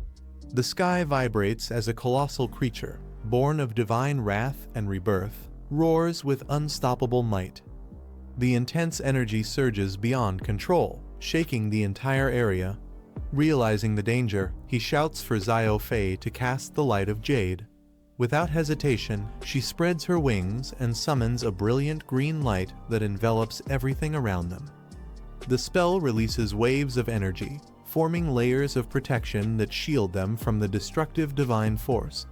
The light of jade amplifies their strength, removes all debuffs, and enhances their healing, stabilizing the chaotic power that rages within the fusion.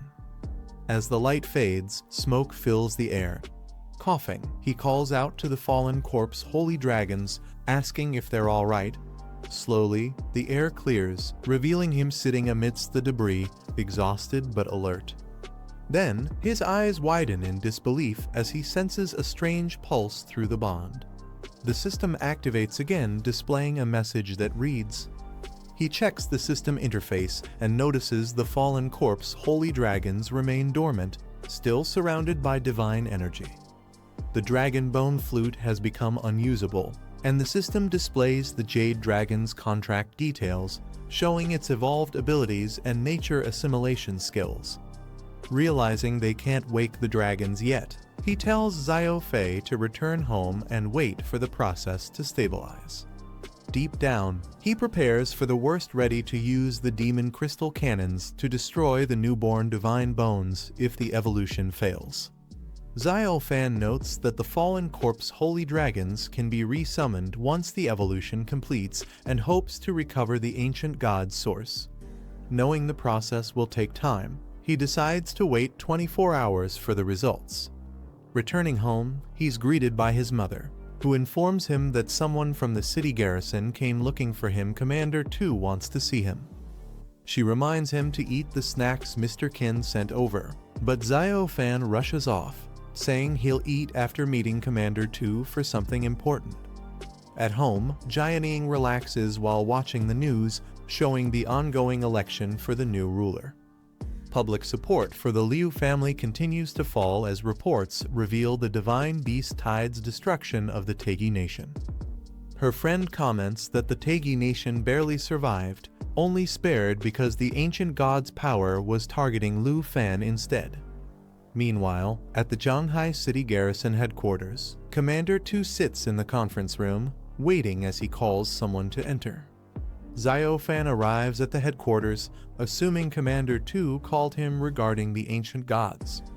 Commander 2 confirms and mentions new intelligence from the northern borderlands. Reports suggest the Divine Bone's ancient god may be dead, but 35 others are expected to awaken. He continues that the fallen corpse ancient god has already shown signs of awakening after a massive earthquake triggered an avalanche in the northern region. On the other side of the mountain range, a shocking sight appeared. A second blood moon now hangs in the sky, signaling that something even greater is about to begin. Xiao Fan is shocked to hear that the giant beast buried beneath the snowy mountains of the northern borderlands has opened its second eye. Commander 2 adds that from the barracks, they can hear the entire mountain range vibrating like a living heartbeat. The energy pulsing through the ice sounds like the rhythm of the blood moon beast's heart. Due to the increasing danger, all exploration missions are suspended, and troops are ordered to retreat 50 kilometers from the mountain range. Xiao Fan recalls that when he was with the 18th Squad, he discovered the blood moon beast wasn't the fallen corpse ancient god, but likely its servant. The real ancient god still sleeps sealed inside a black coffin. Commander 2 agrees, explaining that the Divine Bone's ancient god awoke earlier than expected and already possessed immense power between level 110 and 120. He notes that even the Blood Moon beast alone is enough to unsettle everyone due to its destructive force. If the true fallen corpse ancient god within that black coffin ever awakens, it would bring unimaginable catastrophe to the Dragon Country. Commander 2 tells Lu Fan that even if the fallen corpse ancient god awakens, Dragon Country still has him, the dragon tamer who once defeated the Divine Bones ancient god. He reassures Lu Fan that with his strength, there's still hope to protect the nation. Lu Fan humbly responds, thinking Commander 2 is exaggerating. Commander 2 explains that the words aren't his, but from Elder Han, one of the 3 elders of Dragon Country, who holds Lu Fan in high regard. At Elder Han's proposal, the 3 elders representing the combat, enhancer, and life classes have agreed to a joint plan to completely annihilate the fallen corpse ancient god. Commander 2 tells Lu Fan that as the only person to have ever killed an ancient god, he is now chosen to become the guardian of Dragon Country. The High Command of Dragon Capital pledges full support, promising to provide every available resource to nurture his growth.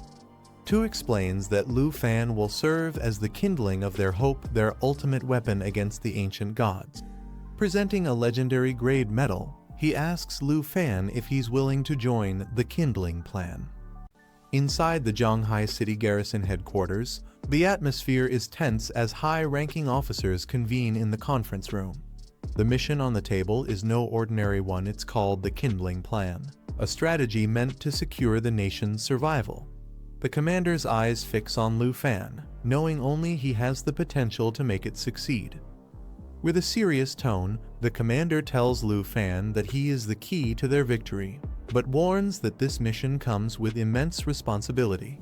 Every decision will carry weight, and failure isn't an option. He urges Lu Fan to think carefully before giving his answer. Lu Fan stays silent for a moment, his expression unreadable. He understands what's at stake. This mission could change the fate of Dragon Country itself. The light from the window catches his face as he finally raises his head, confidence flickering in his eyes. With calm resolve, Lu Fan accepts the task. He says that protecting Dragon Country is not a choice, but a duty he will never turn away from. His words bring a sense of assurance to the room. The spark of the kindling plan has officially been lit. Hearing Lu Fan's decision, the old commander bursts into laughter and claps him on the shoulder, calling him brave for accepting such a dangerous mission without hesitation. His proud expression shows both relief and respect. He admits he didn't expect Lu Fan to agree so quickly, since the burden isn't something anyone should have to carry alone. Lu Fan smiles lightly, saying that if the 3 elders had another candidate, he would have just protected the people close to him.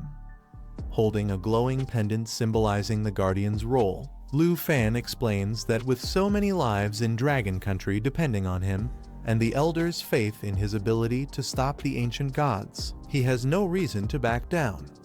Determined, Lu Fan grips the pendant tightly and declares that he's ready to become a guardian to fight for everyone and ensure the survival of Dragon Country. The old commander laughs heartily, clearly proud of Lu Fan's determination. He praises him as someone truly worthy of being nurtured by the full strength of the nation, a rare talent who carries both courage and purpose.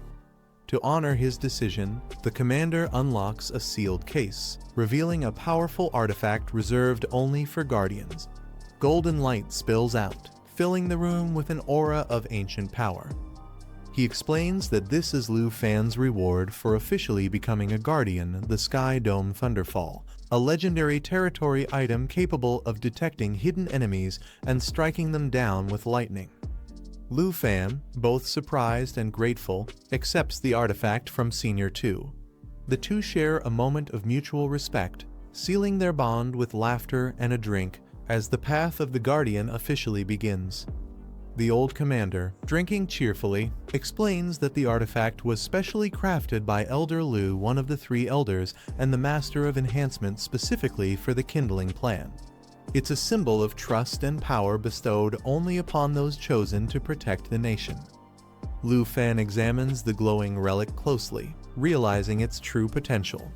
With the installation of demon crystal cannons and fortified walls, Tianhu Island could easily resist even 4th advancement level enemies. With this artifact, even a 5th level opponent might struggle to survive. The commander proudly adds that the crafting success rate of such an item is only 0.1%, with materials so rare that Elder Lu has only ever made 3 for himself and 2 for the other elders.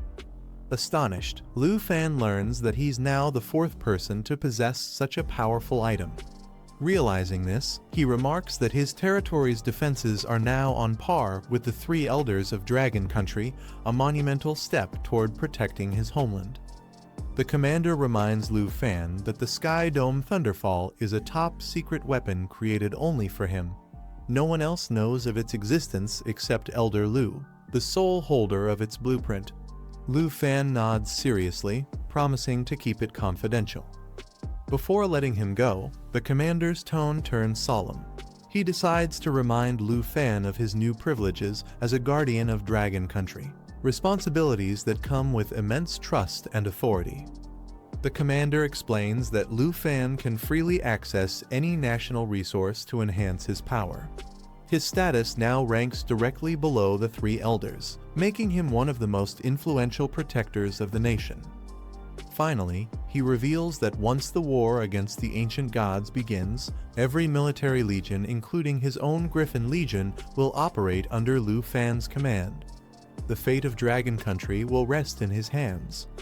The commander firmly tells Lu Fan there's no turning back now. The kindling plan has begun, and everything they do from this point forward is for the sake of defeating the ancient gods. Lu Fan nods in full agreement, his resolve unwavering. As they shake hands, the room fills with tension and purpose. Their shared determination marks the official start of the operation that could decide the fate of Dragon Country. The next morning, Lu Fan arrives at Tianhu Island, standing before the construction of the ruined city palace. Workers bustle around as preparations for the kindling plan progress rapidly under his command. Clenching his fist, golden lightning sparks from his hand, symbolizing his new power as a guardian. With fierce determination, Lu Fan silently vows to protect his people and lead the fight against the ancient gods. A blinding surge of energy erupts across Tianhu Island as Lu Fan activates the Sky Dome Thunderfall. Golden lightning spirals upward, merging with the skies and forming a protective barrier over the island. The energy vortex expands rapidly, swirling with immense power. Its brilliance lights up the surroundings, signaling the activation of a high-tier defensive network capable of detecting and destroying any intruder. The nearby officers and workers panic as thunder roars through the sky. One of the commanders looks up in shock, thinking it might be an enemy attack, unaware that it's Lu Fan's newly established defense field. Standing within the storm, Lu Fan watches the formation complete. The commander's voice echoes in all these defenses rival those of the 3 elders themselves. Tianhu Island's name and power are now etched into Dragon Country's legend. As the lightning barrier stabilizes, an officer named Morozov approaches Lu Fan, stunned by the sheer scale of the defense system. He asks what kind of mechanism could produce such power. Lu Fan simply smiles, saying it's confidential and must remain a national secret. Morozov studies the barrier closely, sensing its overwhelming energy. He realizes it's no ordinary structure. It's a legendary grade system far stronger than the demon crystal cannons, likely the work of a master-level craftsman. Suddenly, the defense system reacts on its own, releasing a burst of light toward an inactive zone. Confused, Morozov wonders if the system malfunctioned since there's no construction or movement in that area. Lu Fan's expression hardens as he focuses on the disturbance. His eyes widen in shock. What the system detected wasn't an error. It was the fallen corpse Holy Dragon's cocoon, something that should not have existed there. A sudden gust of powerful wind surges through the construction site, catching everyone off guard. Lu Fan quickly senses danger and warns everyone to stay back, realizing the airflow is coming from the palace courtyard. Determined to confirm his suspicion, Lu Fan rushes toward the courtyard, ignoring Morozov's call to stop. The man tries to ask if he can at least study the strange energy, but Lu Fan refuses sharply, insisting that no one approach. Watching Lu Fan vanish into the storm, Morozov sighs, understanding that only a national-level master could have built a weapon of such magnitude. His curiosity grows as he considers that this might be the work of the legendary Enhancer class figure himself. Meanwhile, deep within the courtyard, dark energy pulses from the massive cocoon. Its surface cracks slowly as something ancient and ominous begins to stir inside the fallen corpse. Holy Dragon is awakening. Deep within the courtyard, the massive cocoon pulses violently, releasing waves of blue energy that shake the ground. Cracks spread across its surface as an overwhelming presence begins to awaken from within. Lu Fan arrives just in time, shielding his eyes from the blinding light. He realizes with alarm that the fallen corpse Holy Dragon has reached its final stage of evolution and is moments away from breaking free. As energy readings spike, the countdown to the creature's emergence begins. Lu Fan braces himself, understanding that once it evolves, its power could surpass anything he's faced before. In a flash of green light, Xiaofei appears beside him, her wings unfurling with divine energy. Lu Fan quickly instructs her if the dragon becomes possessed again, she must activate the dragon domain instantly to contain it before disaster strikes. The cocoon glows brighter than ever as the countdown to the final evolution reaches its final seconds. The ground shakes violently while bursts of blue energy tear through the air, signaling the creature's imminent transformation. Xiaofei narrows her glowing green eyes, readying her powers. With a determined cry, she channels her energy to defend Lu Fan from the overwhelming aura radiating from the cocoon. A powerful green light envelops them both as Xiaofei activates her skill light of Jade. Layers of protection form around Lu Fan, erasing debuffs, boosting his stats, and fortifying his defenses through the power of her Jade Dragon bloodline. As the protective barrier solidifies, the cocoon bursts open with a blinding flash. Within the roaring surge of power, the fallen corpse Holy Dragon begins to emerge, shaking the entire courtyard with its rebirth. As the light fades, Lu Fan coughs from the lingering energy waves, glancing around to find Xiaofei standing beside him. Her wings shimmer faintly as the dust settles, revealing the massive silhouette forming before them. Lu Fan's eyes widen in disbelief when he spots the towering skeletal figure of the dragon, its body gleaming with divine energy. The cocoon has completely dissolved, marking the end of the transformation. The fallen corpse Holy Dragon's evolution is complete. It now bears the title Divine Bones Dragon King Armor of the Fallen Mountain. Its stats and abilities have risen to an unimaginable level, radiating overwhelming strength. Standing beside Xiaofei, Lu Fan gazes at the majestic creature with awe and resolve. The evolution is a success. Dragon Country has gained another legendary guardian, and the battle against the ancient gods has just taken a new turn. As the light clears, Lu Fan observes the massive creature before him and quickly analyzes what happened. The dragon's transformation wasn't just an evolution, it had absorbed every fallen corpse and puppet from the battlefield. The fusion of these countless beings condensed their strength into raw power, converting them directly into the dragon's stats. This overwhelming surge allowed it to surpass its previous limits entirely. Now, its base stats reach the hundreds of thousands, and with Xiaofei's enhancement buff, its strength is capable of exceeding 1,000,000, a power level that even ancient beasts would fear. The black-haired man stares at the glowing blue screen before him, his eyes widening in disbelief. His attribute values have skyrocketed far beyond expectation. A faint smile forms on his face as he realizes what this means. He has finally reached the legendary Dragon King level. The power coursing through him feels unmatched, an overwhelming surge that makes the air around him vibrate. Suddenly, a thunderous roar tears through the sky as the massive skeletal dragon behind him awakens, its blue aura spiraling upward like a storm. The ground trembles under its presence. The man calmly observes that the dragon's level and rank have been replaced, and with every additional star, its attributes are multiplied. It's a power that grows exponentially, something no ordinary being could ever control. The intense light from the dragon's aura engulfs the area as the man stands firm, his coat fluttering in the wind. The dragon's breath has now evolved into the Godbone version, a form so advanced that even ancient dragon language magic no longer needs to be chanted. The man understands that the destructive force behind this ability could obliterate anything in its path, the kind of strength that could reshape the balance of the world itself.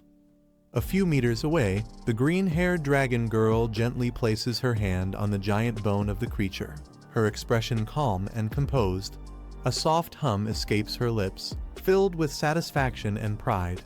The aura radiating from the dragon reflects in her emerald eyes as she silently acknowledges the transformation before her, a power that now stands at the peak of divinity. The massive dragon lowers its glowing head, locking eyes with the black-haired man who stands before it. Its deep blue aura surges through the air, radiating divine pressure. The man calmly studies the creature's presence, sensing that its strength has evolved far beyond what it once was. The green-haired dragon girl reaches out and places her hand gently on the creature's snout. The dragon growls softly, responding to her touch as a faint hum of energy ripples through its scales. The bond between them feels stronger than ever, a connection forged through countless battles and growth. The man observes the transformation with satisfaction. He notes that although the fallen corpse puppets have been absorbed and can no longer be summoned, their essence has merged into new attributes, granting the dragon powerful new abilities. A confident smile appears on his face as he gestures toward the creature, inviting it to unleash its upgraded skills. The Dragon King lets out a mighty roar, shaking the ground as the air swirls with blue flames. Energy waves burst outward, forcing the surroundings to tremble under its power. The green-haired girl stands beside it, bracing against the shockwave, while the man watches with quiet pride. The true might of the God-Bone Dragon King has finally awakened. A brilliant light flashes as the black-haired man raises his hand. The dragon's divine bones begin to disassemble, transforming into shimmering fragments that swirl around him. In moments, the energy solidifies into a pair of shining arm guards. The system announces the creation of the God-Bone armor, a set that grants the wearer the Dragon King's attributes and its powerful descent skills. The man flexes his newly armored hands, feeling an immense force surge through his veins. He grins as the realization hits: the God-Bone Dragon King has now become part of his own equipment. The green-haired dragon girl watches in awe, her eyes sparkling as she admires his transformation, exclaiming in wonder at his newfound strength. The man glances at his stats panel, astonished by the sheer numbers, hundreds of thousands in every attribute, and endurance surpassing 1,000,000. He laughs lightly, unable to contain his excitement, eager to test this overwhelming power against a worthy monster. The girl calls his name with joy, sharing in his triumph. With confidence, he opens his skill interface and activates a new ability, Accelerated God-Bone Resonance. A soft blue glow envelops his hand as ancient runes light up the panel. He smirks, thinking how far he's come from summoning dragons to now wearing one's might. The true fusion between man and dragon has finally been achieved. Under the night sky, a sudden shift in the atmosphere catches everyone's attention. The wind howls and dark clouds swirl violently overhead as lightning crackles through the sky. The onlookers stare in confusion, wondering how the weather could have changed so abruptly. A system alert flashes: domain change, Shadow Isle realm activated. The black-haired man stands calmly amid the chaos, a faint smirk on his face. His companions watch with mixed expressions, some intrigued, others skeptical. When asked if he summoned them just to show off his control over the weather, he simply replies that this is the first time he's forming the Shadow Isle's domain, something far beyond ordinary weather manipulation. Suddenly, a monstrous roar echoes as a colossal creature materializes, its body wrapped in blazing energy of both fire and lightning. The system announces its identity: Shadow Dragon Abyssal Variant, an evolved form that merges demonic essence with celestial energy. Its arrival sends shockwaves through the domain, shaking even the heavens themselves. The man turns toward the beast, his expression calm but confident. Behind him, the shadow of another armored figure emerges, dark, menacing, and ready to obey. He instructs his companions to stay back and not interfere, assuring them that everything will return to normal soon. As he steps forward, the world itself seems to bend under the pressure of his power. The sky rumbles as dark energy gathers around the black-haired man. His companions grow impatient, demanding to know what he's trying to show them. He simply tells them to wait, his tone calm but confident. The red-winged shadows behind him move restlessly, their presence hinting at something extraordinary about to unfold. As he rises into the air, his aura ignites with crimson light. He admits that ever since taming the twin dragon kings, he never gave them proper names, a small but meaningful gesture he had overlooked. Now, with a determined smile, he declares it's time to do so. The power within him surges, and the dragons in the distance roar in acknowledgement. He hovers midair, the wind swirling around his figure as his eyes glint with focus. A system notification appears: new skill unlocked, God Bone Resonance. His lips curve into a confident grin as he utters the words, preparing to synchronize his power with the dragon's might. Calling out to the twin dragon, he commands, Zio Zuo, Zio Yu, cast God Bone Armor. A burst of divine energy explodes outward as the armor materializes once more. The system displays his updated class Dragon Rider Roman II, now empowered beyond its previous limits. Standing amidst the twin dragons cloaked in violet flames, he radiates dominance worthy of a true dragon king. Lu Fan charges forward, his twin dragons roaring behind him as divine light explodes from his armor. His power surges, shaking the battlefield. His companions watch in awe, noticing his new gear. One remarks it resembles the style of ancient gods, radiating immense divinity. Another observes that Lu Fan isn't just fighting, he's giving commands, suggesting this is a skill linked to his dragon companions. The women wonder how his dragons can merge with him directly, realizing this fusion ability defies the laws of dragon possession itself. As Lu Fan merges with the twin dragons, energy ripples explode around him, forming the shape of a humanoid dragon. The fusion shocks everyone watching. The girls discuss that such power allows the summoner to equip items without using equipment slots, a rare ability unique to dragons. They realize this transformation perfectly releases a dragon's strength through a human body, making Lu Fan a true humanoid dragon. Clenching his glowing fists, Lu Fan smirks and calls out, Zio Zuo, Zio Yu, let's test our new skills. The ground trembles as divine and daimonic energy ignite around him. A blinding surge of light erupts as Lu Fan activates his ultimate move, the God Bone descends. His power shakes the earth, forming a colossal dragon aura behind him. The shockwave forces everyone to shield themselves as debris flies. One of the girls shouts in disbelief, stunned by the overwhelming force spreading across the field. The black-haired woman narrows her eyes, realizing this power could destroy both heaven and earth. Its intensity must exceed hundreds of thousands in attributes. When asked if his armor contains all his dragon pets, Lu Fan calmly explains it's the God Bone Dragon King, a being infused with the might of ancient gods while the rest of his dragons remain summonable.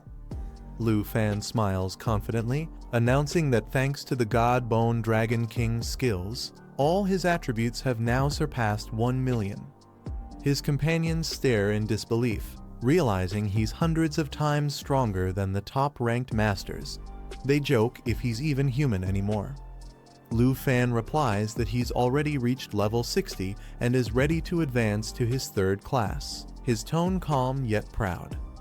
As they prepare to move, Lu Fan instructs Marazov to keep everyone inside the palace for safety, warning that the outside remains unstable after the recent explosion. At Dragon City Academy's class transfer hall, Lu Fan reviews the difference between the second and third class transfers. The third has no branches, only an advanced evolution of the current class. He walks up to the glowing terminal, ready to initiate his advancement, confident that his next step will define his new strength. While checking the system, he realizes there's no record of a dragon tamer in the Academy's history. It's a completely unique profession that only he possesses. Smiling, he presses his hand on the device and confirms his transfer. "Then study it after 3 turns," he mutters, as the light around him intensifies. The class transfer ceremony begins at Dragon City Academy, surrounding Lu Fan in a bright surge of energy as the system initializes his advancement. He closes his eyes and smiles, feeling the powerful current flow through his body. The sensation confirms his evolution is starting. His consciousness drifts into a glowing void where the transfer process continues, but something unexpected interrupts the flow. A seductive demon girl suddenly appears, smirking as she teases him. Shocked, Lu Fan yells at her to stop, realizing she's interfering with his transfer again. The purple-haired demon girl smirks, saying she won't tease Lu Fan further. Since he's begun his third transformation, she decides to discuss something serious. She reveals crucial information: the location of the blade armor dragon egg, a rare and powerful creature hidden from the world. Whispering closer, she mentions it lies beyond Sakura country, deep within the mysterious Godfall wilderness. Lu Fan's eyes widen in surprise at the name. As the vision fades, the Academy's system announces his successful transfer. Lu Fan opens his eyes inside the chamber. His class has officially advanced to stage Roman 3. As the ceremony concludes, Lu Fan's stats flash across the system screen, his power, defense, and endurance now reaching unimaginable levels. The young man studied a holographic map, locking onto a marked location deep within the mountains. His phone rang. Hai Shu was calling. Hai Shu informed him that all documents and his visa were ready, mentioning his connections abroad and confirming the money transfer. Smiling confidently, the man looked at the glowing map and muttered that everything was set. He was determined to obtain the blade-armored dragon egg. 3 days later, the young man arrived at the airport as the flight to Sakura country's Oya City was about to depart. During check-in, he prepared his documents and tickets, ready to head toward his destination. While on the plane, he recalled that Hai Shu had provided him with detailed map information. Looking out the window, he analyzed the data. The Godfall wilderness was filled with elite and leader-class monsters, making his upcoming mission far more dangerous. After arriving in Sakura country's Oya City, the young man set out toward his next destination. Around him, adventurers gathered near resource points, collecting materials and leveling up. However, he knew the real danger wasn't on the surface, it lurked deeper within. Based on Hai Shu's intel, the only route to reach the Godfall wilderness lay ahead, hidden beyond the city's outskirts. The young man boarded a special bus headed toward the Godfall wilderness. Inside, the seats were filled with adventurers, each with their own goals and ambitions. Some discussed lost comrades and rare resources, while others dreamed of earning recognition through dangerous quests. Ignoring the chatter, he leaned back and quietly closed his eyes, conserving energy for what awaited ahead. The journey continued as the young man gazed out the window, watching the scenery rush by. Hours passed, and the bus drove endlessly from noon until dusk without reaching its destination. As night fell, the vehicle sped along the quiet countryside roads under the dim streetlights. Finally, the driver broke the silence, announcing their arrival at Outpost No. 137. The bus stopped at a deserted outpost as the cold wind blew across the road. The driver warned that the next stop would be the final destination, asking if anyone wished to get off. Confidently, a few passengers replied that they were high-level adventurers heading to Outpost 138, boasting about their strength. The driver smirked after hearing their levels, muttering to himself before restarting the bus with a chilling, "Let's go then." The bus sped through a rough, winding path as the terrain outside began to change dramatically. The once clear roads faded into a desolate, snow-covered mountain trail. Darkness fell quickly, and the vehicle continued deeper into the wilderness. Wind howled across the cliffs while the bus's headlights barely pierced the thick mist. Inside, tension grew. Passengers peered out the windows, confused and uneasy. They realized the landscape didn't match their planned route, and questions erupted toward the driver. Watching quietly, the young man frowned. Something felt off: the direction, the atmosphere, everything. A sense of unease settled in as he muttered to himself, "Something is wrong." The young man compared the scenery with High Shoe's map. Realizing the route didn't match, they should have been heading straight to the Godfall wilderness. Unease spread as he glanced at the driver, noting something strange about his calm and silent demeanor. One of the passengers, alarmed, rushed forward and demanded the driver to stop, insisting they were on the wrong road and needed to turn back immediately. But instead of slowing down, the driver's expression darkened, and with a chilling grin, he slammed his foot hard on the accelerator. The situation inside the bus turned chaotic as panic spread among the passengers. One woman screamed while clutching the blue-haired man's arm as the vehicle sped uncontrollably down the rocky path. The man shouted at the driver to stop immediately, warning that he wouldn't hold back if the madness continued. His voice echoed through the cabin, filled with urgency and fear. But the driver didn't respond. His eerie smile widened, and under the dim dashboard light, a glint of metal appeared. He was holding a knife. Realizing the danger, the passengers braced themselves as the bus swerved violently, tires screeching against the gravel road, racing toward an unknown fate in the dark mountains. The blue-haired man grabbed the driver by the shoulder, shouting for him to turn the bus around before things got worse.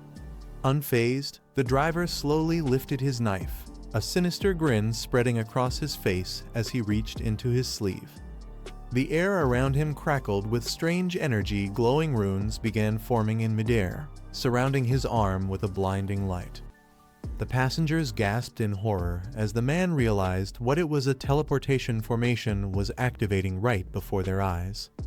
In a flash of purple light, the young man's body began to distort as the teleportation formation pulled everyone into a swirling void. The air rippled violently, their surroundings shifted, and the next moment, they were standing in a dark, unfamiliar forest filled with glowing mist. One of the adventurers panicked, shouting that his strength was rapidly draining away. The young man scanned the area, demanding to know where they had been sent. Suddenly, a deep voice echoed nearby, calm yet chilling, "Your vigilance is too low." The ground trembled slightly as a shadowy figure emerged from the haze.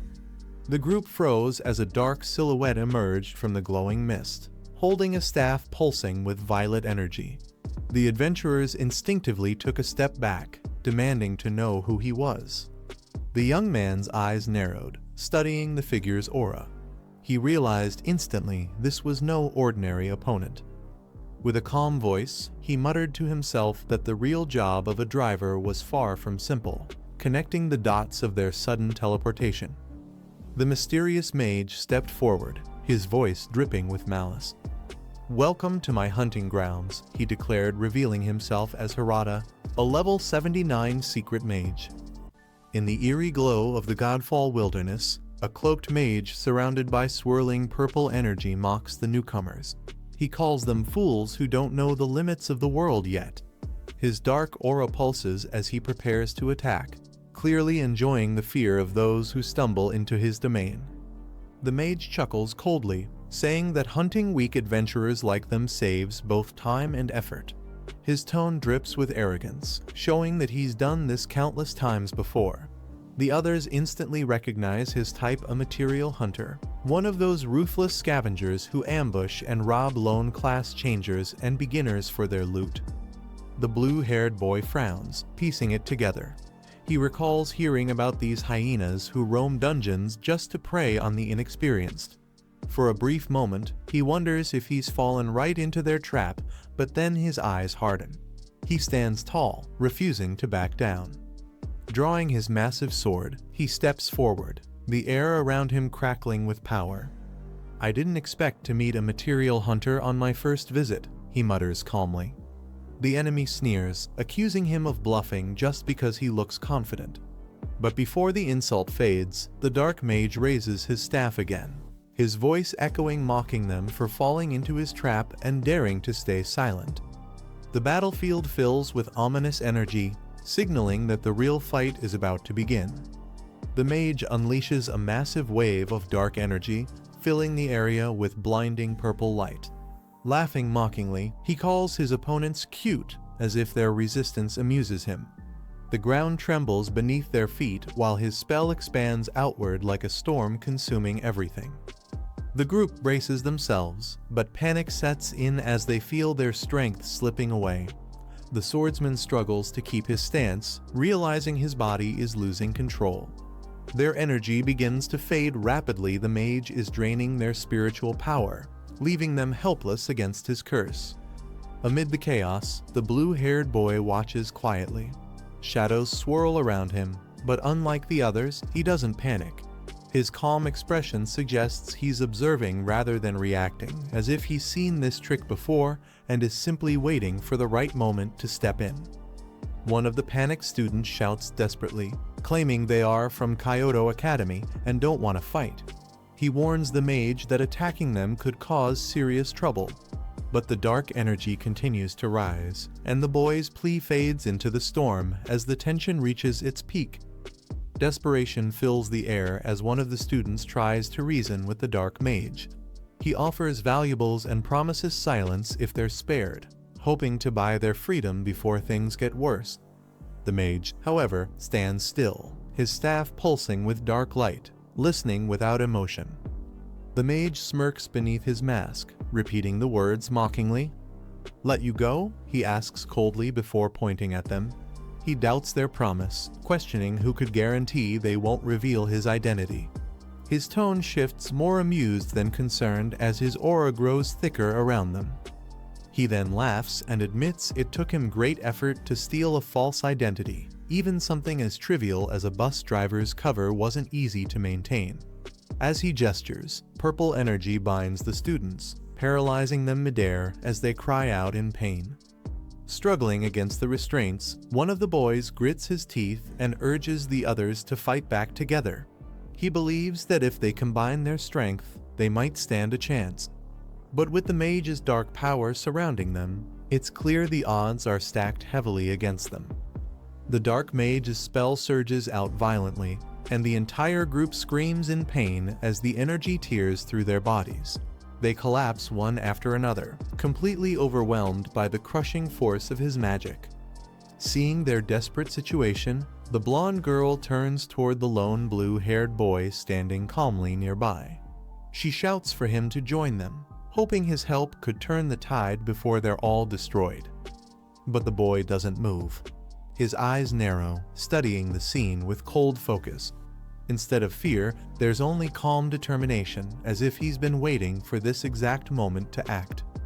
In the blink of an eye, something sharp and invisible cuts through the air, striking the enemy leader in the head. Blood sprays as his body jerks backward, lifeless. The girl freezes in shock, realizing someone far more dangerous has just entered the fight.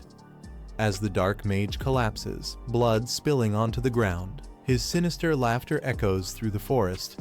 Even while dying, he mocks them and coldly asks, "Who told you I was alone?" His words send a chill down everyone's spine, hinting that the real threat hasn't even appeared yet. Moments later, a massive figure emerges from the shadows, a muscular man draped in a wolf pelt, his eyes glowing with killing intent. He calls out to the fallen mage, questioning how such weak, low-level rookies could have done this. His presence alone makes the ground tremble.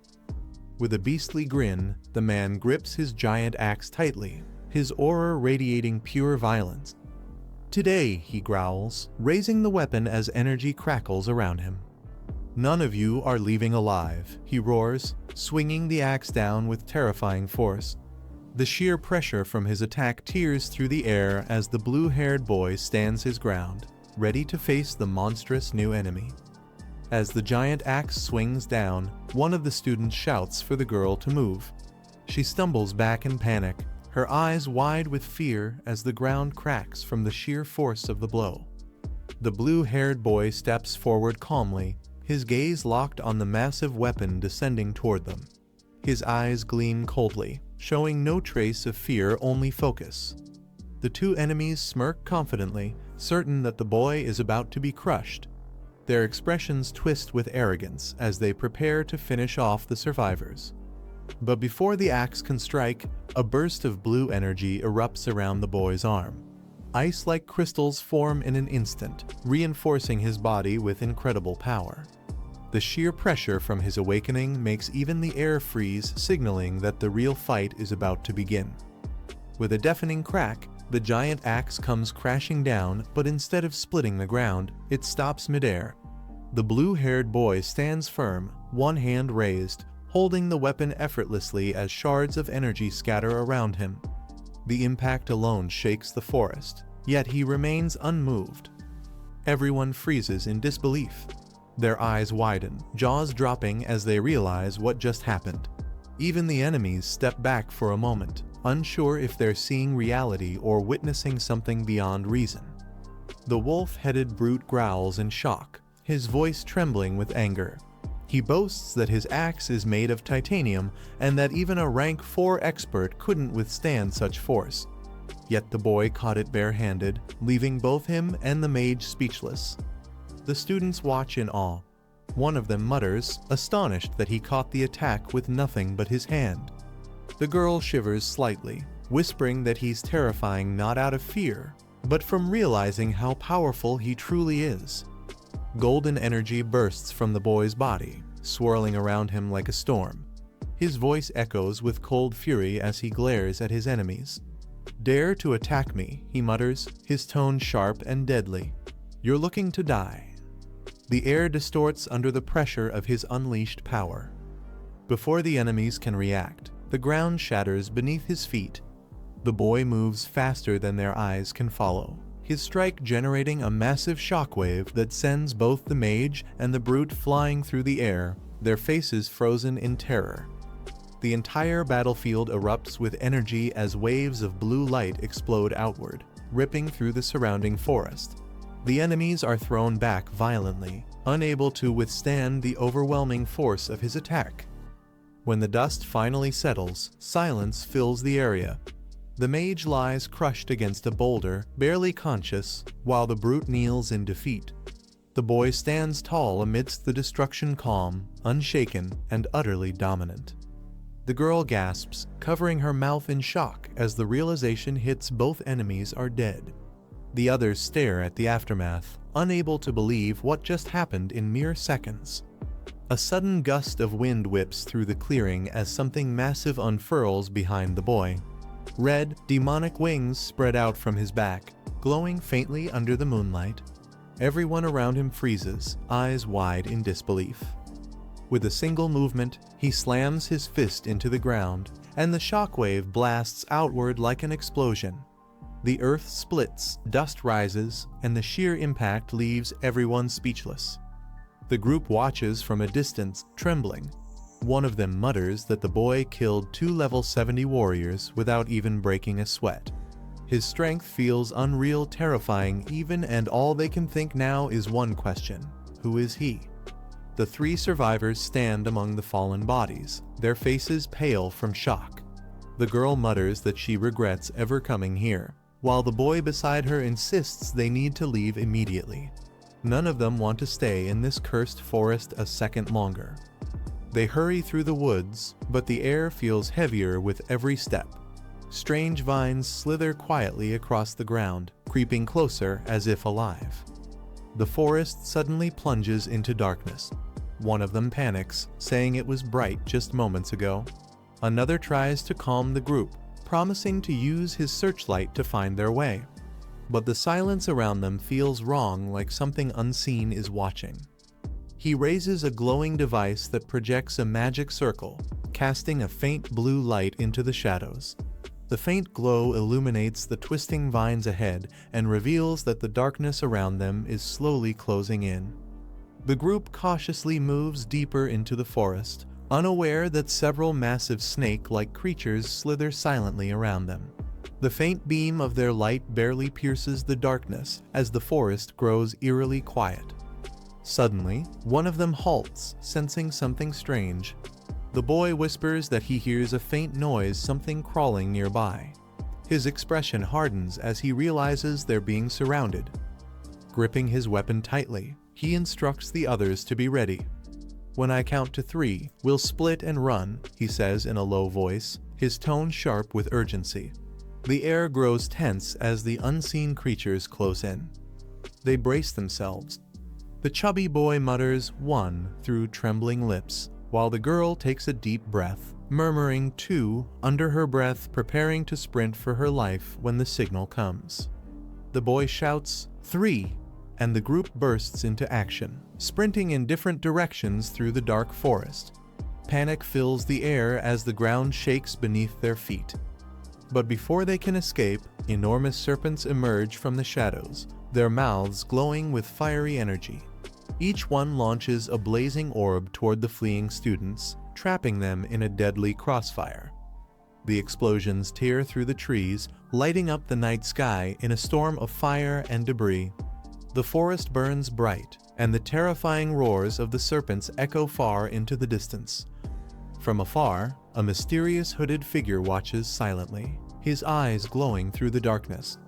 A giant serpent coils beside him, waiting. He says nothing, but his calm gaze makes it clear this was only the beginning. The next day, the boy launched into the skies once again. His crimson wings spread wide, slicing through the clouds as he soared upward. Determination filled his eyes this time. He wasn't just flying, he was pushing his limits. The wind roared past him, carrying away every trace of hesitation.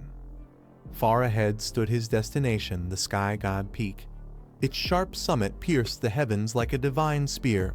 Without slowing down, he ascended higher, the sunlight glinting off his wings as he approached the towering mountain. Each flap carried him closer to the peak, where few dared to go. But just as he gained altitude, a sudden pressure filled the air. Another figure appeared, a man with the same red wings. The boy's instincts screamed danger. The stranger blocked his path midair, radiating an intense aura that forced him to stop. Shock flashed across his face as their eyes met, tension thickening between them. A powerful shockwave erupted as their wings clashed in the sky. The force sent both of them spiraling backward, barely maintaining balance. The boy steadied himself, his wings trembling from the impact, while the wind howled between them. It was clear this wasn't just a random encounter. A new challenge had begun. After stabilizing himself midair, the boy extended his hand forward, channeling energy through his arm. Sparks of light gathered around his fingers, pulsing with controlled power. His focus sharpened, he was preparing to test the invisible force that had stopped his flight. He descended rapidly, landing hard on the ground below. Dust and leaves scattered with the impact as his wings folded back. His gaze immediately lifted toward the mountain peak towering above, his mind racing to understand what just happened. As he approached the base, he finally sensed a faint shimmer in the air surrounding the mountain. He reached out, and a ripple of energy spread through the barrier, confirming his suspicion. "A barrier?" he muttered, puzzled by its divine aura. A soft voice echoed behind him, smooth yet filled with authority. The horned woman appeared beside him, her presence both alluring and intimidating. She explained calmly that this wasn't an ordinary obstacle. It was a divine ward left by a god long ago, meant to block entry. He looked at her in surprise, realizing this challenge was far greater than he expected. Startled, the boy jumped back as the horned woman suddenly emerged beside him. Her sudden appearance made him flinch as he demanded to know why she popped out without warning. The woman simply smirked, brushing her hair aside with casual grace. She told him she appears whenever she pleases, her tone playful yet confident. A contract, she said, couldn't possibly limit her freedom. Still confused, the boy glanced back at the barrier shimmering ahead. He recalled her earlier words about a divine ward and realized what that meant. He couldn't fly through it. The realization left him both frustrated and curious. Looking thoughtful, he turned to her and asked what exactly a god was. Were they similar to the ancient deities once worshipped by mortals? His question hung in the air as the wind rustled the leaves around them, a quiet moment before the truth would unfold. Hearing his question, the horned woman looked toward the sky, her eyes glowing faintly.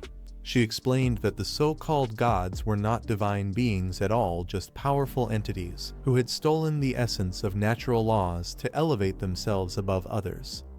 Her tone grew distant as she continued, admitting that even she didn't fully understand where the ancient gods truly originated from. The mystery of their birth was something hidden beyond her knowledge. The boy's curiosity deepened. He turned to her and asked about her own strength, how powerful she was compared to those higher beings. Her lips curved into a confident smile as dark flames rose behind her. She revealed that in her prime, she had surpassed even the 6th advancement, a level where killing gods was effortless. But she also admitted that her old injuries had weakened her, leaving her unable to unleash her full power. Even so, she warned the boy that if not for her condition, he wouldn't have lasted a second against her true form. Hearing her confident claim, the boy couldn't help but smirk. He thought back to the time when he had first challenged her. Back then, she hadn't even used 1% of her true strength, yet he barely managed to hold his ground. Remembering that moment made him realize just how terrifying her full power must have been. Curious, he asked whether all dragons had the potential to reach her level someday, as he imagined his own dragon companions evolving into powerful beings like her. An ambitious thought crossed his mind. If that were possible, he'd become unstoppable. But before he could get lost in his fantasy, she snapped him back to reality with a stern look. She reminded him that a dragon's growth wasn't that simple. It was a long and grueling process, one that demanded both patience and strength. She then explained that for his dragon pets to reach the level of a dragon king, they'd first need to match the power of a human at the 6th advancement. Only then could they be considered true god slayers. Her words left him in awe, realizing how far he and his companions still had to go. The boy sighed with a faint smile, realizing just how far he still had to go. Despite all his progress, he knew the gap between him and beings like her was enormous. "Looks like I've still got a long way to go," he admitted quietly. The horned woman glanced back at him, amused. She teased him for wasting time daydreaming and told him to focus on his surroundings instead. Her tone was light, but her eyes carried a subtle warning. This place wasn't as peaceful as it looked.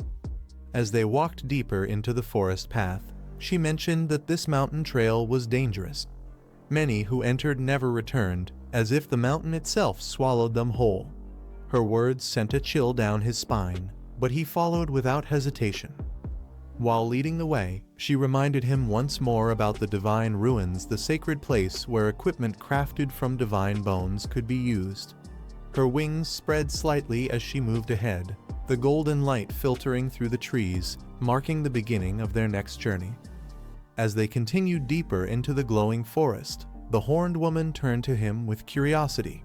She asked why he didn't take the opportunity to level up within the secret realm before coming here to seek the bladed armor dragon king's egg. The boy smiled faintly, his confidence showing through.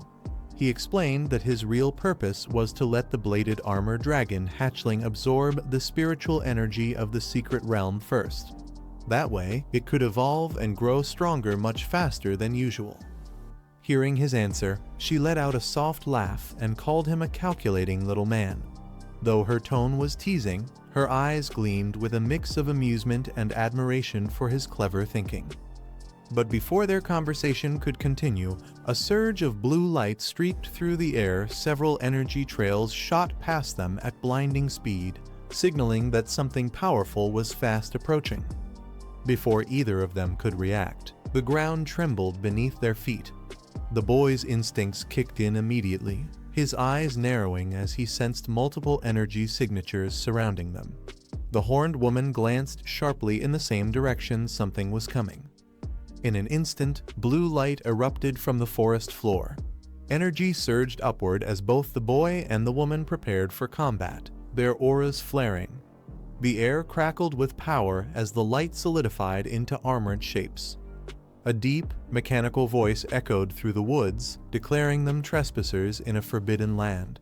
The booming tone carried divine authority, warning that no one was permitted to defile this sacred place. Moments later, several massive figures emerged the Crystal Rock clan, glowing with radiant blue energy. Each one wielded a stone spear, their presence heavy and unyielding. The leader, identified as a level 95 believer, radiated immense power as the ground shook with every step it took. The horned woman glanced toward the glowing figures ahead and smirked. She offered to handle the enemies herself, suggesting they count it as their second deal. Her tone was playful, yet her aura hinted that she meant every word. But the boy shook his head with a confident smile. He told her there was no need for her to intervene using her strength. Here would be like smashing a nut with a sledgehammer. He added that she should save her power for the real challenge ahead, the bladed armor Dragon King. Amused by his response, the woman chuckled softly. Her sharp gaze softened as she tilted her head and agreed to let him handle it. Leaning back against a tree with a teasing grin, she gestured dramatically toward the enemies and told him to begin his performance. Her voice carried a mocking edge as she called him the mighty dragon slayer, clearly curious to see what he'd do next. The boy clenched his fists, a faint smirk forming on his lips. "Fine by me," he muttered, his aura beginning to surge. This was the perfect chance to test out his new ability, one he hadn't used in real combat yet. A powerful wave of energy burst from his body as dark smoke intertwined with blue light. He activated his latest skill, Shadow Dragon King Aura. His presence shifted instantly, filled with the essence of the Shadow Dragon King's power, increasing his speed and strength dramatically. In a flash, he dashed forward, closing the distance between himself and the towering golems. The ground cracked beneath his feet as he launched his attack, eager to test how effective his third advancement truly was. The Crystal Rock warriors responded immediately, their massive arms glowing as they charged energy through their stone bodies. The forest shook as the clash between shadow and crystal power began a battle that would decide whether his new ability was worthy of the Dragon King's name. The boy charged straight into the battlefield, his Shadow Dragon King aura radiating waves of power. The Crystal Rock warriors launched volleys of blue energy spears, shaking the forest as they rained down like a storm. He dodged effortlessly, weaving through the barrage with incredible speed. Every motion of his body left trails of shadowy light, showing his complete mastery of movement. The air itself trembled under the intensity of his strikes. One of the giant rock golems stepped forward, its crimson eyes glowing brighter as it gathered energy for a devastating attack. Its stone fists cracked the ground beneath it, signaling its intent to crush him in one blow. But the boy didn't flinch. His sword ignited with dragon energy as he raised it high, roaring the name of his technique, breaking the sky. The blade tore through the air, releasing a powerful slash infused with dragon aura that collided head-on with the enemy's attack, shaking the entire battlefield. The blast from his strike shattered the nearest golem, sending fragments of glowing blue crystals scattering across the ground. The remaining ones staggered but quickly regained their stance, their red eyes burning with hostility. He exhaled slowly, lowering his sword as energy rippled around him. A small grin appeared on his face. "This Dragon Tamer aura is pretty damn useful," he muttered, admiring the seamless power coursing through his veins.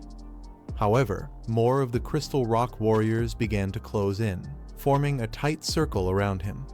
Their synchronized movement and heavy footsteps made the earth tremble. They weren't going down easily.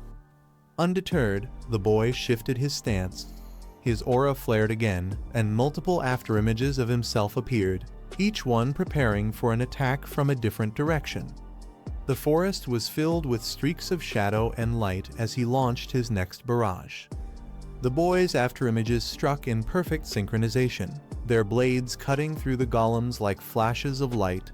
Each swing shattered another crystal body, filling the forest with a chorus of breaking stone and glowing fragments. As the dust settled, he stood in silence, his breathing steady.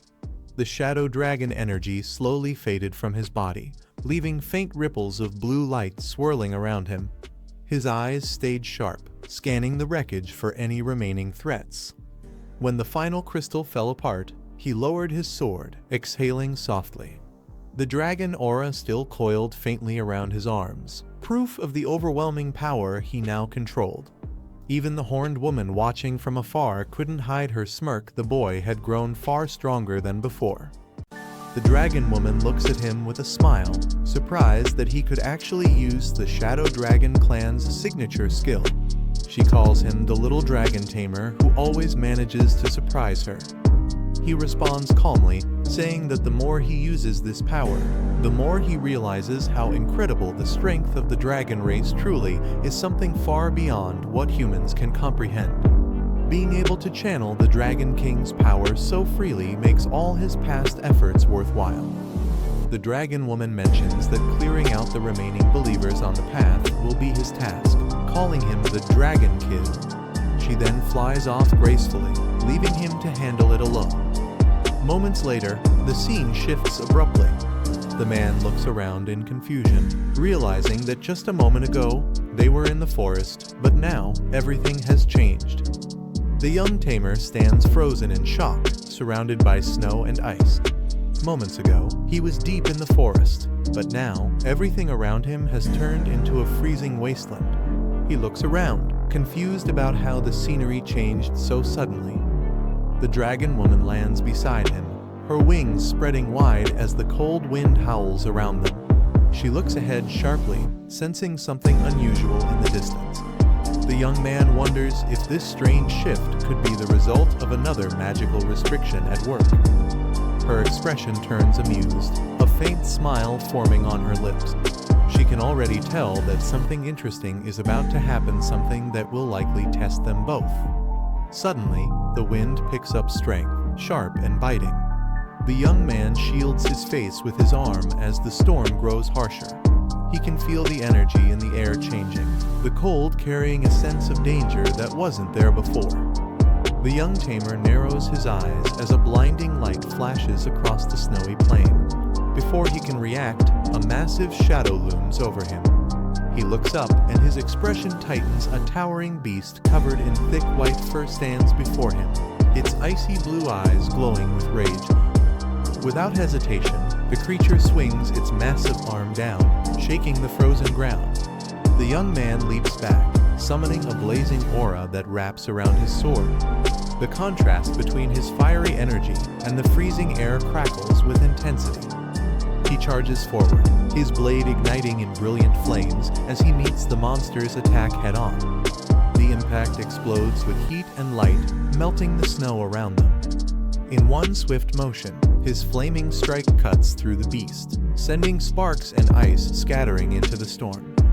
As the roar fades, the air falls silent again. Only the sound of the howling wind remains, swirling around his still burning sword.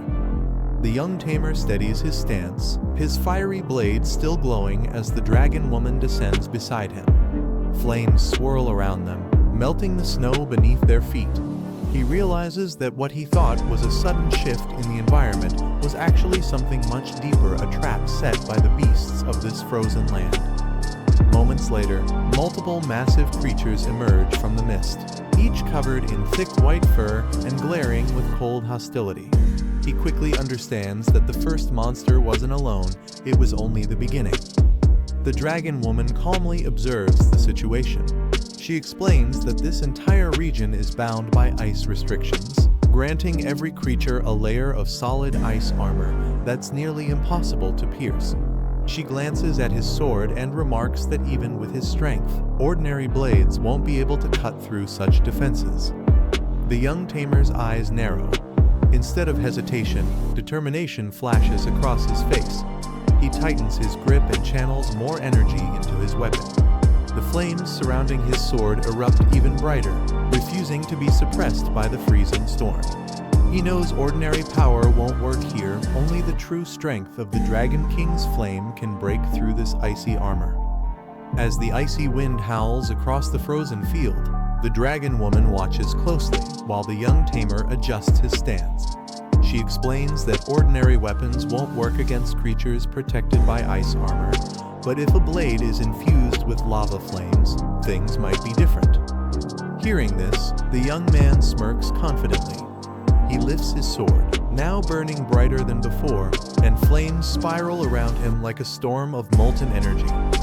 The ground cracks beneath his feet as he channels the power of the Dragon King once more.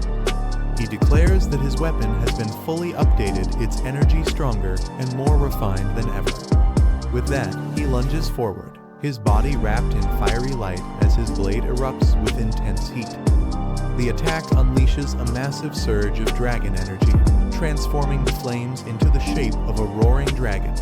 It slams into the enemies with unstoppable force, melting their ice armor in an instant. The beasts cry out in agony as the fiery explosion engulfs them, turning the battlefield into a blazing inferno. After the fierce battle, the snowy storm fades, and the scenery slowly shifts back to the peaceful forest. The young tamer lowers his weapon, flames still flickering faintly around him. He realizes that to face monsters of different attributes, he must balance his control over opposing dragon auras. A confident smile forms on his face as he experiments with both energies at once. The result surprises even him. The effect is far more powerful than expected.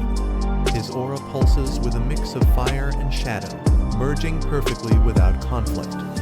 The dragon woman watches silently, her expression filled with quiet admiration. She notes that his understanding of dragon magic runs far deeper than she imagined. For a human, his growth has already reached a level close to the dragons themselves. Looking ahead, she remarks that the surrounding environment has stabilized once again. With a calm tone, she tells him to keep moving forward. The two continue walking through the tranquil forest, their path now clear, but both aware that even greater challenges lie beyond. As they continued their journey, the young tamer and the dragon woman encountered countless strange believers of Mount Kailash. Each carried unique powers and bizarre traits, but none could truly challenge them. With his mastery over dragon-taming aura, the young tamer no longer needed to summon his dragon companions. He could easily adapt to every situation, reading each creature's attribute and countering them with precision. Along the way, he faced many fierce beasts, yet not a single one matched the strength of a true boss-level opponent. It became clear that something was limiting the potential of the creatures in this land. The dragon woman explained that the local gods were likely suppressing their followers' growth, afraid they might one day rebel. Her words made sense as the young man noticed a strange pattern in the balance of power around them. To overcome these limitations, he began infusing thunder energy into his dragon aura. Blue lightning surged through his body as he unleashed devastating attacks, striking with precision and force. Together, they advanced through the mysterious realm, cutting down enemies with fiery flames and blazing thunder, growing stronger with every battle that followed. After countless battles, their journey finally brought them closer to the truth of this divine land. The young tamer realized that the so-called gods who ruled these mountains were no different from humans, selfish, vain, and blinded by their own pride. 3 days later, they reached the peak of Heavenly God Mountain. The sky above was dark and heavy, filled with thunderous energy as if the heavens themselves were watching. The dragon woman landed gracefully beside him, her wings folding as she gazed at the enormous structure ahead. Towering chains bound a colossal palace suspended between clouds and stone. Its ancient walls radiated divine power, yet something about it felt abandoned. The young man looked up, astonished by the sight. He muttered to himself, wondering if this grand palace was truly left behind by the gods of Heavenly God Peak. The air grew still, a sign that their long journey was finally reaching its climax. The young Tamer stood at the mountain's summit, still staring at the divine palace when the dragon woman suddenly laughed, breaking the silence. When he asked if this was truly the legendary Blade Armor Dragon King, she replied with confidence that it was indeed what he had been seeking. His eyes widened in disbelief. He couldn't hide his frustration. The mighty name, Blade Armor Dragon King, didn't seem to match the image before him. The dragon woman smirked at his reaction, clearly amused by his lack of understanding.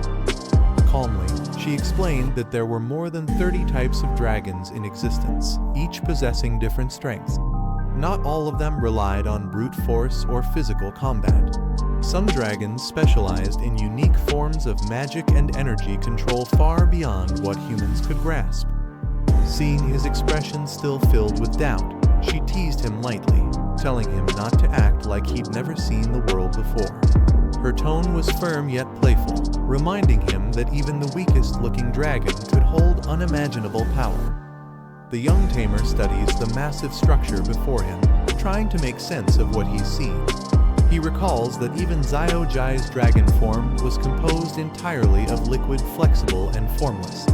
If that's possible, then the idea of a dragon king taking the form of a mountain of blades suddenly doesn't seem so far-fetched. Curious, he channels a bit of flame through his sword and asks about its current state, whether this so-called Blade Armor Dragon King is awake or asleep. The dragon woman closes her eyes briefly, sensing the aura ahead. She explains that the creature is currently in a defensive stance. Even if someone were far stronger, it would be nearly impossible to peer through its protective barrier and uncover its true form. The young man looks at her with surprise, repeating her words as if trying to fully grasp their meaning. A defensive stance, something so powerful that even the strongest beings can't see through it. The realization only deepens his respect for the mysterious Dragon King that lies ahead. The dragon woman continues her explanation, revealing that the creature's current state not only shields it from all external attacks, but also accelerates its recovery from injuries.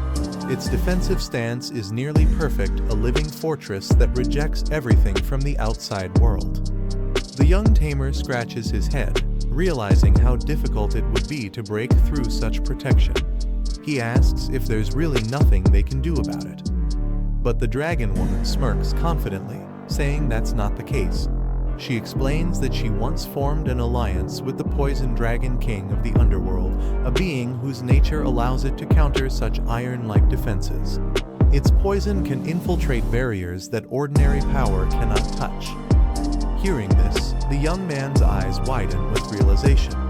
He turns toward his small companion, Xiaojai, and asks if that means his own dragon could handle this task. The thought brings a spark of hope, hinting at a new strategy to face the Blade Armor Dragon King.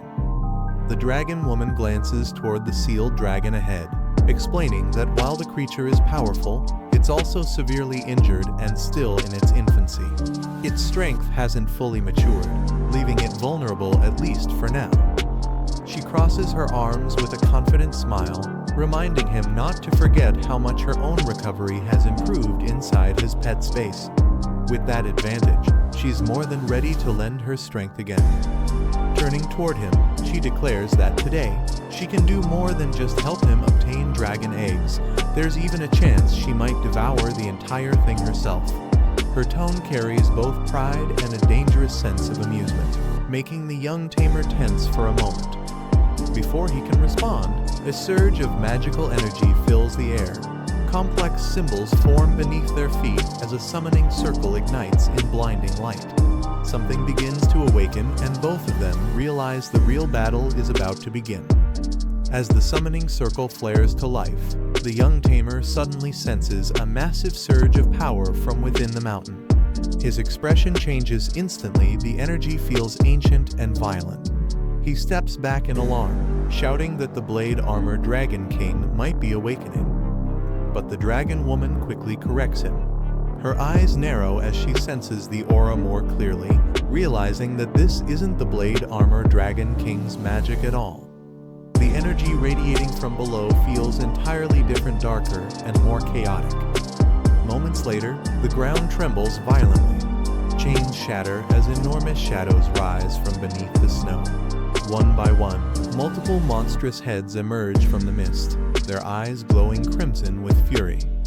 A deafening roar echoes across the peak as a gigantic hydra-like dragon bursts free from its seal, towering over the mountain. Its presence alone distorts the air around it, and the young tamer realizes they've awakened something far worse than they expected. Before the young tamer and the dragon woman can react to the chaos, a shadowy figure appears from the storm. Cloaked in darkness, with a single crimson eye glowing beneath the hood, the stranger observes the awakening beast in silence. A massive serpent emerges, its glowing eyes scanning the area. Even the summoned beast beside it fails to identify this creature's origin, suggesting it's far from ordinary. The mysterious figure atop the serpent smirks, thanking the dragon tamer for unknowingly helping him locate this rare monster. As the blue-haired protagonist confronts him, a demon-like woman appears at his side, intrigued by the term shikigami. The boy demands to know who the intruder is. Hovering above with confidence, the stranger introduces himself, claiming he's known only among the elite of the Sakura people. He reveals his powerful shikigami, Yamada no Orachi, a multi-headed serpent rivaling the dragon itself. The mysterious man finally reveals his name, Yin Mozi, the master of the massive serpent. His aura radiates confidence as he declares himself the controller of the deadly beast. Lu Fan stands firm, realizing this man has been watching him for a while. Yin Mozi admits he saw his performance in the national trial, calling him stronger than Musashi Ten and worthy of the top rank. Unbothered by exposure, Yin Mozi mocks the idea of threats, claiming that even if level 100 masters appear, he would eliminate them all without hesitation. His arrogance fills the air like poison. Standing atop his multi-headed serpent, Yin Mozi gazes at the majestic blade armor dragon king below. He acknowledges Lu Fan's power, saying that following someone like him was indeed worth the effort. Lu Fan warns that awakening such power carelessly will only lead to death. His tone remains calm, yet his words carry the weight of experience. Yin Mozi responds with a sinister laugh, admitting that the young man is right. His confidence fades for a moment as he acknowledges Lu Fan's cautious approach. He admits that Lu Fan's strength surprised him climbing the mountain with ease and commanding a beautiful, powerful dragon. Even so, he confesses that his earlier actions were reckless. But the tension doesn't last. Yin Mozi quickly changes his tone, stating that this isn't the time for compliments. He proposes a deal, suggesting that both sides might gain something from cooperation.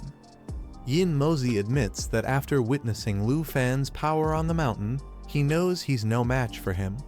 Instead of fighting, he offers friendship, promising fame, wealth, and influence in Sakura country. He proposes that Lu Fan hand over the blade armor dragon king in exchange for this alliance, claiming it would make them powerful partners. Lu Fan raises an eyebrow, clearly unimpressed. His companion, standing beside him, seems equally skeptical of Yin Mozi's so-called offer. With a smirk, Lu Fan remarks that making friends sounds more like an attempt to recruit followers. His words instantly wipe the smile off Yin Mozi's face as tension fills the air once again. Lu Fan glares at Yin Mozi, his expression sharp. He mocks the idea of handing over the Dragon King, demanding to know who Yin Mozi thinks he is. The older man's smile fades, his face hardening. He mutters that Lu Fan is just an arrogant and conceited child who doesn't understand his place. Standing tall atop his massive serpent, Yin Mozi reminds him that the battle isn't over yet, and that Lu Fan is still trapped under his control. But as his words echo, a sudden burst of power cracks through the barrier surrounding Lu Fan, hinting that the young tamer might not be as cornered as Yin Mozi believes. Lu Fan breaks free from the glowing formation surrounding him, smiling as he reminds Yin Mozi that the trap meant to imprison him no longer works. His companion teases that it's a shame he tried so hard. Yin Mozi shouts in frustration, claiming that even if he can't defeat Lu Fan, He's confident he can still escape safely with the Blade Armor Dragon King. But Lu Fan stays composed, summoning his power as lightning sparks around him. He tells his companion to stay back. He doesn't want to waste his contracts on someone like Yin Mozi. Seeing that the situation is under control, his companion stretches lazily and decides there's nothing more worth watching. With a smirk, she turns away, saying she'll go take a rest.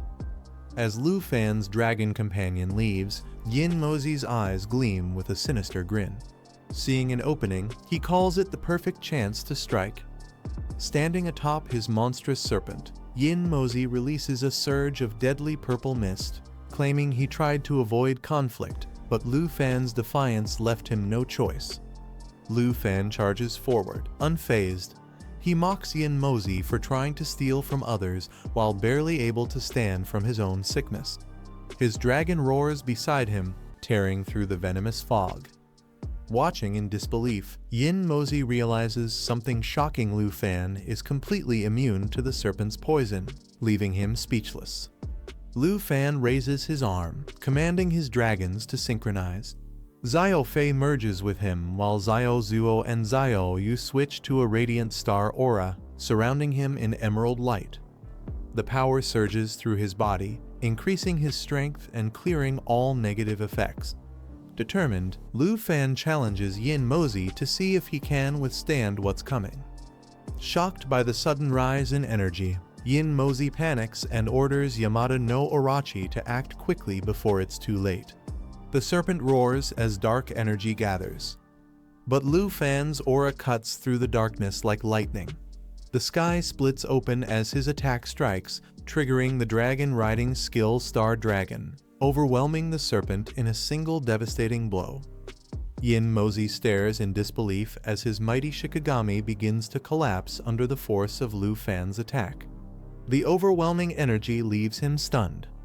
Realizing the situation has turned against him, he panics and shouts for a retreat before it's too late.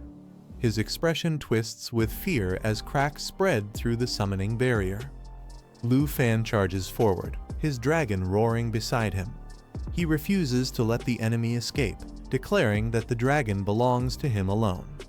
Yin Mozi, desperate and furious, screams back that since the beast appeared in the land of Sakura, it rightfully belongs to them. Their clash of power and pride shakes the skies once more. In desperation, Yin Mozi calls upon his final power, commanding Yamada no Orochi to aid him one last time. His eyes glow intensely as he activates his ultimate spell, Poseidon Cleansing. Massive energy surges through the serpent as countless orbs swirl around them, releasing a torrent of destructive force. The battlefield trembles under the pressure of the summon technique. Despite the chaotic energy, Lu Fan stands unfazed, observing every move with calm precision. The sea of power crashes against him but fails to break his focus. With a confident smile, Lu Fan remarks that Yin Mozi has nothing left, mocking that aside from Orochi, he doesn't seem to have any other Shikigami to rely on. Enraged by Lu Fan's confidence, Yin Mozi shouts that he'll make him regret underestimating him. Channeling his fury, he summons Yamada no Orochi once more, now fueled by resentment. The serpent's body twists violently as a dark core forms in Yin Mozi's hand. He releases it toward Lu Fan, merging the spirit of hatred with his Shikigami. The fusion completes as the energy surges. The system registers Poseidon Cleansing summoning complete, and the battlefield erupts in a blinding flash. Seeing the transformation succeed, Yin Mozi smirks with satisfaction, muttering that his plan worked exactly as intended. Lu Fan's power surges once more as the cooldown on his ultimate skill ends. The emerald dragon coils around him, radiating divine energy that pierces the storming sky. He mutters that reaching the 100th level god tier still requires time, but for now, his strength is more than enough to end this fight. Channeling his full force, Lu Fan launches his attack, shouting that all of Yin Mozi's efforts will be in vain. A blinding explosion of blue light engulfs the battlefield. The impact strikes Yamada no Orochi directly, freezing its monstrous form mid-roar as its body begins to crumble under the overwhelming energy. The battle ends with a blinding surge of energy as the massive serpent is engulfed and shattered by Lu Fan's final attack. The echo of the impact fades into silence. Lu Fan exhales, his expression calm but firm. He acknowledges the outcome with a quiet scoff, watching the dissipating remnants of his opponent's power. Standing beside his dragon, Lu Fan notes that Yin Mozi managed to escape faster than expected, proof of the man's cunning even in defeat. Far away, a heavily injured Yin Mozi coughs up blood. With regret in his voice, he apologizes to his unseen teacher, admitting his failure. Dark smoke swirled violently as glowing eyes emerged from within. The creature scoffed at the idea that a mere level 61 foreigner could have slain Yamada no Orochi. Even Susanoo, once thought invincible, now seemed fragile as paper.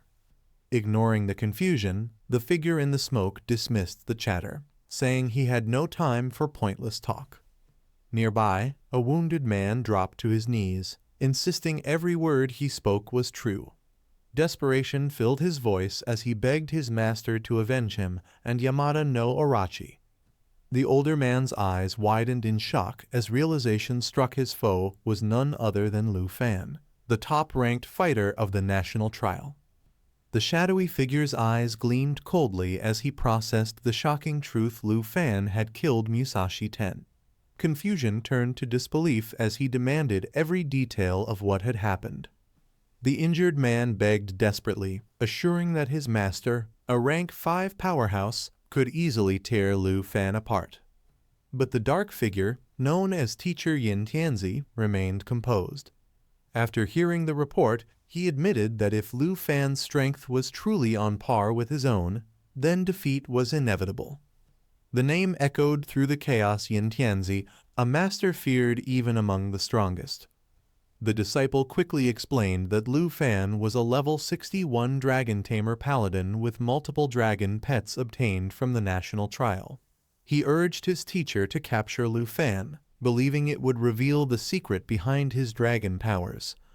Excited, he added that once his teacher learned this, he could surpass every other 5th-rank master with ease. Yin Tianzi's glowing eyes narrowed as he calmly asked if a tracking mark had been left on Lu Fan. The disciple smirked confidently, assuring him that as long as he tried to summon Yamada no Orochi, he could easily sense Lu Fan's location.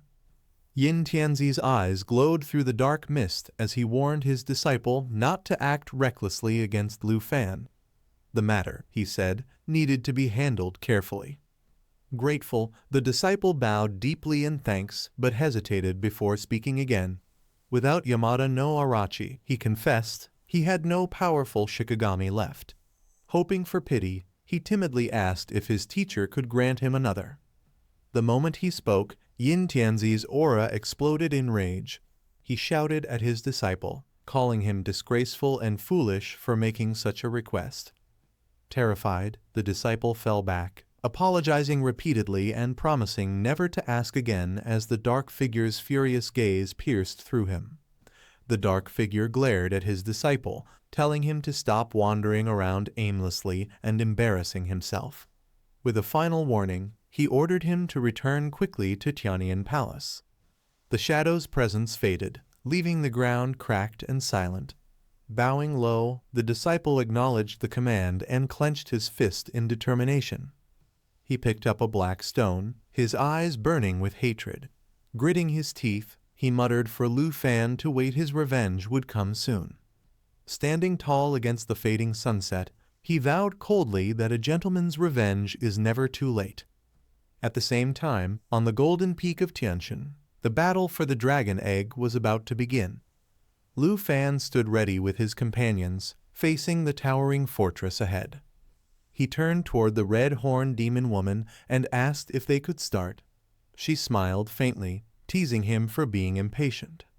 The demon-devouring Dragon King warned that if she hadn't restrained her power, he wouldn't even stand a chance of claiming the dragon egg. But Lu Fan wasn't intimidated. After equipping the God-Bone Dragon King armor, his strength had surpassed 1,000,000. He wondered aloud, was it still impossible to defeat the Blade Armor Dragon King? The demon-devouring Dragon King laughed mockingly, calling Lu Fan a cute little dragon tamer and warning that this was only the beginning. Lu Fan stayed calm, reminding her that his Bone Dragon King was a 1-star summon, while the Blade Armor Dragon King was nearly 4 stars. He advised her to stay back if she didn't want to risk her life. The Dragon Queen explained that once awakened, the enemy would immediately activate its defense. She told Lu Fan to summon all his dragons to protect him during the battle and to retreat once the egg was secured. Lu Fan clenched his fists, sensing her hesitation. With a faint smirk, he noted that even she didn't seem completely confident in defeating the creature.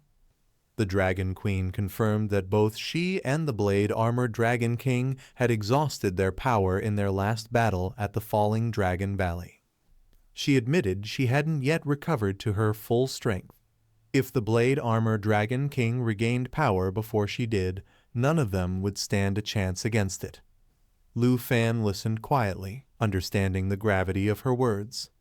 With a calm expression, he simply nodded and replied that he understood the situation clearly. Lu Fan summoned his dragons as glowing portals opened around him. The air grew tense as energy surged through the battlefield. He instructed his allies to feint an attack while he struck from behind.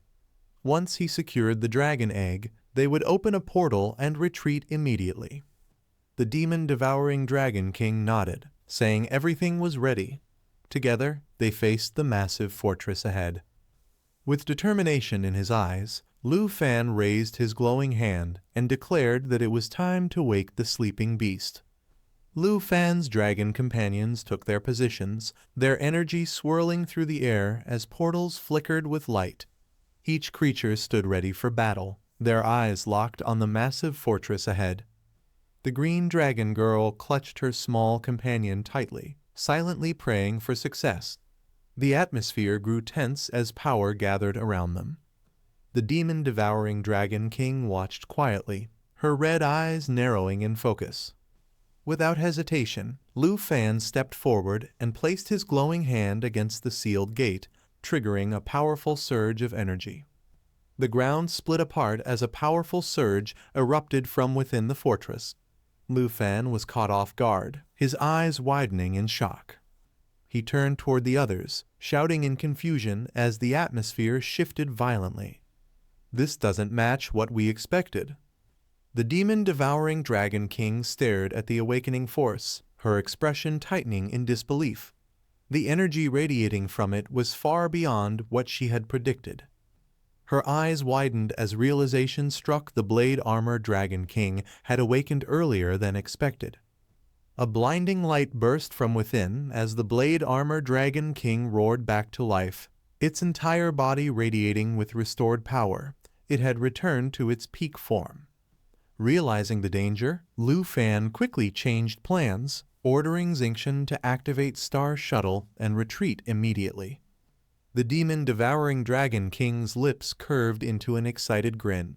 Bursting into laughter, she launched herself toward the awakened beast.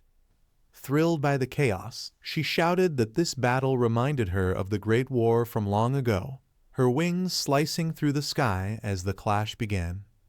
With the battle erupting around them, the demon-devouring Dragon King turned toward Lu Fan, her voice echoing with challenge.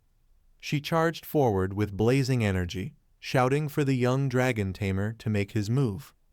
He pauses for a moment, glancing at the chaos unfolding before him. If he leaves now, it would be no different from handing the Blade Armor Dragon over to Yin Mozi. The thought makes him grit his teeth. A drop of sweat rolls down his face, but then a faint smirk appears. He's already made up his mind. Gathering his courage, he mutters that this time he won't back down. Power begins to surge from his hands, swirling around him like a raging storm. His energy flares, shaking the ground beneath his feet. He declares that regarding the Dragon King, he'll follow the plan and see it through. The air explodes with power as he steps forward. "Let's give it a try," he says, his aura bursting outward in a blinding flash. His allies respond instantly, Xiaoi, Abao, and Xingqian each preparing their ultimate attacks. The battlefield trembles as Xiaoi channels the star shatter. Abao focuses on Scourge of Heaven, and Xingqian ignites the lava blaze. Blue and crimson lights spiral through the sky, their combined energy forming a storm of magic and destruction. With everyone in sync and their powers reaching their peak, they prepare to strike together, ready to face whatever comes next. As the energy builds to its peak, she yells for everyone to take advantage of the opening. Her voice cuts through the chaos, and the entire team moves at once. Their combined power lights up the sky, blazing blue and crimson streaks crashing toward the enemy like falling stars. Everyone knows this is the decisive moment. Their success or failure depends entirely on this single strike. Without hesitation, they unleash everything they have. The air ripples under the force of their combined magic, shaking the ground and distorting the sky itself. The attacks collide with the massive Dragon King, each blow carving through the flames and scales. Roars echo as the beast struggles against the onslaught, but the team pushes harder, refusing to back down. Amid the explosion of light and smoke, the Dragon King's piercing blue eyes open wide. The creature remains silent, yet its gaze burns with power and awareness as if it's finally taking them seriously. Their combined attack tears through the sky, but something feels off. In the middle of the explosion, one of them suddenly notices a strange movement. The figure ahead doesn't react, it's almost too still. Then, in an instant, the expression on his face changes to shock. As the dust clears, he realizes the terrifying truth. The target they struck wasn't the Dragon King's real body at all, it was just a projection.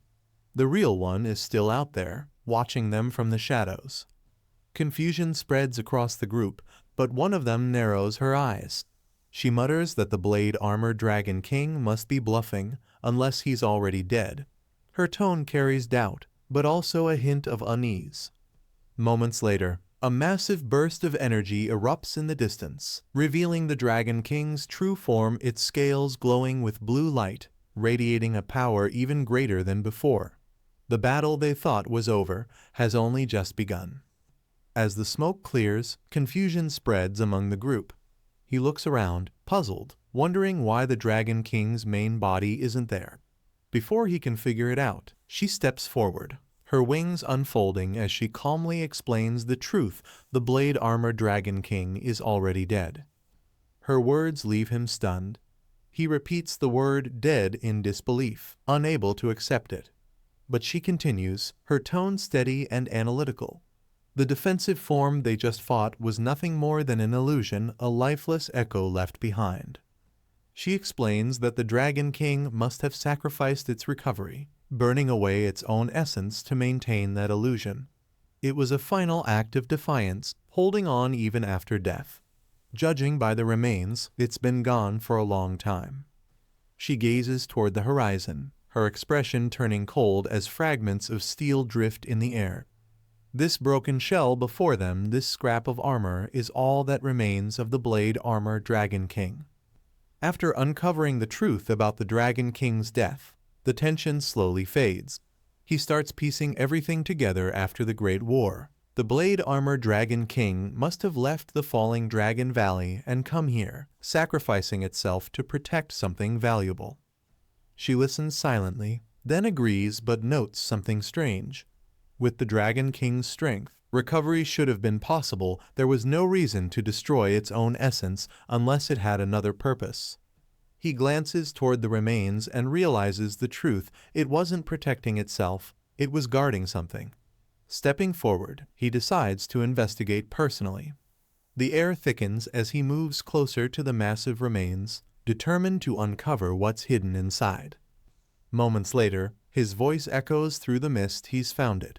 Her expression shifts in surprise as the truth clicks into place: the Dragon King hadn't died in vain. It sacrificed everything to protect the dragon egg resting deep within its body. Inside the cave, he uncovers a glowing object. It's the blade armor dragon egg. As he examines it, a divine aura surrounds the area. Next to him, she notices two unfamiliar magatama radiating powerful light. When he inspects them closely, he realizes they contain divine energy far beyond mortal reach. She calmly explains that these are God's crystal core's rare artifacts formed only at the God level, attainable after reaching the seventh transformation. Such power can only be taken by defeating a god. It's then revealed that when the Blade Armor Dragon King came here, he encountered two gods, severely wounded and outmatched. The Dragon King fought to protect this egg with the last of his strength. She explains that in its final moments, the Blade Armor Dragon King used the last of its strength to create an illusion protecting its precious dragon eggs. Though it could have used the god crystals to heal itself, it chose to leave them behind for its offspring instead. Even after facing two Dragon Kings and two gods, the Dragon King managed to slay them and claim their cores. Yet, instead of restoring itself, it gave everything away, sacrificing its life for the next generation. As the energy flows into the dragon egg, he silently watches, realizing the depth of the creature's will. The Dragon King didn't just die, it made sure its legacy would live on. When she calls out to him, asking what he's thinking, he simply shakes his head and smiles faintly, lost in thought about the weight of that sacrifice. He looks down at the dragon egg, quietly admitting how deeply he respects the Blade Armor Dragon King's sacrifice. Its strength and devotion left a lasting impression on him. She steps closer, warning him not to let human emotions cloud his judgment. Her tone sharpens, reminding him that neither life nor death is something beings like them can choose. With her wings spread, she explains that in this world, survival belongs to the strong. To live, one must fight and devour. It's not cruelty, it's nature's unchanging law. Her words echo through the cave, leaving him silent. Even though her logic is cold, he can't deny the truth in it. The world runs on power, not pity. He glances toward her and brings up the dragon egg, wondering what she plans to do with it. Her expression sharpens slightly as she smirks, asking if he's afraid she'll break their contract and swallow it herself. A dark aura begins to swirl around her as she admits that his caution isn't misplaced. It's good to stay vigilant, especially around someone like her. She confesses she had considered taking the egg, but the Blade Armor Dragon King seemed to have anticipated that possibility long ago. Its power remains guarded, even after death. With a cold smile, she decides to let the egg absorb the divine crystal core on its own. Doing so will give it unmatched strength, though tainted by an aura not meant for dragons. Surrounded by dark energy, she remarks that the dragon egg he's holding carries a repulsive aura, but to her, it's worthless. She's only interested in pure dragon blood. He quickly realizes her true motive, accusing her of wanting to use him to steal the egg, only to devour it herself later. She doesn't deny it, only smirks. Still, he understands why the Blade Armor Dragon King made its final choice. It must have known that the demon-devouring Dragon King would never give up. Leaving the crystal core for the egg was its way of protecting the future. Smiling softly, he holds up the egg, ready to begin. Calling out to Xiaofei, he tells her to gather everyone. Their family is about to welcome a new dragon into the world. Gathered inside the cave, he looks around to confirm that everyone's ready except for Xingqian, who decides to wait outside, uninterested in the ritual. With the others standing behind him, he takes a deep breath, steadying his focus. Holding the egg firmly in his hands, he announces that it's time to begin. Energy flares from his body as he activates the dragon taming technique, a skill powerful enough to control dragon creatures. Golden light bursts from his palms, surrounding the egg in radiant waves. Everyone watches in awe as the egg begins to glow and pulse, its surface cracking with blue light. The divine power inside stirs, signaling the birth of something extraordinary. As the glowing egg pulses one final time, a burst of light fills the cave. Cracks spread across its surface until a small, silver-blue dragon finally breaks free.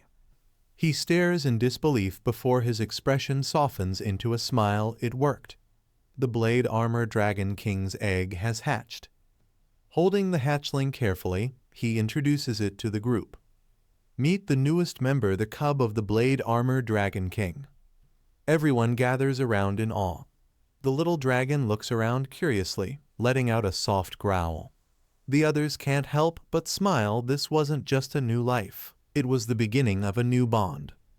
The newly hatched dragon stands proudly, its small frame radiating confidence. The group watches carefully. Its expression seems serious, yet calm and composed. One of them laughs nervously, noting that the little creature doesn't look very approachable. But before anyone can react, it suddenly lets out a loud cry, startling everyone in the cave. The dragon flaps its wings and charges forward with playful energy, causing chaos around them. Despite the confusion, everyone can't help but smile at its spirit. As the noise settles, he looks at the baby dragon and sighs with a faint smile. "What?" he mutters, realizing this energetic hatchling might be more of a handful than he expected. After all the excitement, the little dragon quietly curls up on the ground beside the shattered pieces of its egg. Its playful energy fades, replaced by a soft, lonely expression. He watches in silence, realizing what's wrong. The young dragon isn't restless, it's grieving. Even without understanding words, its heart remembers the one who gave everything for it. A faint image of the majestic Blade Armor Dragon King appears in his mind, standing tall as if still watching over its child. He finally whispers, almost to himself, "So, it misses its mother." The cave falls silent, filled with a bittersweet calm that lingers in the air.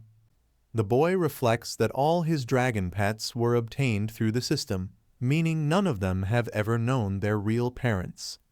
A red-haired demon girl stands with a fierce expression while the armored dragon roars beside her. He notes that the Blade Armored Dragon is different. Its mother died protecting it before it even hatched. A silver-haired girl closes her eyes, quietly acknowledging the dragon's tragic past. He realizes that the baby dragon must have sensed its mother's emotions even while still inside the egg. Looking at the sleeping creature, he decides to let it mourn a little longer. There's no need to rush their departure. As he relaxes, he suddenly remembers that he hasn't checked the Blade Armored Dragon's information yet.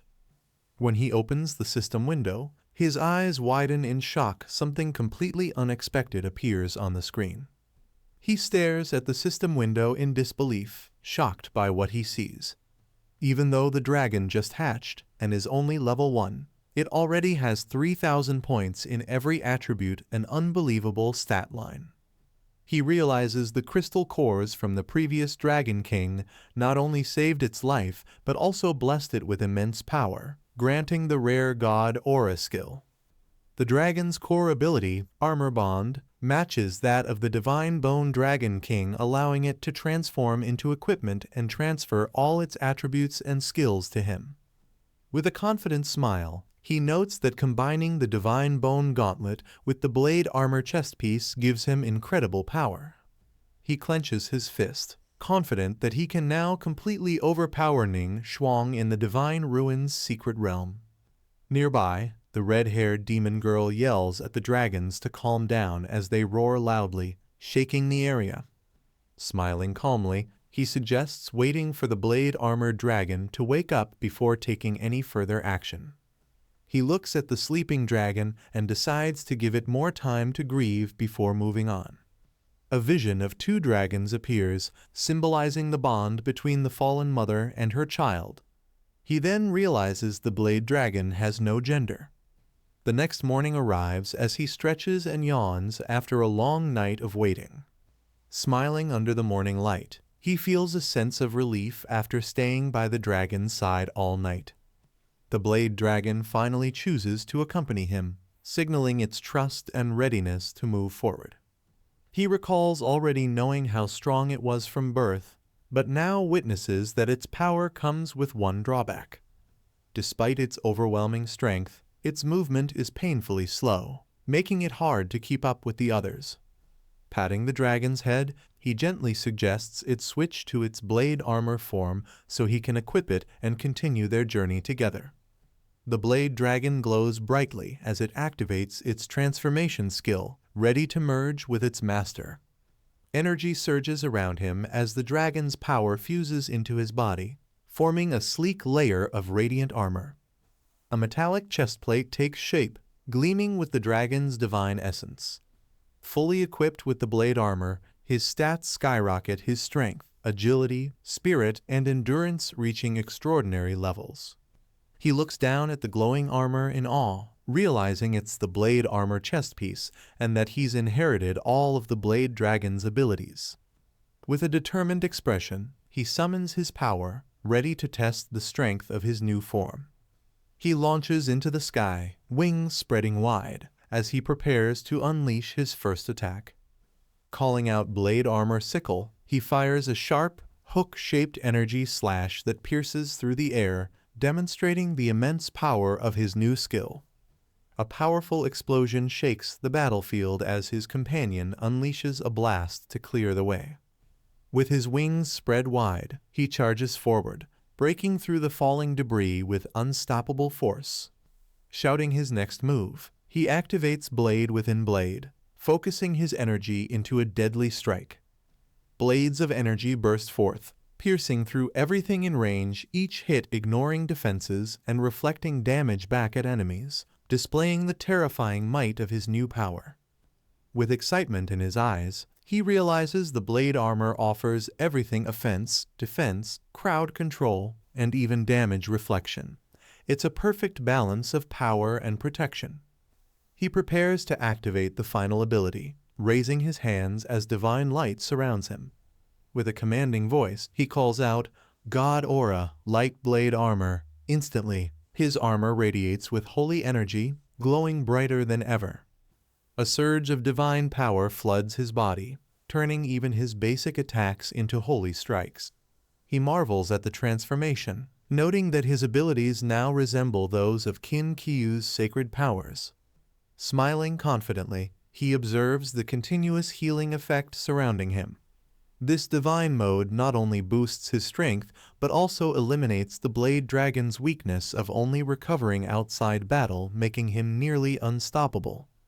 With a sharp look, he commands the switch to dark blade armor. Immediately, the divine glow fades into a deep purple aura radiating pure shadow energy.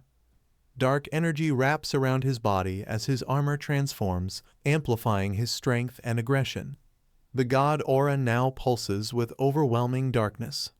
He can feel the immense surge of shadow power building within him. Every attack now stores and releases devastating damage. Combined with the divine bone dragon king's immense attributes, each strike delivers catastrophic force. Satisfied with the transformation, he grins confidently. Once he levels up the blade dragon, he'll be unstoppable, fully prepared to enter the divine ruins' secret realm with absolute peace of mind. With a confident smile, he looks back at his companions and tells them to prepare as he opens the territory gate. It's finally time to return home. Using the portal constructed by Morozov in the Tianfu Island territory, he activates the gate, causing a surge of bright energy to swirl open before him. Stepping through the glowing portal, he swiftly travels back to Zhanghai City, leaving the battlefield behind. As he arrives home, familiar faces greet him warmly, one of them smiling and announcing his return. Zio Fan is back. His aunt hugs him tightly, relieved yet calmer than before. Over time, she's grown used to his constant travels and no longer cries or worries like she once did. She smiles and mentions that she bought plenty of groceries, suggesting they invite Zio Q over for dinner. The woman beside her adds playfully that since today is Tauzi's free meal day, she'll definitely come too. He nods with a gentle smile, saying he also has something important to share with everyone during the meal.